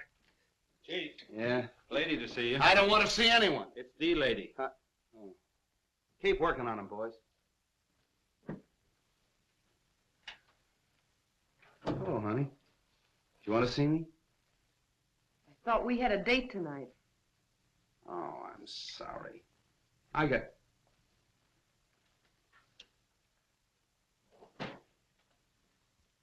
got tied up inside. You know how it is. I thought I heard a woman's voice in there. Who is it? Mrs. Romer. Good heavens, not Mrs. Romer. Why? Oh, nothing. She just mailed a warning letter that Romer smuggled out of jail. I suppose that makes her a criminal. Yes, it does. She's no more guilty than he is. Oh, look, let's don't go into that, Myra. She's all right. She's with the matron. Sam, can I see her? Why don't you let me take her to her sister's? You could find her just as easily there. All right, all right. I'm tired. I don't care. Maybe I killed him. Maybe you did. Look, honey, phone the matron and tell her I'm coming down to get Mrs. Romer. No date, huh? I'll be back for you later.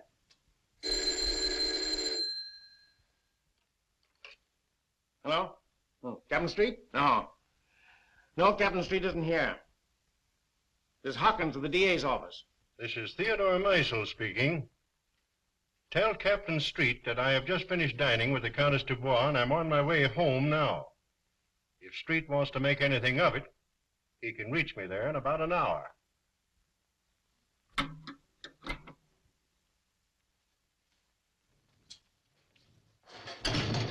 Everything going all right? Yeah, I'll have her loaded by morning. All right, fine.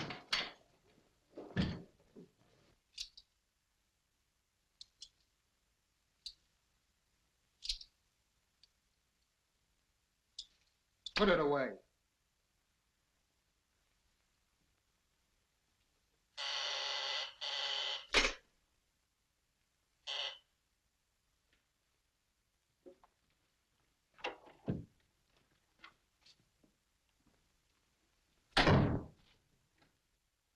Where have you been? The police held me. Held you for what? Now, don't tell me you don't know Wilk was killed. Wilk killed? Come on, how did you do it? I didn't. Oh, Anton, don't be so modest. You're crazy.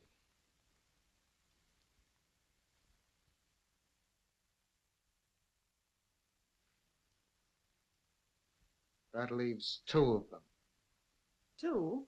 Only Meisel. And Mr. Wong. Wong? Yes. Why do you think I left the place? He suspects us. He was here and searched the apartment. Here? How do you know? I saw him. And you let him get away? Yes. Why? Because we're calling on him tonight.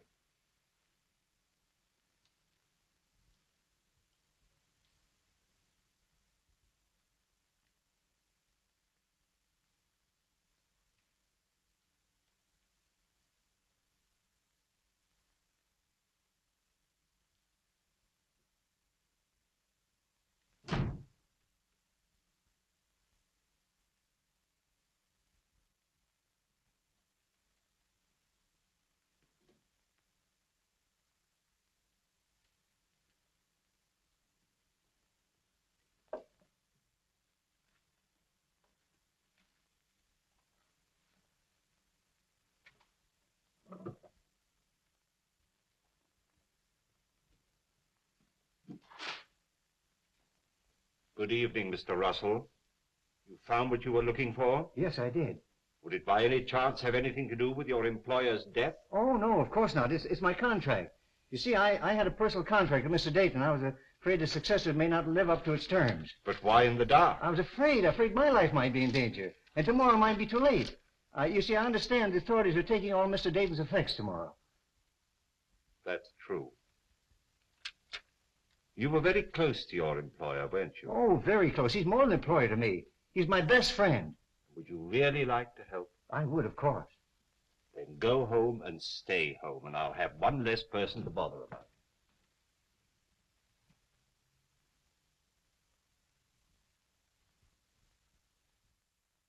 Carl, can't you see this is getting you nowhere? That you'll have to tell us what you know eventually? Your turn, Captain. Listen, Romer. You know who killed Dayton and Wilk. But what's more important, I know you know it. Now, you may think you're saving that measly neck of yours by not talking, but you're not. Many a man has swung for knowing less than you do. My wife. She's safe with her sisters. You're not lying to me. No, we're not lying. She's at your sister's. You want the name of the murderer? Yes, Carl, yes. You must be very careful. Take no chances. He's a very cunning and desperate man. He'll stop at nothing. Who is it? We'll take every precaution, but who's the man? It means my life if you fail. We'll not fail. We'll get him before he can strike again. The man who murdered Simon Dayton and Christian Wilk is Theodore Meisel. How do you know? I was working at his house one day, and I heard him talking to someone, and he said, Wilk fades out of the picture just 56 hours after Dayton. I didn't think anything of it at the time, but after Mr. Dayton was killed, I got thinking, and a cold chill went down my back. That's why I sent the warning letter to Mr. Wilk. Meisel. I knew it. Get the boys. 2 cars, tear gas, the whole works. Right. You 2 men stay here and protect Carl. Get him anything he wants from the kitchen. Send in and get the radio from the matron's room. I knew I'd crack this case. Would you like to come along and see me pinch a murderer? I should be delighted. Follow me. Well, that was a tough one. All right, men. 5:15 Marsden Square and no slip-up.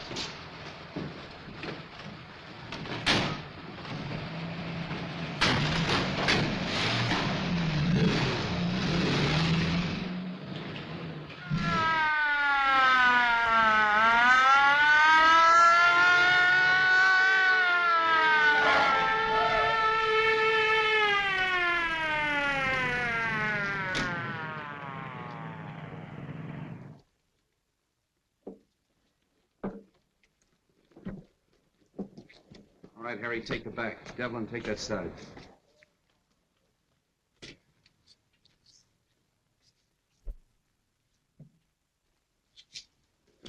Cap!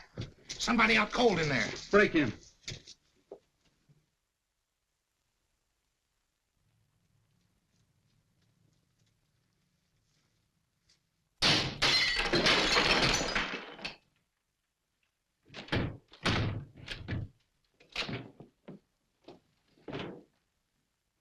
Meisel.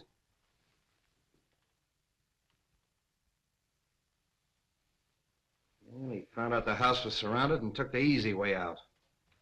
All right, Devlin, call headquarters. One of you men stay here till the doctor gets here. The rest of you search the house. Seems kind of useless, though. This man's obviously taken his own life. Yes, and with the same weapon. Why not? He knew it was fast and he knew it was sure. Yes, it's very fast and it's very sure. You know, I hated to work on poor little Roma the way I did. But it was the only way I could crack the case. And just what happens to Roma now? Well, let him go. There's no good reason to hold him any longer. I wonder if you'll bring him to my house on the way. Why? Well, he'll talk more freely now. And I think we should know a little bit more about Meisel. Yeah, that's okay. Well, say, Wong, I've got a date. You mind if I bring Myra along? She's down at the station waiting for me. Delighted. It's my servant's day out, but I think we can have some tea. Yeah, tea, that's great. We used our beans, we'd have figured this out a long time ago. I'll be right with you, Myra. Let them go and make out the report. If those DA men are going, phone their office and explain that to them. And get a hold of the newspapers. I don't want this story gummed up. Sorry, Myra, I was held up. Did they get your watch and money? No, I mean I was delayed. You're telling me. Look, it may not seem of any importance to you, but I've just solved the murder case. Hooray! It was Meisel. Meisel? Yeah. I knew Romer was innocent all the time, only I had to get a few facts out of him. I can't tell you everything. You're wonderful. Are you going to release Roma now? Yeah. Sweet. There's a few questions we've got to ask him. Goodbye. No, Myra, not me. Wong's gonna question. We're going to Wong? Yeah. Oh, darling.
Well, this must be Mr. Lascari.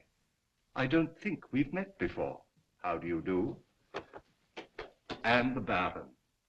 I'm so sorry my servant wasn't here to let you in.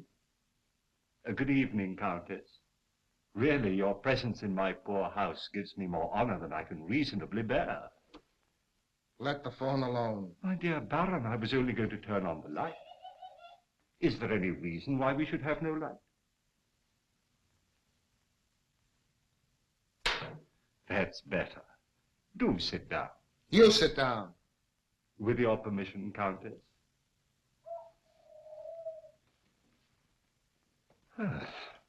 Well, this looks like quite an evening. Talk, Wong, and talk fast. Why have you been trailing us? Trailing you? Yes. You were in my apartment tonight. Your apartment? I saw you. What did you take off my desk? Mr. Anton Mole's blotter. You are Mr. Anton Mole, aren't you? What of it? What's your interest in us? I was called in on the Dayton case. What has that got to do with us? Well, it seems fairly simple. You tried to stop the shipment of some poison gas to the enemies of your country. Well? The next move, of course, was to obtain possession of the formula from the 4 men who owned it. You tried to kidnap Mr. Dayton. I remember your face in spite of the fog, Lascari. Let's let him have it. No. And the next morning, Mr. Dayton was found murdered. Am I right so far? I see by your faces that I am. Very gratifying. You know, in my country, a teller of tales asks no finer reward. This isn't getting us anywhere. You then turn to the most dangerous of all deadly weapons, a beautiful woman. And I must say that Miss Petroff played her part to perfection. Cut the compliment. But in spite of all your efforts, you still appear to be without the formula. Because you've got it. I'll give you exactly 4 minutes to hand it over. But if I assure you that I haven't the formula... You've wasted a half a minute already.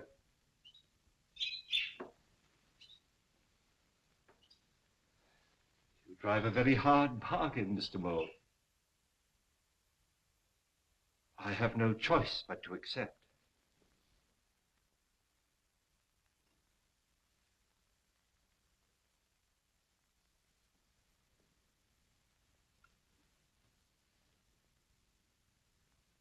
This glass ball contains a concentration of the poison gas you're looking for. What do we care? Where's the formula? The formula is of no use to you unless you understand its operation. But you... You've destroyed us all. Oh! Don't move! Anybody. The slightest exertion will kill you instantly. This room is filled with poison gas. Invisible. Colorless. Swift. It's in your lungs. Seeping into your bloodstream. There's no escape. Soon you feel a sensation of choking, a tingling in your fingers, paralysis of your limbs. No pain. An icy numbness flowing through your veins, a gnawing at your brain, just as the poison reaches the heart. And then the sleep of everlasting death. Let's get out of here! Stay where you are. Now face the other way, please.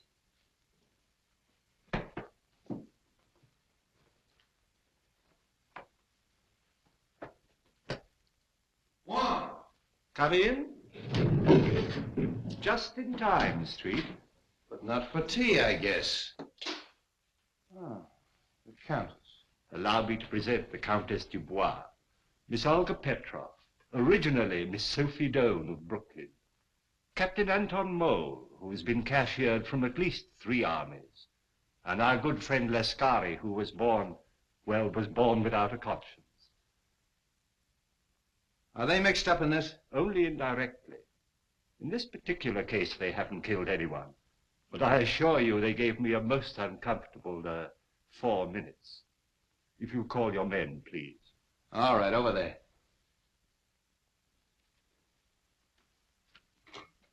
I congratulate you on your exoneration, Mr. Romer. Thank you. Devlin, pick up at Wong's and make it snappy. So nice to see you again, Miss Ross. Now, Mr. Romer, I know how anxious you must be to get home. Well, there's a small service that you can do me, if you will. With pleasure. Oh. I have the photographs of our 3 friends here, with a long list of the crimes for which they are wanted by the federal government. Now, Mr. Romer, there is one small point that I can't seem to get quite clear. Of course, it is obvious the suicide of Meisel clearly establishes the identity of the murderer. But we have yet to determine the method that he used.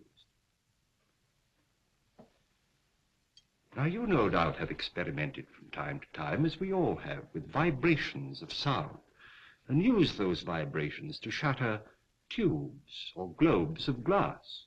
But Meisel went a step further. He filled the glass globe with your poison gas, then made use of some form of sound that he could control from a safe distance. So all he had to do was to plant the globe in his victim's quarters and wait an opportunity to explode it. I think it is more than likely that he was preparing to take the life of one of us, when accidentally he destroyed himself. I'm sorry to spoil your theory of Suicide Street. Now, I am positive that this globe is identical with the globes that were used in the murders. I have destroyed 2 or 3 myself in my own experiments, with various forms of sound, but not when it was filled with gas, as this one is.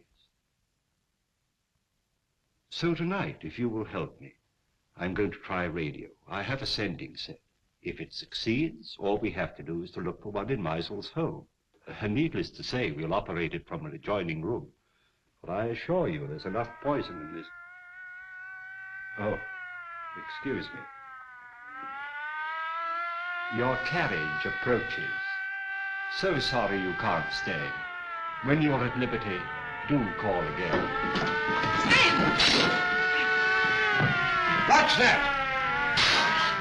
Please don't be alarmed. That one, too, was empty. All right, Devlin, cuff him and take him away. Don't forget you have another passenger, Street. Yeah, Romer, too.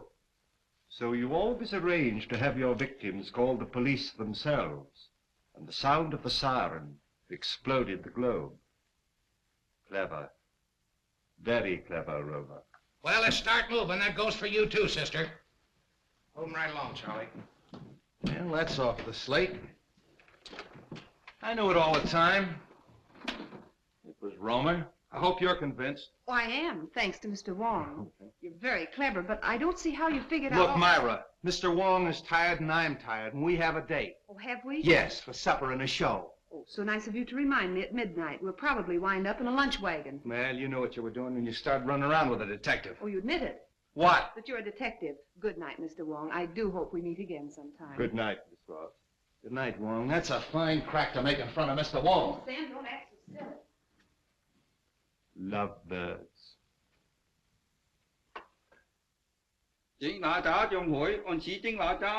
All the time too much music.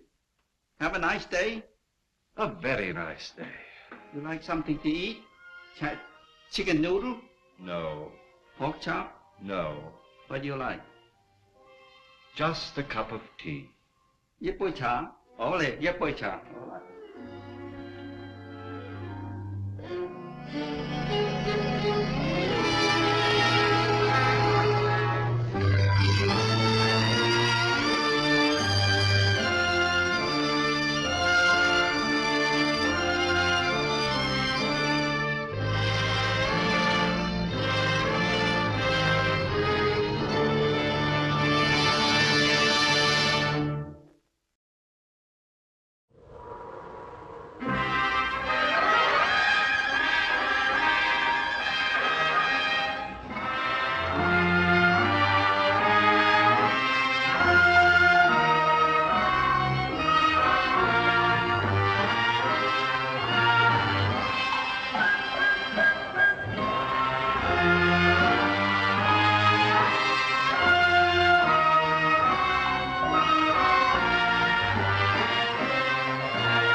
Mr. Wong at home? Yes. Could I see him? Your name, please? No name. Name, please. Tell Mr. Wong someone wants to see him. Someone who needs his help. Could I come in? No, no. You wait here.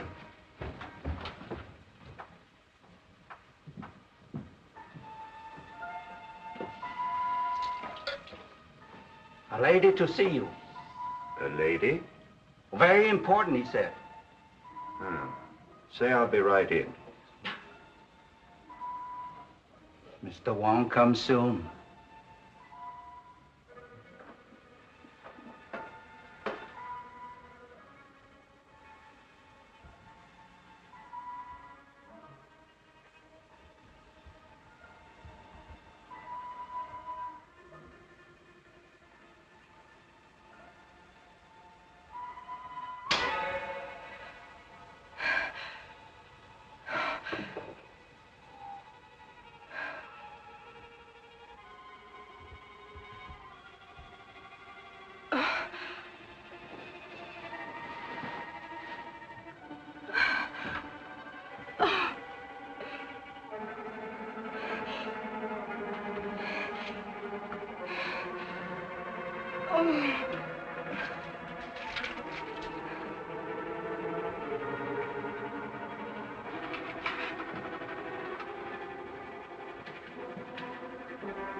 She's dead.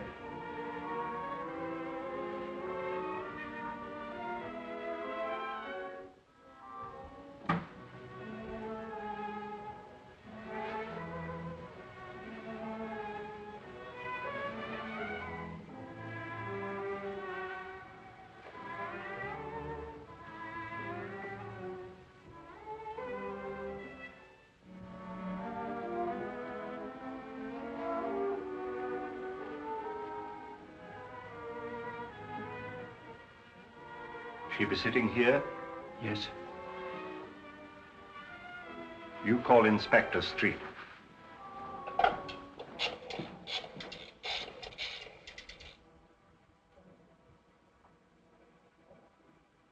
Mr. Wong wishes to speak to Inspector Street. Just a minute. On your phone, Captain. Wong speaking.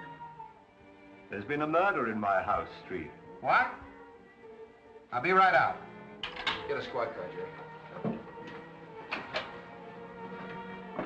I'll be at Wong's. All right.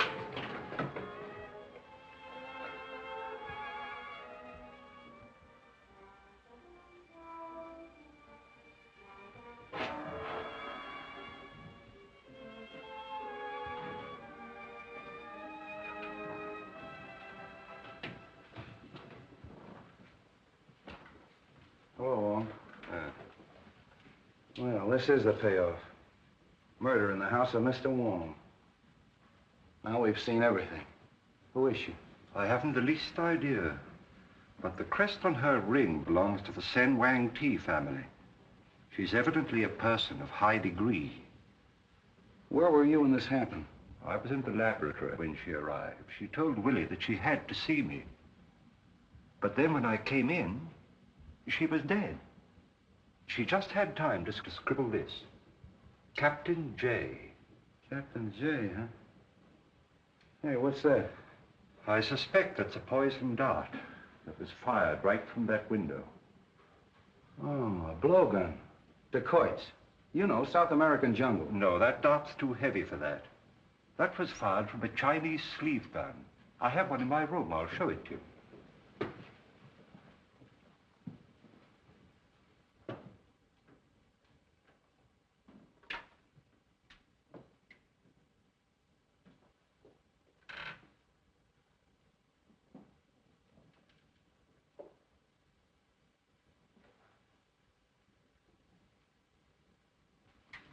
How does it work? You press the spring back so. It's clasped round the forearm and released with the slightest pressure. Simple, isn't it? Yeah, simple and deadly. Who's that? No idea. Give me Brodgan, quick. How did you get in here? Look here, Bill Street, what are you trying to pull? How did you get in here? Through the window. How did you know I was here? I followed you here. Take it easy. Oh, look here, Bill. This is one of the biggest stories that's cracked in a long time. I've simply got to get it to my paper. How do you know it's a big story? Well, Princess Linois murdered in the house of Mr. Wong. You boy! Sorry, Wong, this is more or less of a personal row. This is Miss Roberta Logan of the Morning Herald, and probably San Francisco's greatest nuisance. Oh, that isn't what you called me last night when we were having dinner. That has nothing to do with the newspaper or the police department. Don't you ever try to date me up again, Mr. I won't. Good. I believe I heard you identify this girl as the Princess Linois. Yeah, what do you know about her?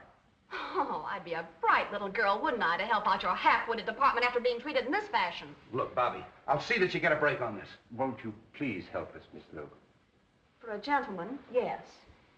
She arrived from China on the Maid of Orient 2 or 3 weeks ago. My files, Willie. I tried to interview her on the boat. I think I remember. It was on the 22nd. Oh, now it's you. There we are. Captain James. Captain James.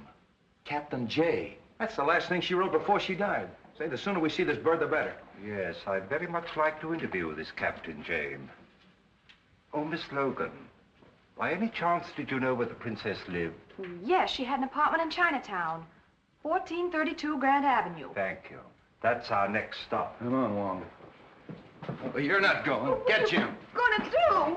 Will you let me go? Well, stop this, you big bad. You're not gonna leave me chained up like I this. certainly am, baby, till we can search that apartment. I don't want flashlight bulbs all over the place.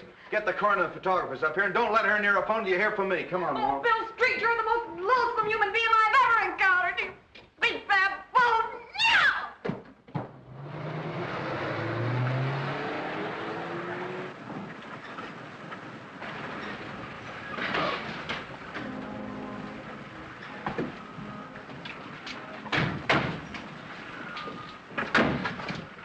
What do you want to see? To the police. Captain James aboard? Yes, sir.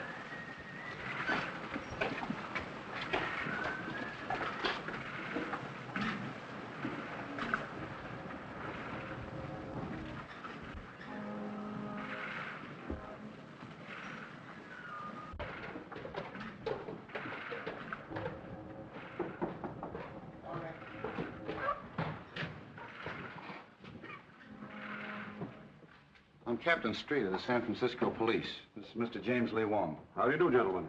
What can I do for you? You had a passenger on your last trip, a Princess Linois. Yes, that's right. Why was she traveling on this kind of a boat? Well, we have a few passenger accommodations. We booked passage for her at the request of her brother. Where's he? He's in northern China. Field Marshal Chiang Sai. The Sen Wang Ti family? That's the family, sir, yes. What was she doing in this country? Sightseeing, I imagine. This is her first trip to America, I understand. And her last. She was murdered an hour ago. The princess murdered? Well, this will be a great shock to her brother. Have you any idea who might have done this? Could one of your passengers have had a motive? Not that I know of. What type of passenger were you carrying? Well, we had a few returning missionaries, a commercial traveler or two, one or two tourists, but she didn't mingle very much with them. Have you left the boat in the past few hours? No, I haven't, sir. Have you a crew and passenger list you could let me have? I certainly have. Sorry to have bothered you, Captain, and thank you. Not at all.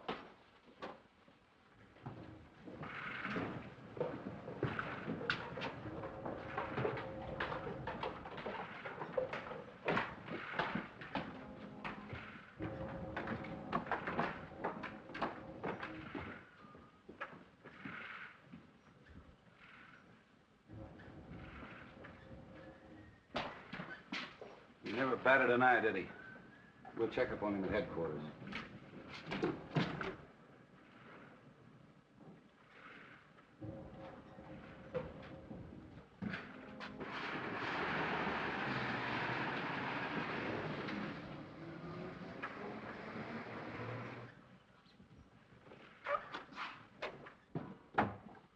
Well, who are they? Police. What? Isn't one of them Chinese? Yes, a Chinese detective. What do they want? You ought to know what they want. What do you mean? Of course, you don't know the princess was murdered. Murdered? Yeah. What did you kill her for, Jackson? Are you crazy? Well, I haven't seen the princess since, well, yesterday afternoon. Did you get a check? Yes. How much? $250,000. And my share? Now, look here, Jackson. I'm in this thing as deep as you are. She chartered the ship for the airplanes. I put her in touch with you, told her you'd flown as an aviator with her brother in China. I planned this whole deal. All right, I know it. You'll get your share. Where is the money? It's in the bank. I'll see you there at 10 o'clock in the morning. All right. Pretty clever, Jackson, killing the princess. Yeah, no witnesses to say where the planes were delivered or not, or where the money went? You're a pretty clever guy, Jamie. Good night.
This is the place.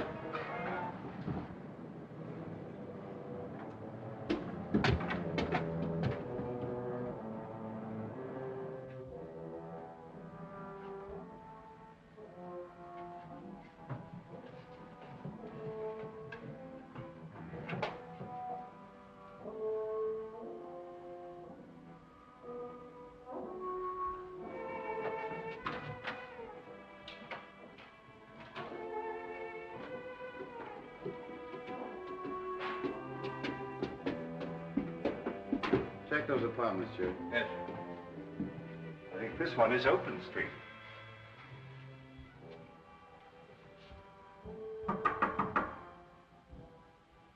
Anybody in there?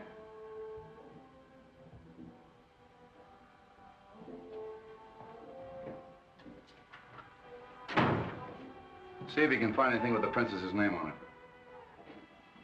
Well, somebody's here or has been here. Perhaps this should have been our first stop. Yeah. Check that closet, Jerry.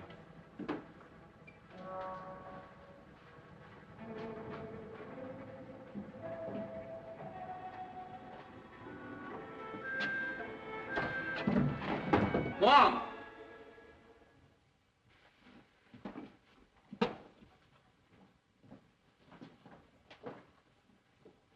Poor kid's out cold. Bobby!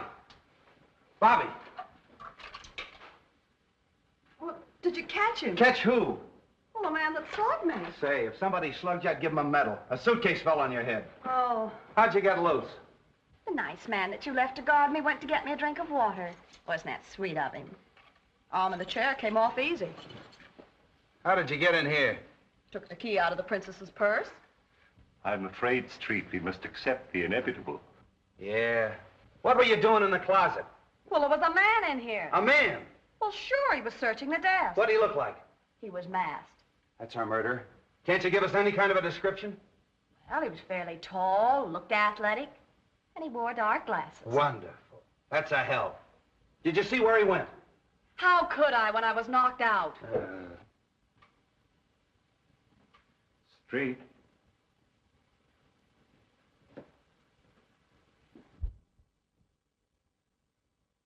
All right, put down that gun. This is the police. The police?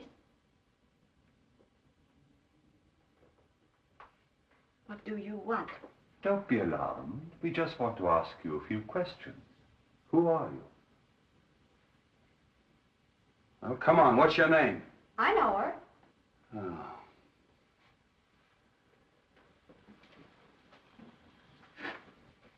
All right, who is she? She was on the boat with the princess. As her maid? I am her companion. Oh, so you were in her confidence. Yes. Oh, no, no. Now, don't be afraid. Why did she come to this country? I don't know anything. Nobody knows anything. Well, at least you can remember what time she left here. Oh, about 8 o'clock tonight. And where was she going?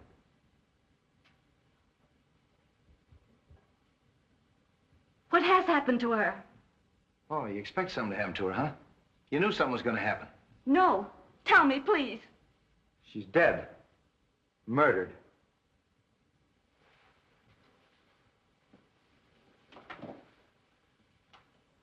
Now, all we are doing is just to try to help you. Who came to see her here? Who were her friends? She had no visitors.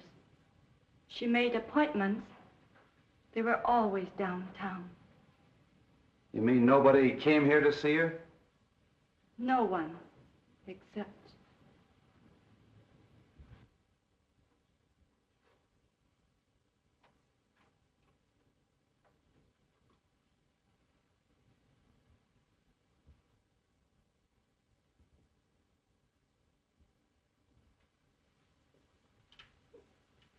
Wait a minute. Who are you looking for? He can hear, but he cannot talk. He is dumb. Oh, you know him. Yes. Has he been up here to see the princess? Yes. Come on. Where does he live? In the basement. Would you please ask him where he just came from? I can't speak his dialect. He is from northern China, her province. Can you tell him that the princess is dead? I'll try. Dinwa.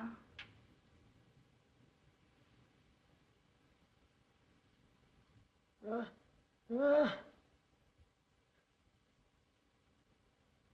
we understood that all right. Look. Did you see anybody come in and go over there? What am I doing? Come here.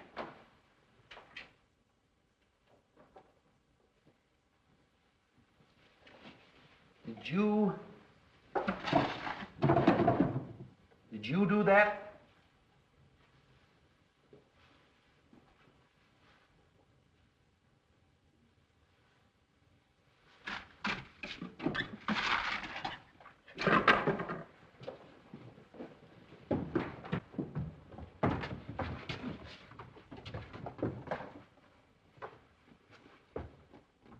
A car was waiting in the alley. A large car. A large black car.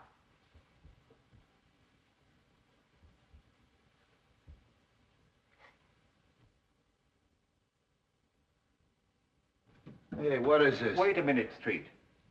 He means it was a man about your size. He was masked, and he wore glasses. What'd I tell you? Mask, glasses? Now will you believe me? Well, this isn't getting us anywhere. Jerry, you stay here till I get back. Don't let either one of them leave. No, no. Don't leave me. I'm afraid. Now, there's nothing to be afraid of. I'll have a man on guard outside your door the whole time. I'm going out to the station and check on that car, and also the little fella's story. Maybe he's telling the truth, and maybe he's not. Yeah. I'll see you later, Street. There's somebody in Chinatown I'd like to talk to first. Oh, Bill, do you mind dropping me at the paper? No, how do you feel? Oh, fine. Of course, I'm a little dizzy. You telling me.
The Honorable Wong is here on personal business or in his official capacity?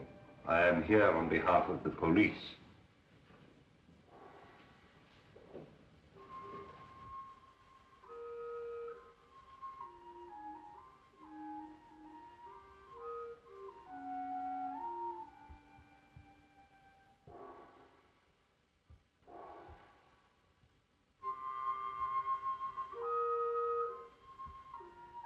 The honorable men perhaps know the Princess Linois?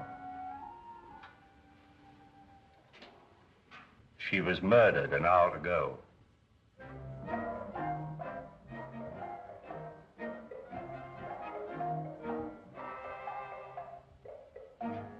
It is perhaps wise that we should open our hearts to you. The princess was in this country to make purchases for her brother. Of war material? Aeroplanes. I see. Her death means that a great project has failed. The resources of this town are at your command.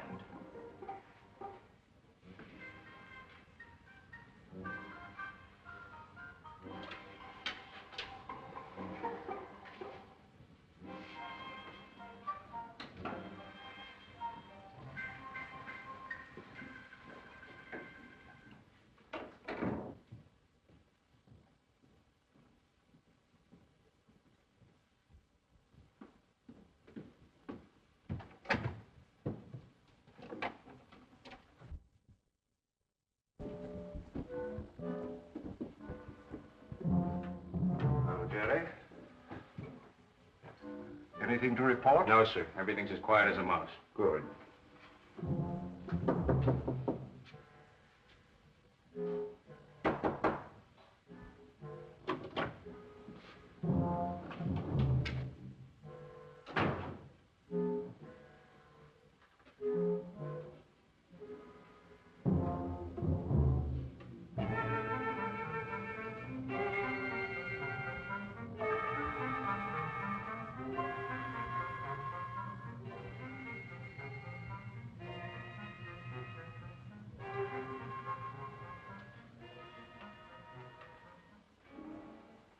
Are you sure nobody got in past you? Yeah, I was right outside the door. Well, did anybody leave? Who? The little guy.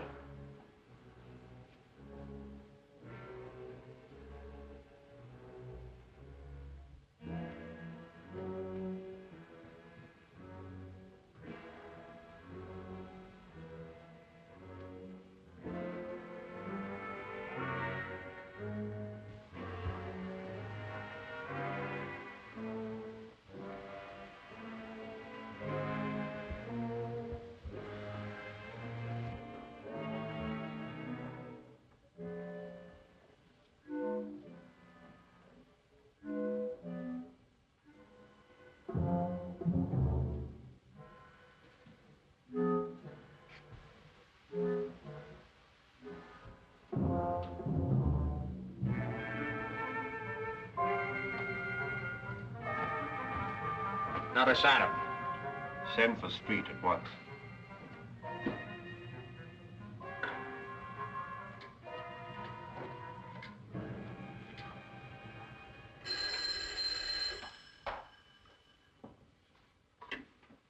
Hello. Yes, Jerry. What? A maid? I'll be right out.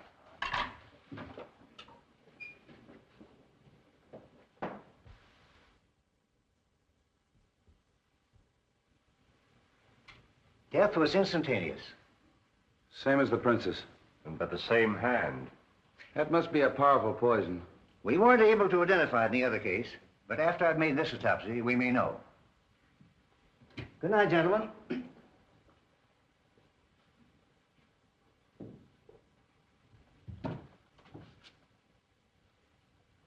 Oh, you think it came from here, huh?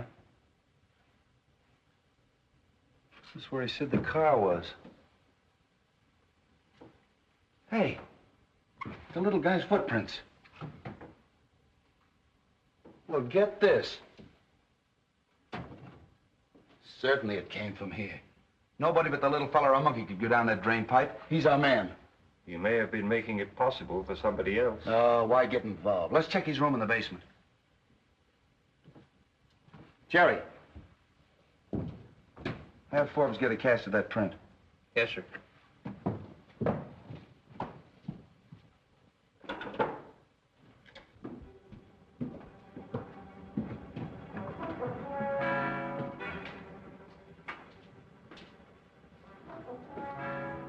This is it.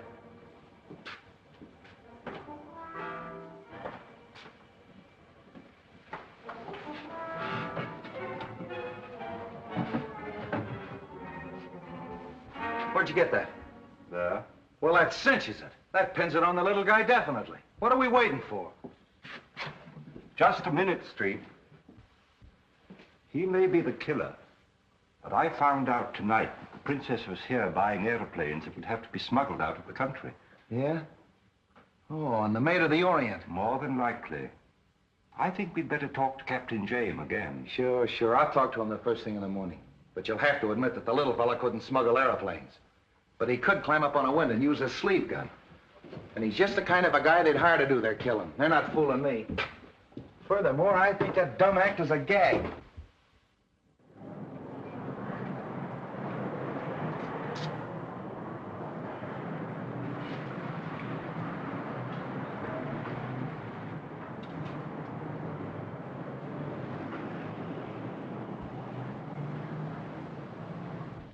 Yes? Mr. James Lee Wong, see Mr. Davidson, please. Mr. James Lee Wong to see you. Yes, sir. Won't you come in, please? Thank you.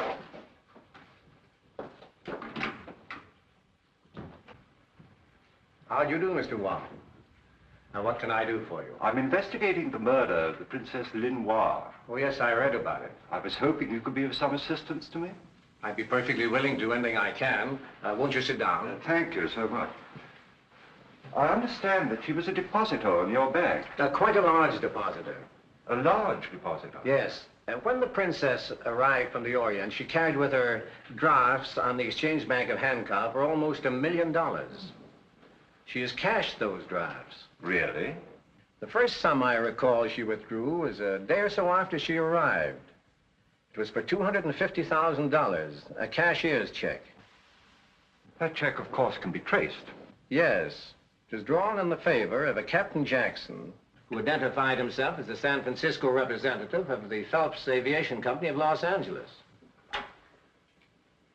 You bring me the file of the Princess Linoir, please.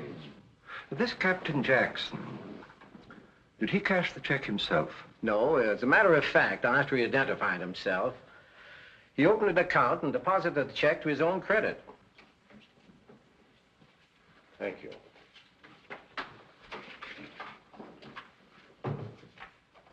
This is the Jackson check. Oh, yes, thank you.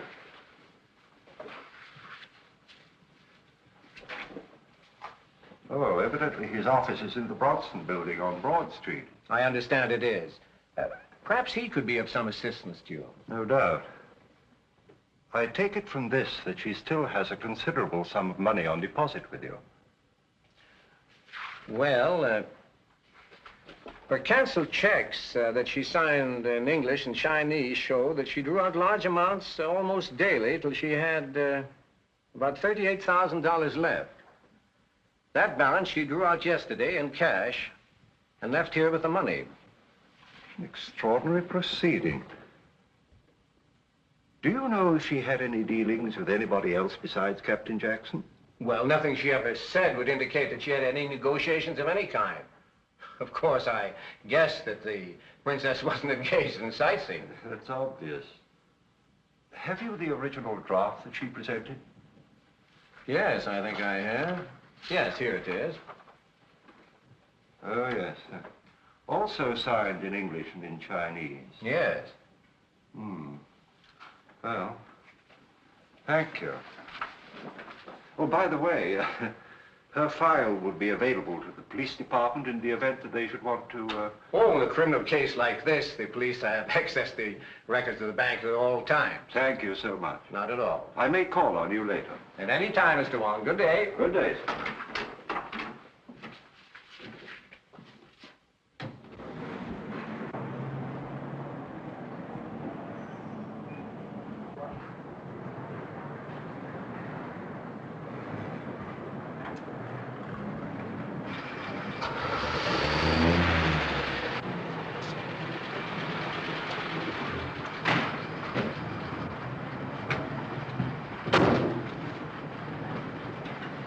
Drive me to the Bronson Building on Broad Street.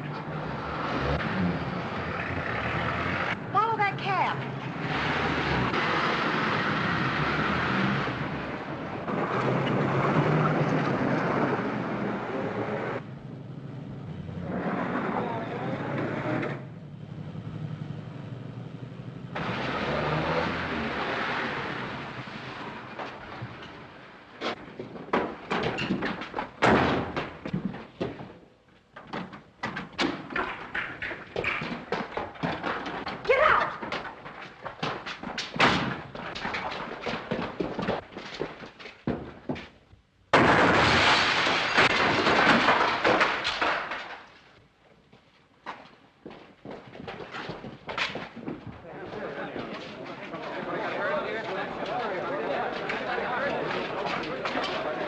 I don't know why you were trailing me, but I'm certainly very grateful. Well, the K Cab Company isn't allowed to operate anymore. They were put out of business 3 months ago. I covered the story. Oh, that driver? He ducked down this way. Say, you won't go away till I come back. No, indeed.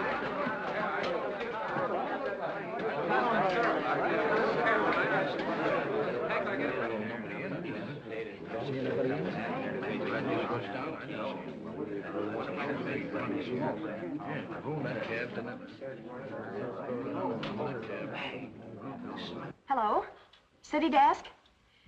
An attempt was made on the life of James Lee Wong, well-known Chinese detective, shortly before noon today, when he was rescued from a light sedan, camouflaged as a taxi, just before a bomb exploded in its interior. The rescue was effected by Miss Roberta Logan, reporter on the staff of the Herald. Yeah, that's right. No, I'm not kidding.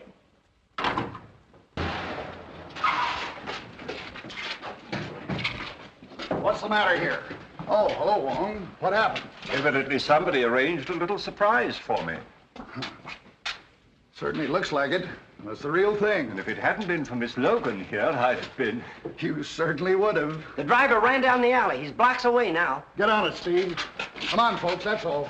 Oh, I'd be glad to take you where you're going if you'd care to ride with me. I'd certainly feel much safer.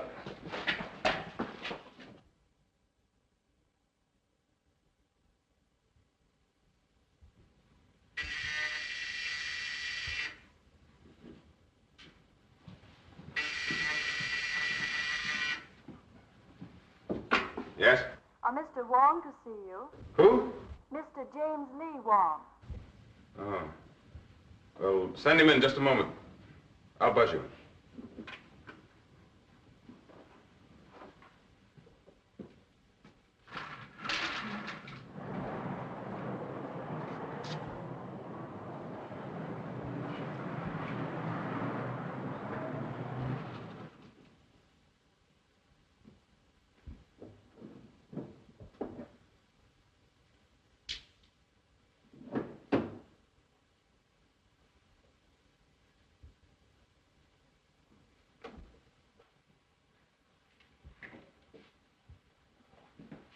How do you do, Mr. Wong? It's very nice of you to see me, Captain Jackson. Won't you sit down? Cigarette? Thanks, I will. I've been anticipating this interview ever since I read the newspaper reports that the princess was murdered in your apartment.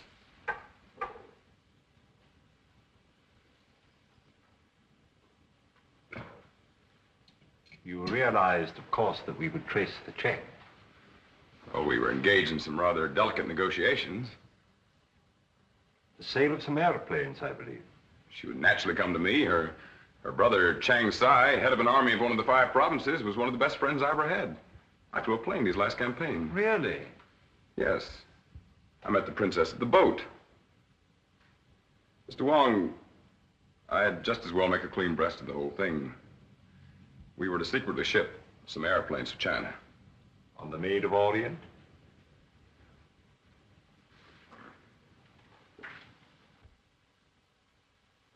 And when did you see the princess last? I talked to her 2 days ago. We had an appointment to meet the night she was murdered. We were to meet in the lobby of the Palace Hotel where she was to turn over my second payment. But she didn't keep the appointment. And she gave no excuse or explanation? I never heard from her. My first intimation was the shock I received when I read the morning papers. Yes.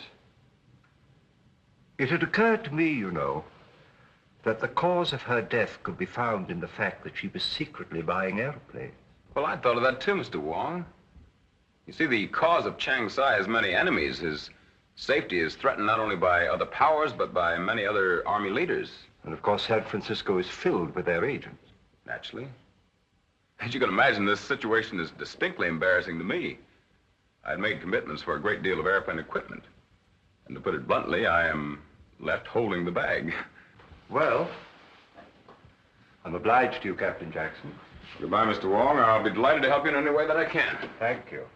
Goodbye. Good day.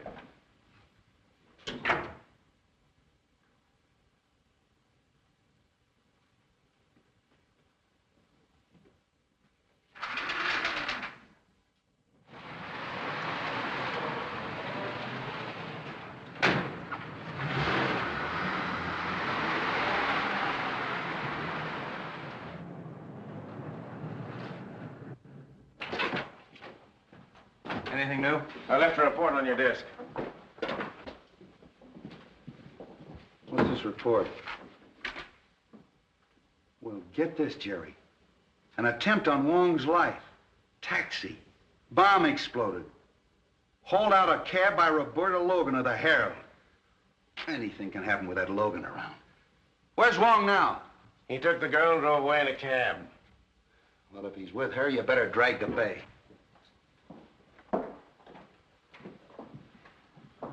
Well, I suppose you came in for your Carnegie Medal. I already have a drawer full of them, Inspector. Where'd you pick up that cab, Wong? I got it just in front of the Specie Bank of Hankow, where the princess has a large sum of money on deposit. But she's drawn it all out recently. Say. Hey, wait a minute.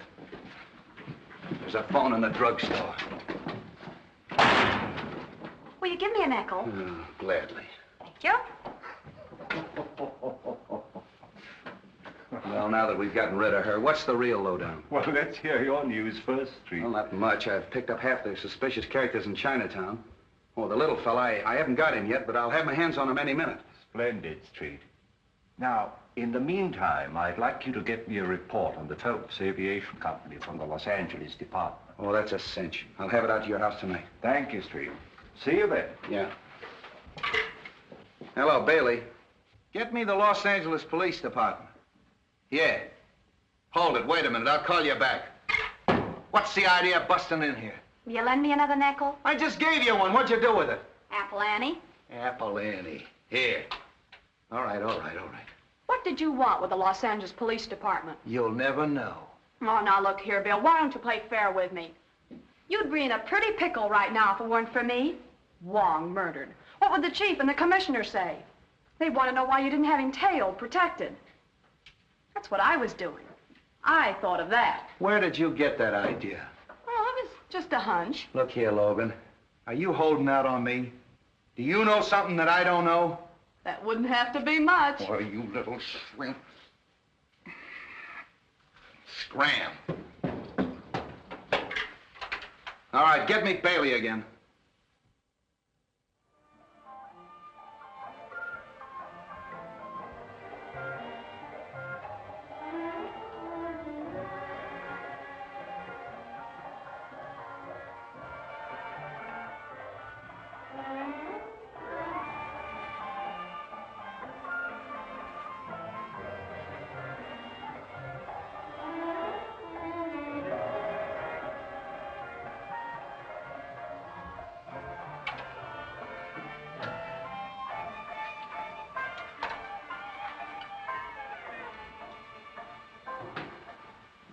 Hello, Wong. Well, I've searched the whole town. The little fella's disappeared. Still no trace of him. I've checked every hotel in Chinatown, every rooming house. I've watched the waterfronts, the trains, the boats. He's vanished. Well, in view of his lack of size and the fact that he's dumb, I don't understand why you can't find him. Oh, you don't? Well, I've had the smartest men in the department looking for him, and they can't trace him. Don't you think I know that he's an answer to a lot of questions? How about the report of that aviation company that I asked for? Oh, that's a fake. They got an old hangar in Glendale they use for a mailing address. Sewers, drain pipes, manholes. Can you imagine me tracing the little fellow through a sewer? A fake. And yet Captain Jackson was supposed to meet the princess in the lobby of the Palliser Hotel the night she was murdered to receive a large sum of money from her. Palliser Hotel. Yeah, that's where James stands. Captain James Jackson. Captain Why haven't you had the hotel watched? What do you think I've been doing? I got a man on every floor, a sergeant behind the desk, and 2 of the bellboys are working for me. What do you want me to do, move in too? My dear Street, I give you my solemn word, I am not deaf. As long as you're getting technical, Mr. Wong, the girl was killed in your house, not mine. You had a sleeve gun in there that could have done it. Technically, I should arrest you. I think you're right.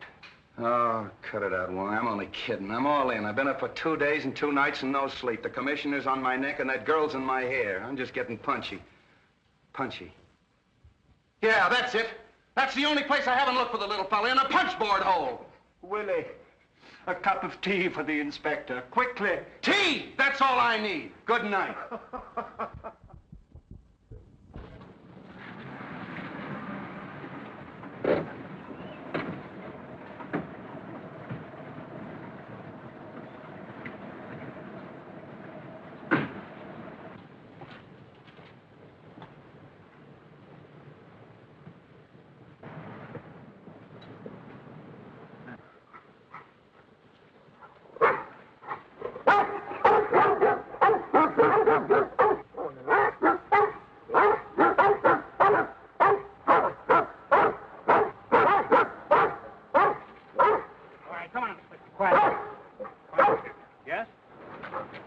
I'd like to see Mr. Davidson.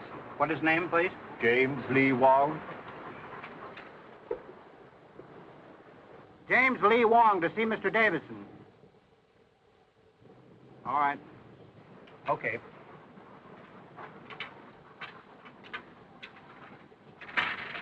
All right, get back. Get back. Come here, baby. Come here.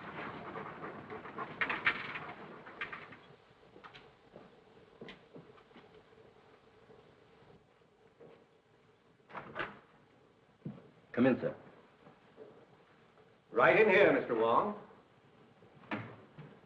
How do you do, Mr. Wong? How do you do, Mr. Davidson? I hope my dogs didn't annoy you, Mr. Wong. They've been rather getting out of hand of late. Well, they gave me a rather hearty reception, to say the least. Well, I'm sorry I have to keep such vicious watchdogs, but our bank being of international character and the trouble in the Far East and the large Oriental population here, one has to be rather careful. I quite understand. You have a drink? Thank you. Scotch or bourbon? Scotch, please, but no ice. I see. You know, I rather hoped I'd see you soon again, Mr. Wong. I'm rather interested in this case. By the way, the canceled checks were returned to me this morning. Yes. Thank you. And they were most interesting. In fact, they're my only excuse for this intrusion on your privacy. It occurred to me that it might have been an imposter who withdrew the money. and not the princess at all. Of course, anything is possible, Mr. Wong. But I wouldn't like to think that I've been fooled. Well, I hope you're right.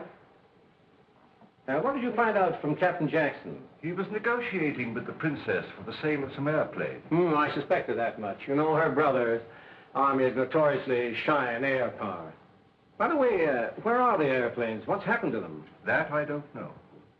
But he cashed rather a large check, which was no doubt a first payment. What's to be done about that? Well, at the moment, we're only interested in discovering the murderer of the Princess Lenoir and her maid. Is Captain Jackson one of your suspects? I can say this much. Inspector Street has some extremely strong views on that point. Really? Oh, pardon me just a moment. Hello? Oh, yes, Mr. Holly. Yes, I want quite a nice headstone. Oh, I see. Well, suppose you get some nice designs together within the next few days, and you and I'll go over them together. Yes? Well, thank you very much. Goodbye. I just have to bury one of my dogs in the local pet cemetery. Oh. He was also a Great Dane? Yes, but he got a bit too vicious. Bit the gardener, and I had to dispose of him. Well, I mustn't detain you any longer. Oh, must you really go? I'm afraid so, yes. Oh, well, be sure and let me know of any new developments. Indeed I will. Another drink? Thank you, no. I'm afraid I've taken up too much of your time as it is. Oh, not at all. Don't fail to call on me if I can be of any help at all. Thank you, I will. Goodbye. Goodbye.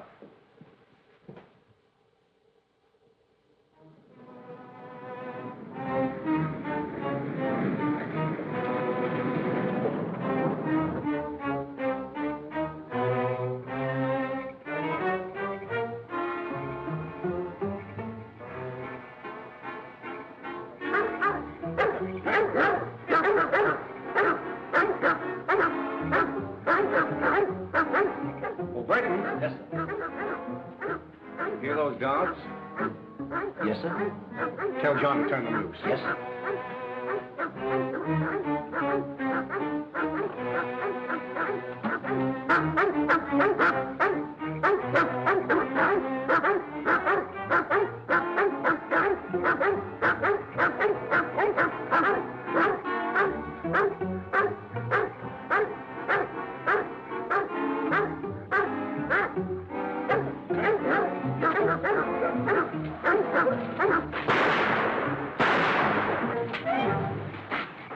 All right, get them up.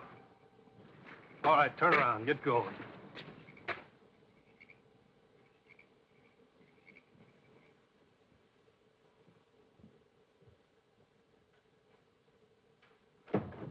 Leave it alone.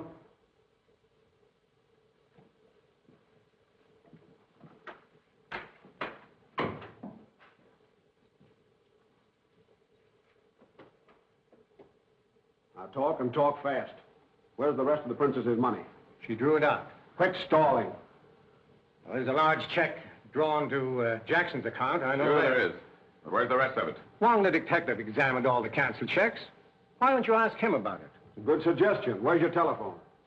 Oh, there's one in this room here. Now get on that phone. Call up Wong. The number is Major 4782. Well, what'll I tell him? Tell him you want him here right away. Tell him to send a car for him.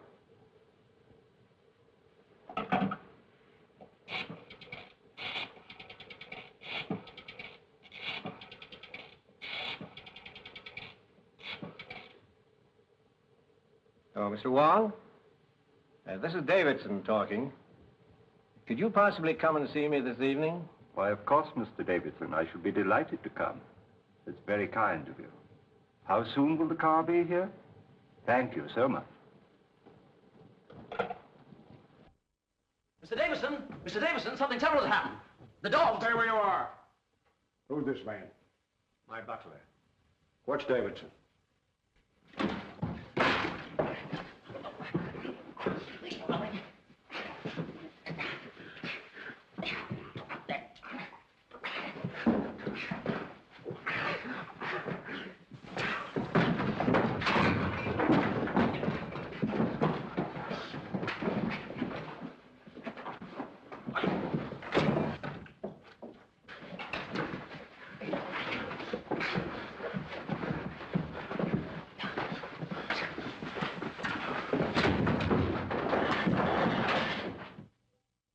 Well, that settles him.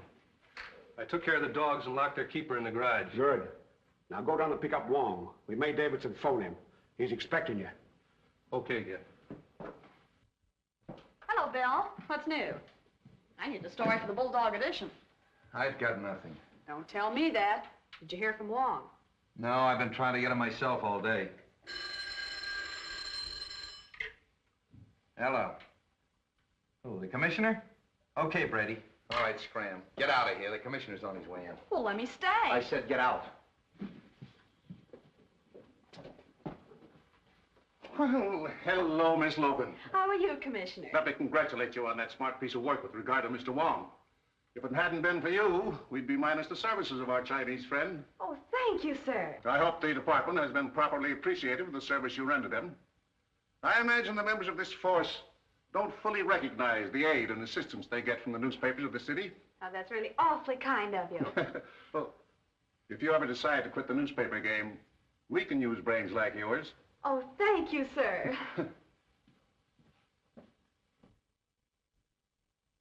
Hello, Commissioner. Street, just what is the department doing in the case of the Chinese princess? Well, everything we can, sir.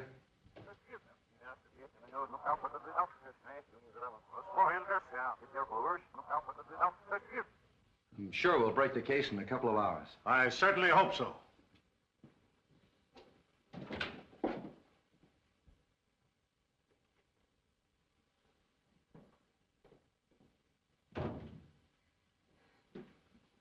Lovely evening.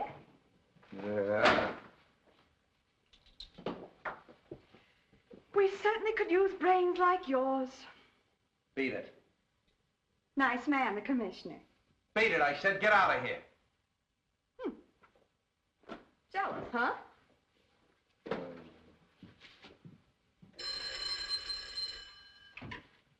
Hello. Wong? Yeah, I thought you'd phone. Well, Street, I think the case is just about solved. No, really? Well, that's fine. I'm going out to Davidson's now. I'd like you to join me there later. Sure. All right, Wong. Yeah, good night. Well, what is it? Something's up. Oh, you're crazy. It's just a routine check. Oh, Bill, you know I need that story. I'll give you the story when I have anything to tell you. Here's a burglary up on Benton Road. Oh, you gave me that this afternoon. Yeah, that's right, I did. Well, that's all for the night. Good night. You coming? No, I'm going to stick around. I want to hear from a pawn shop detail. Okay. Well, I'll see you in the morning. I'm afraid so.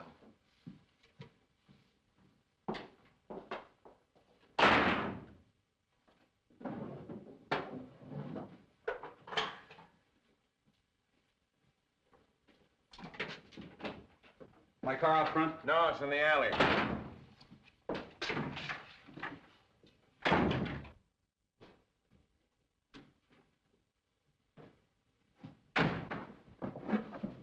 Don't shoot.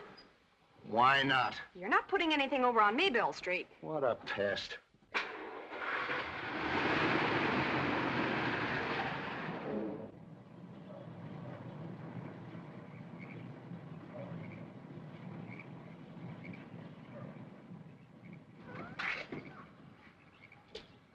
All right, Mr. Wong, you'll find Mr. Davidson inside.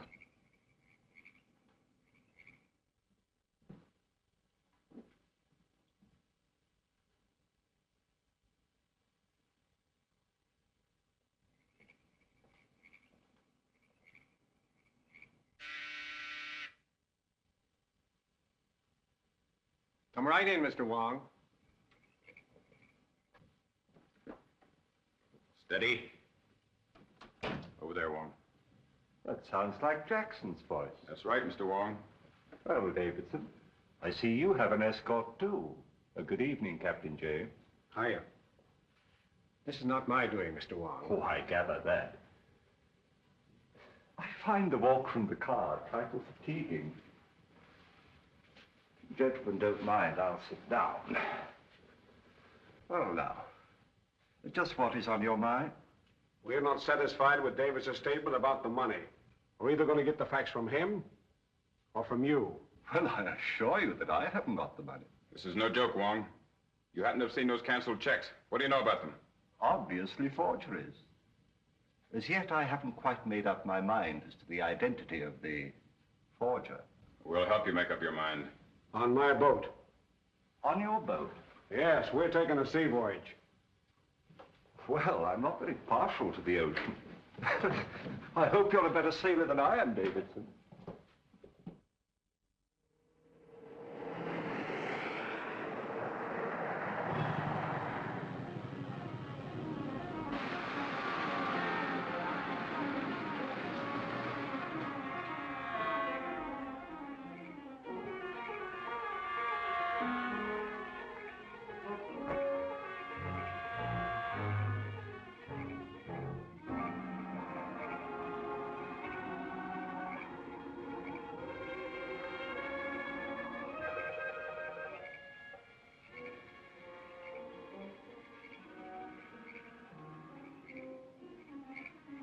They've just been shot.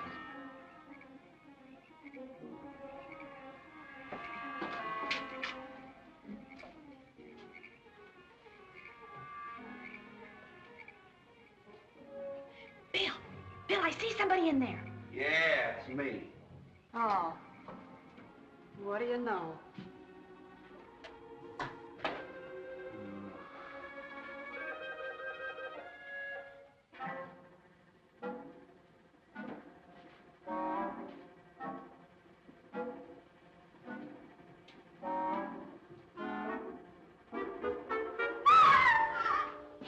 Bobby, what's the matter? Oh, it's there. What? Oh, it's something. Oh.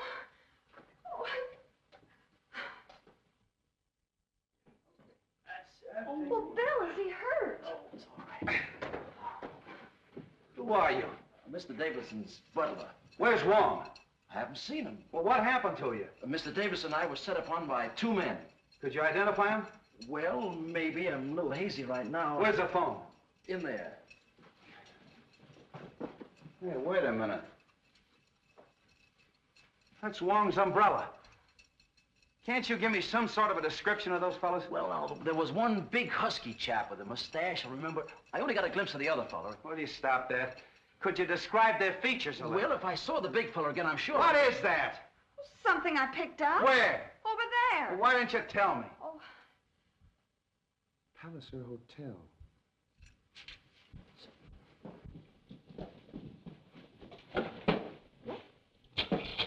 What is this about the Palliser Hotel? Quiet. Hello. Palliser Hotel? This is Captain Street speaking. Oh, yes, Captain. Room 461? It was occupied by Captain James of the Maid of Orient. He checked out this afternoon. Boat sails at midnight. Yeah? Thanks very much. Your office, huh? Hello, get me Delaney. Delaney, this is Street. I want to detail a man at Pier 56. Maid Orient. Right away. Oh, yeah, and... Yeah.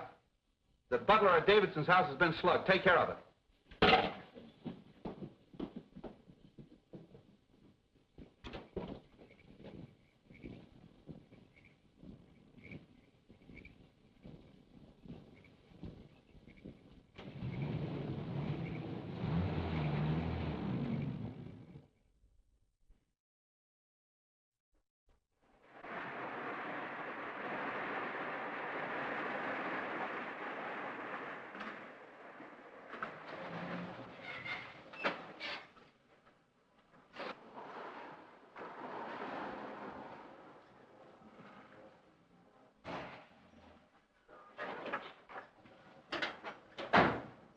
Close that cargo port.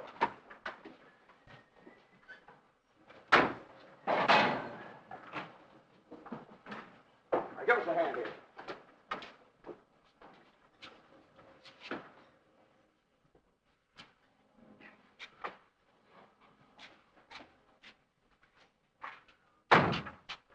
Davidson, if you come to with the rest of that money, we'll let you continue to live.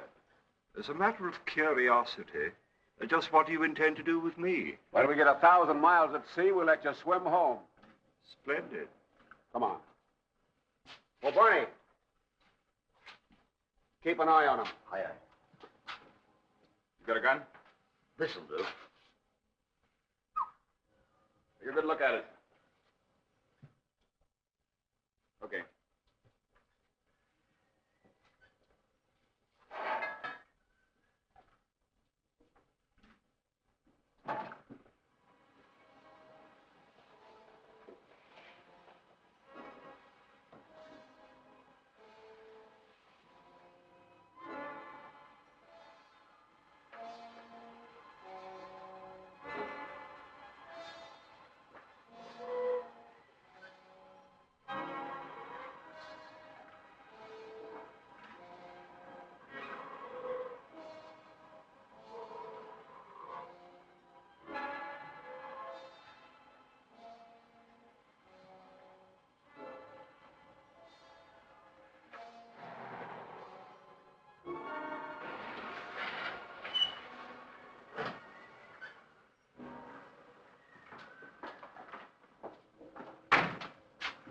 I'm coming aboard, Captain.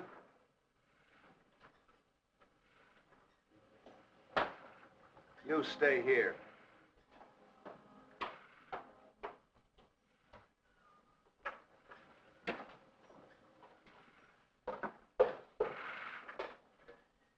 Listen, I told you not to follow me any further, and I'm not kidding.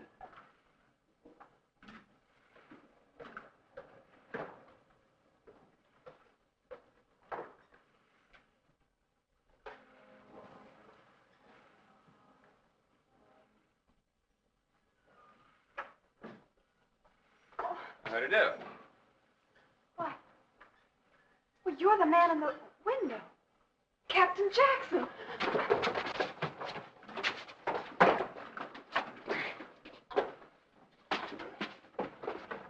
Hello, Cap. Something wrong? No, just a little information. Oh, excuse me. Oh, Mr. Sand, take over, please. Yes, sir.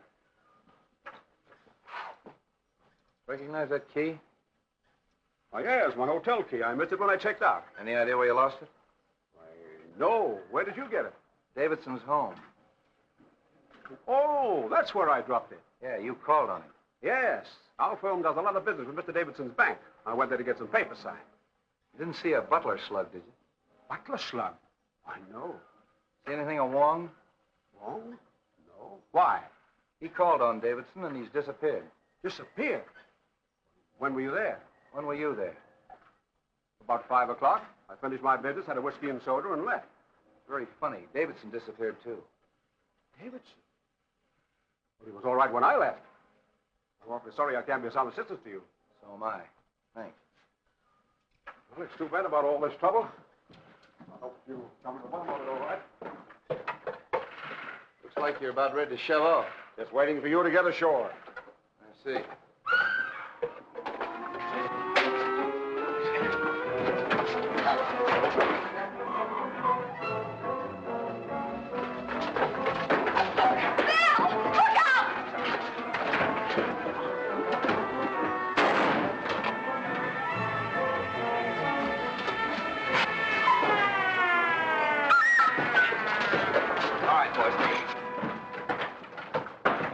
Take charge.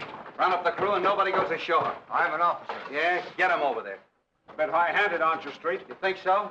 Take these two men up and lock them in his cabin. Handcuff them. I think we better tie him up, Davis. Here's What'd that guy grab you for? Well, I recognized him. You see, he was the one that I saw. Where'd he come from? Down there. Come on, Jerry.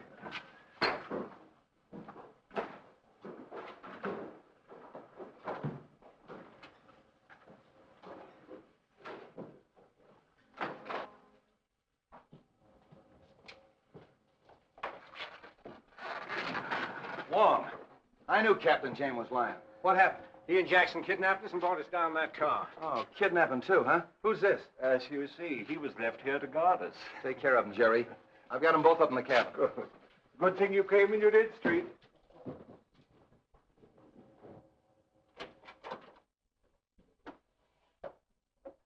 All right, boys, come clean.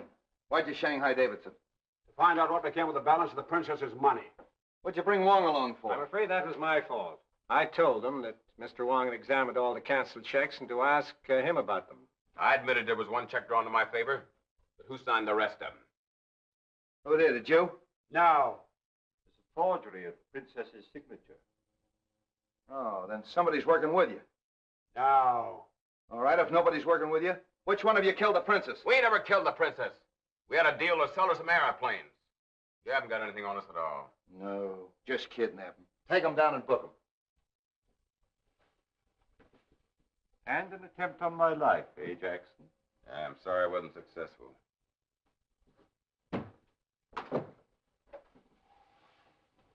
No, we still haven't pinned the murder on anybody.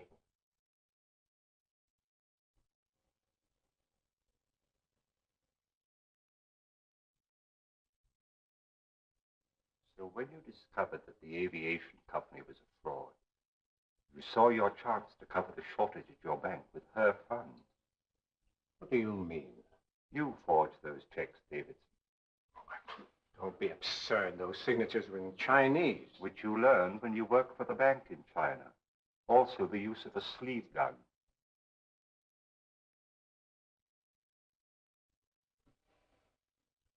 Are you accusing me of the murder of the princess? Yes. And the maid. And the dwarf. Dwarf? Must I tell you that I exhumed the body of the dwarf from the pet cemetery? One does not bury the body of a vicious dog in a pet cemetery. Under an expensive headstone.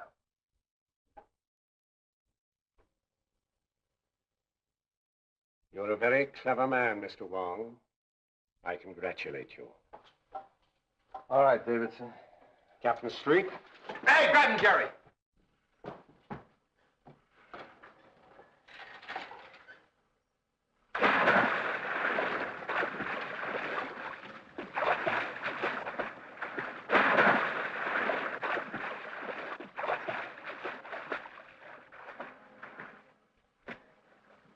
Attaboy, Jerry. He's got him. Get a line to him.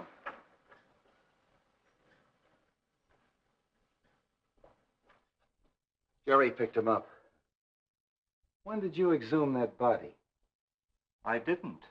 But now I think we should. Eh, Street? Oh. Oh, boy, what a story. Hello. Hello. Take it easy, Bobby. You're talking to the engine room.